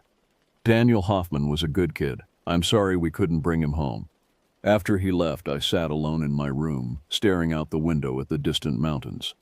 Somewhere out there, in the endless wilderness, Daniel was gone. Taken by something that shouldn't exist, lost to a place that didn't care about our rules or understanding. I thought about the voice calling my name in the darkness, about the heavy footsteps circling my camp, about Daniel's face, smiling at me with wrong teeth, telling me I'd abandoned him. The thing in those woods hadn't been hungry. If it had been, I'd be as gone as Daniel.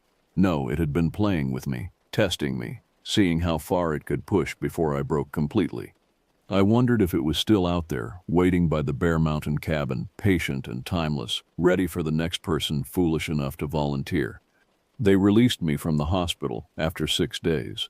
I'd regained most of my strength, though I'd lost 15 pounds, and still had patches of frostbite healing on my cheeks and ears.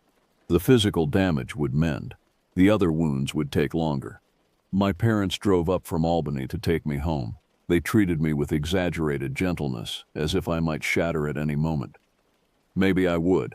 I spent the 3-hour drive staring out the window, watching the mountains recede behind us, feeling something like relief mixed with guilt. I was leaving. Daniel never would. The investigation formally concluded after 2 weeks. Daniel Hoffman was declared missing, presumed dead from exposure. A memorial service was held at the college. His parents were there, holding each other, faces hollow with grief. I sat in the back, unable to meet their eyes. I couldn't tell them what had really happened. Who would believe it? Even my own memories seemed impossible now, viewed from civilization's safety. In a warm room surrounded by people, the idea of something inhuman stalking the Adirondacks seemed absurd. Psychology offered explanations: trauma, hypothermia-induced hallucination, the mind's attempt to make sense of tragedy by creating narrative. But late at night, when I closed my eyes, I heard Daniel's voice calling from the darkness.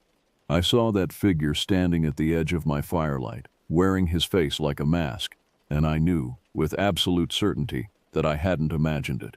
I withdrew from the forestry program, changed my major to environmental policy, something that kept me in offices and classrooms, far from the deep woods. My professors expressed concern but didn't push. Morrison had called them, I learned later, and explained that I'd experienced significant trauma. They gave me space. The nightmares were bad at first. Every night I'd dream of being back at the cabin, watching Daniel's sleeping bag tear itself apart from within. Or I'd dream of running through endless forest while heavy footsteps followed, never catching up but never falling behind. I'd wake gasping, sweat-soaked, convinced something stood in my darkened bedroom. I started seeing a therapist who specialized in trauma. She was patient, skilled, never dismissive. She taught me breathing exercises, cognitive behavioral techniques, ways to ground myself when the panic attacks came. She never asked me to explain exactly what had happened in the wilderness. She treated the trauma, not the cause. Gradually, things got better. The nightmares came less frequently. I could walk past wooded areas without my pulse spiking. I even hiked again, though never in the Adirondacks, never in winter, never alone. 3 months after the incident, I received a package, no return address, just my name and dorm room number written in careful block letters.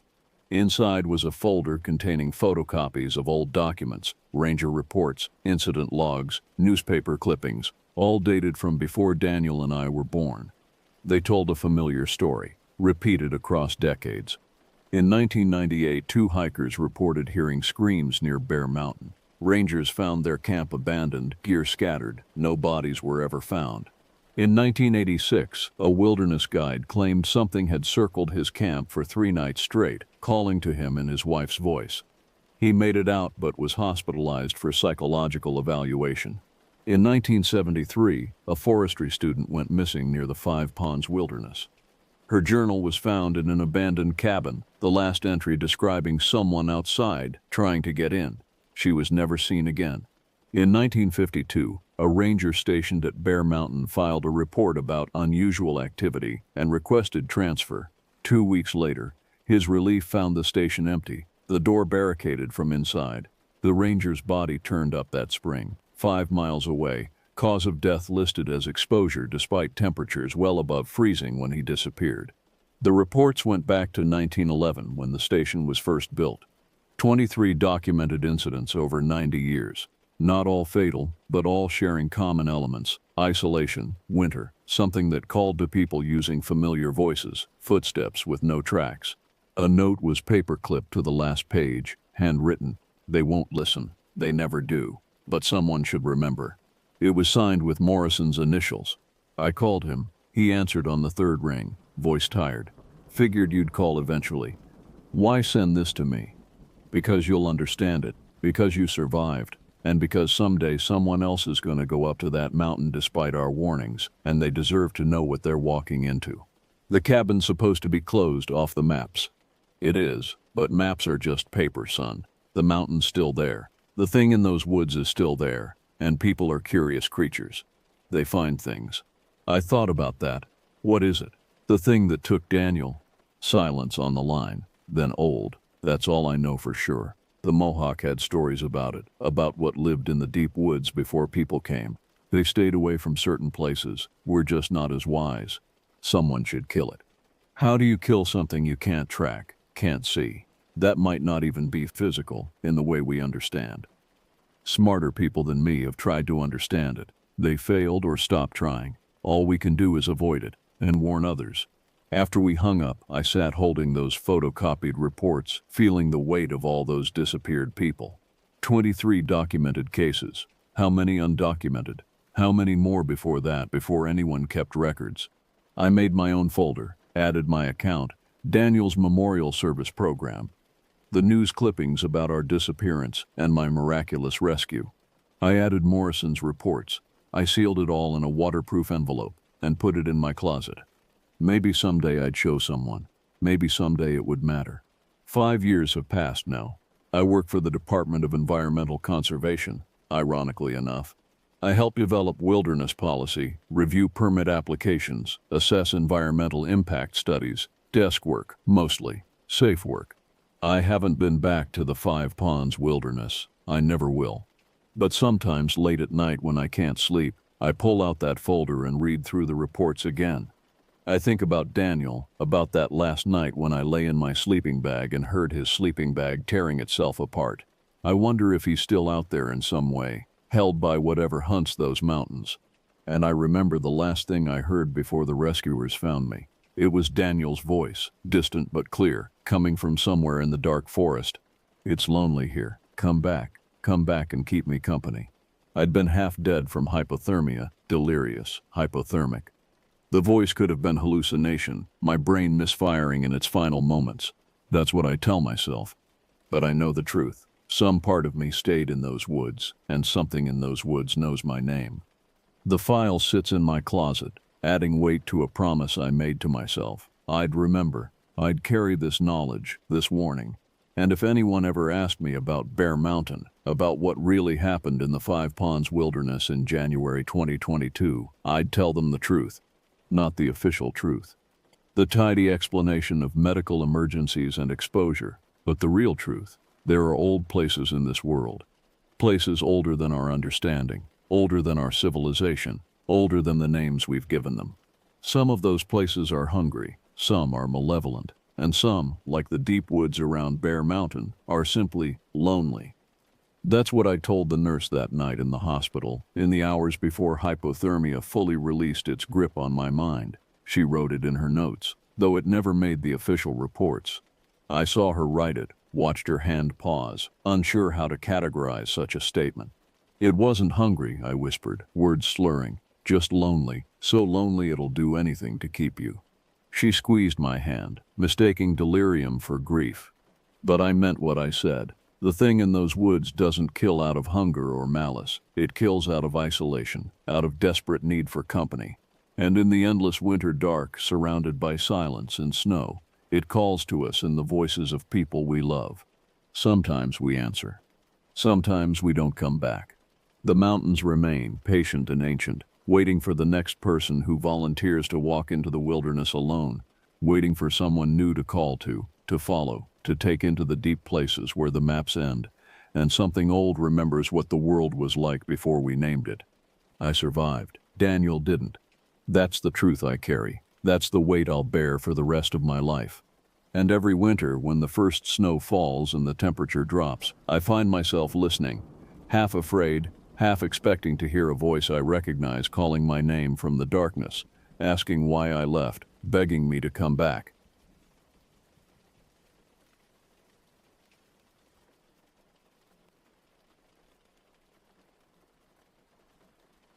My name is David Thompson.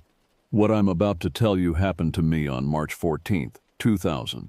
It's funny how you can go through life thinking you've seen it all, done it all, only to find yourself face to face with something that makes you question everything you thought you knew. I was a ranger in Yosemite National Park, had been for almost 10 years.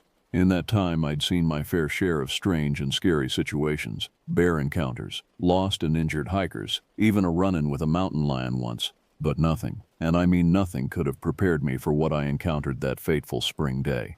It started like any other shift. I clocked in at the ranger station, checked my gear, and set out on patrol. The morning was crisp and clear, the kind of day that draws visitors to Yosemite in droves.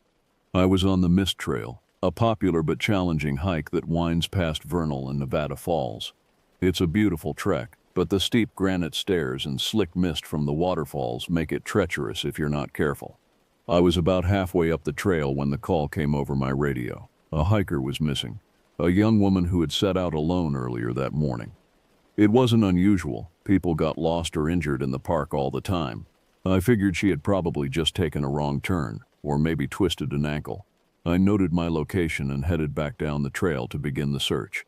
I found her backpack first, lying neatly at the base of Vernal Fall, like it had been deliberately set down. That struck me as odd right away. If she had fallen or gotten lost, why would her pack be placed so carefully?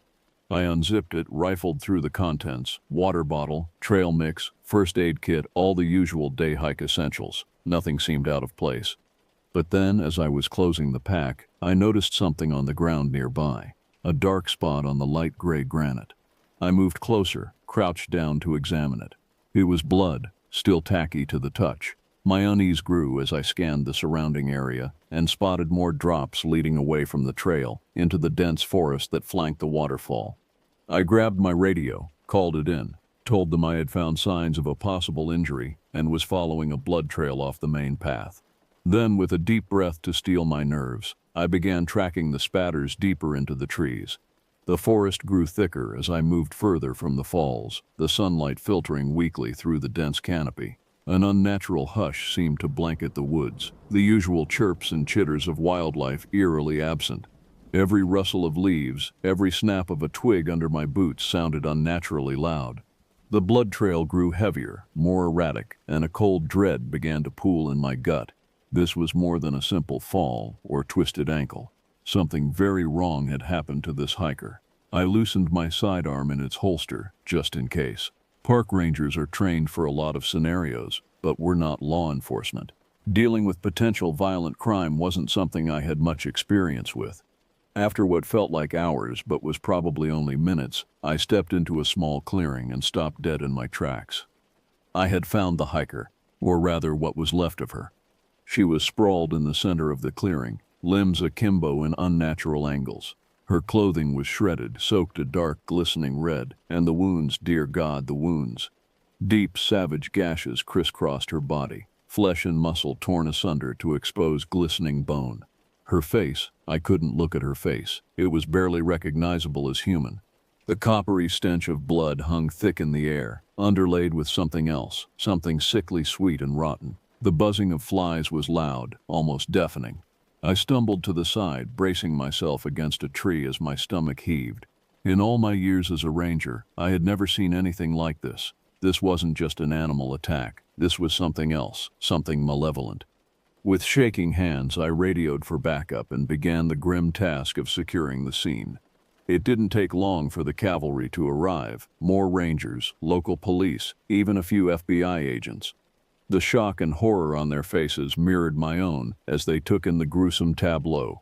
We bagged the body, combed the scene for evidence, interviewed other hikers who had been on the trail that day, but there were no leads, no clues to what could have done this.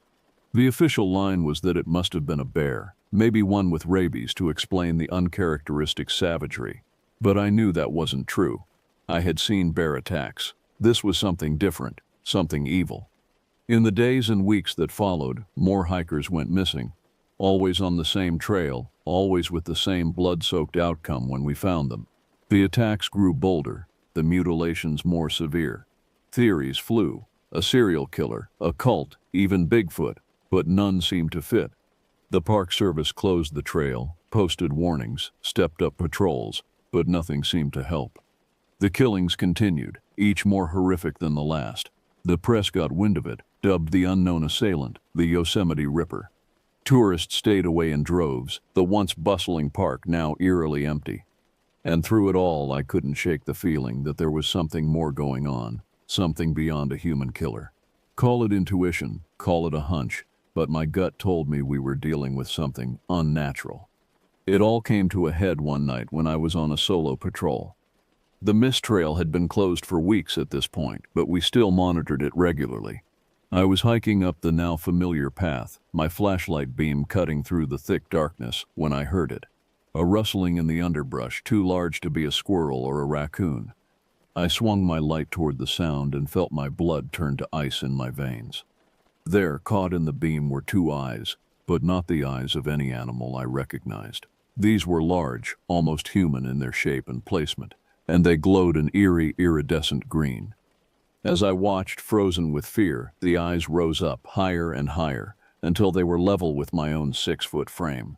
Then the thing stepped forward into the light, and I got my first good look at it. It was humanoid, but only in the barest sense of the word. Its limbs were long and thin, the joints bending at odd, unnatural angles. The skin was dark, with a shiny, almost insectoid quality to it.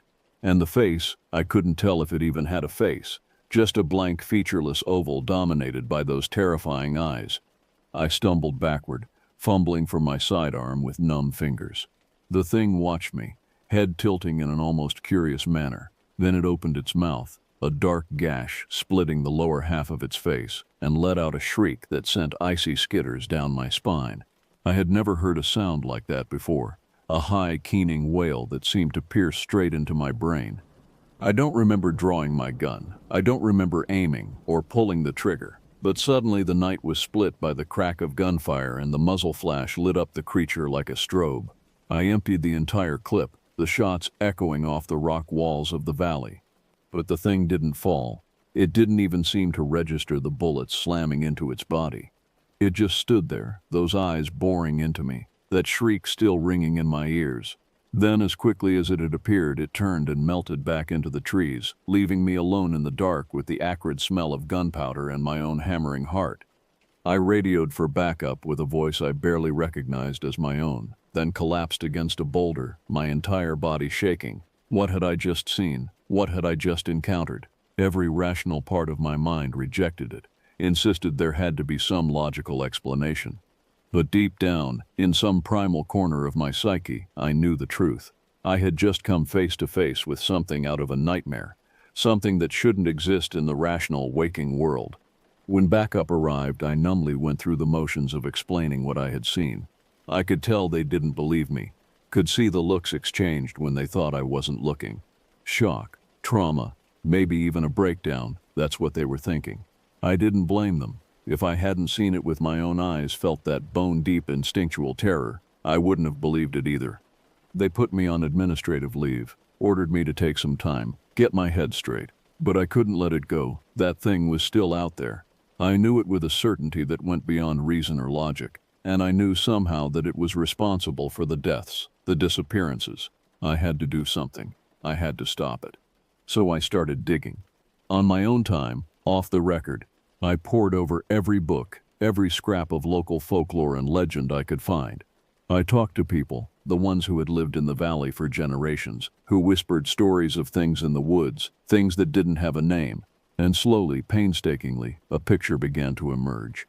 The local tribes had legends, passed down through oral traditions, of creatures they called Pogchuk, soul eaters, tall, dark things that lurked in the shadows of the forest, that could take the shape of men or beasts. They were said to feed on human essence, to steal the breath from living lungs. Most considered them just myths, stories to scare children away from the woods at night.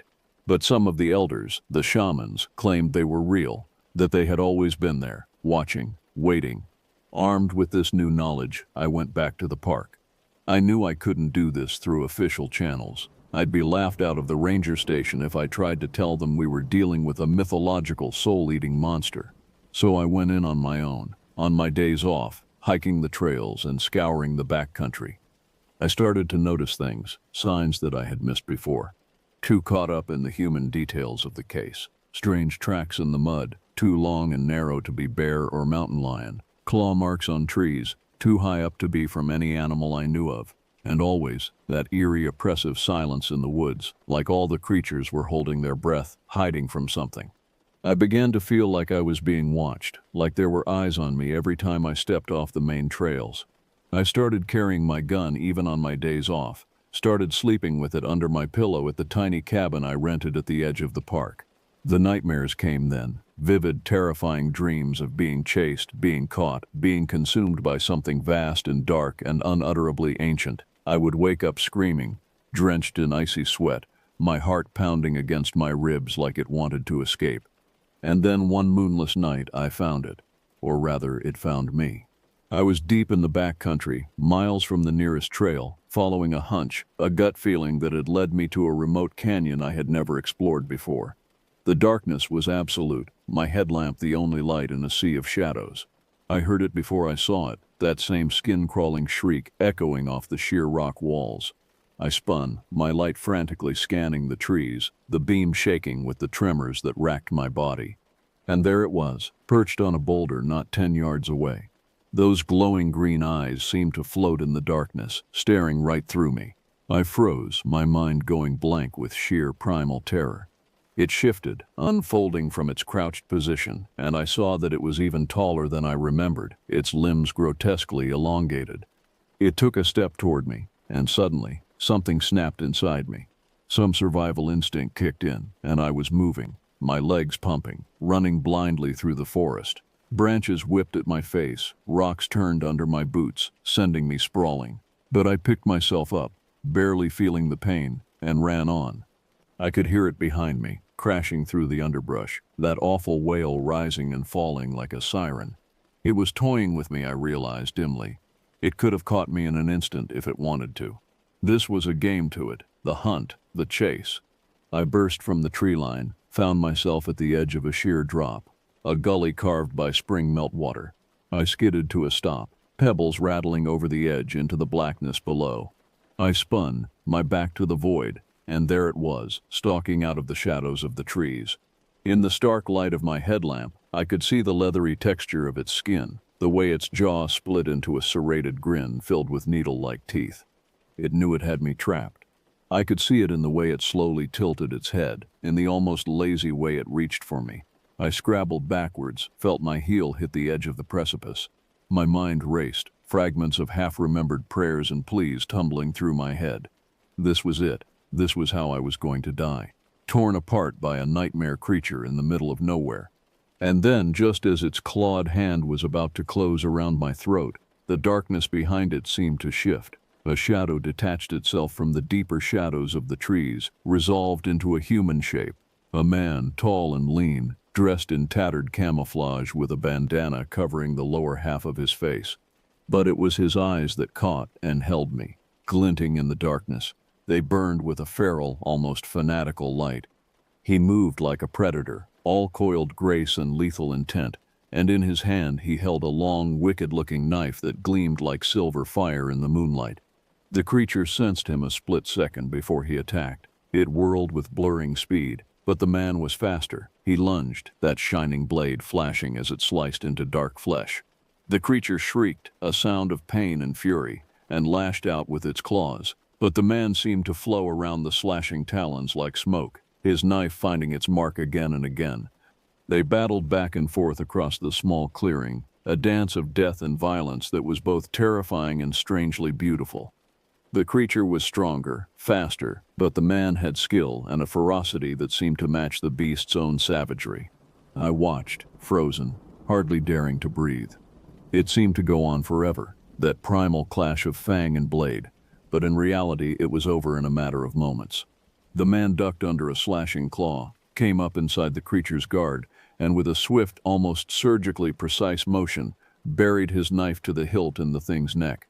The creature staggered back, black ichor gushing from the wound. It clawed at the hilt protruding from its throat, its shrieks turning to guttural, liquid gurgles. The man watched impassively as it thrashed and twitched, as the light in those terrible eyes finally dimmed and went out. When it finally lay still, he stepped forward and yanked his blade free with a sickeningly wet sound. I must have made some noise then, some half-strangled gasp or whimper, because he whirled toward me, that gore-streaked knife coming up in a guard position. For a long, tense moment, we stared at each other, his burning eyes locked on my wide, shocked ones. Then, slowly, he lowered the knife.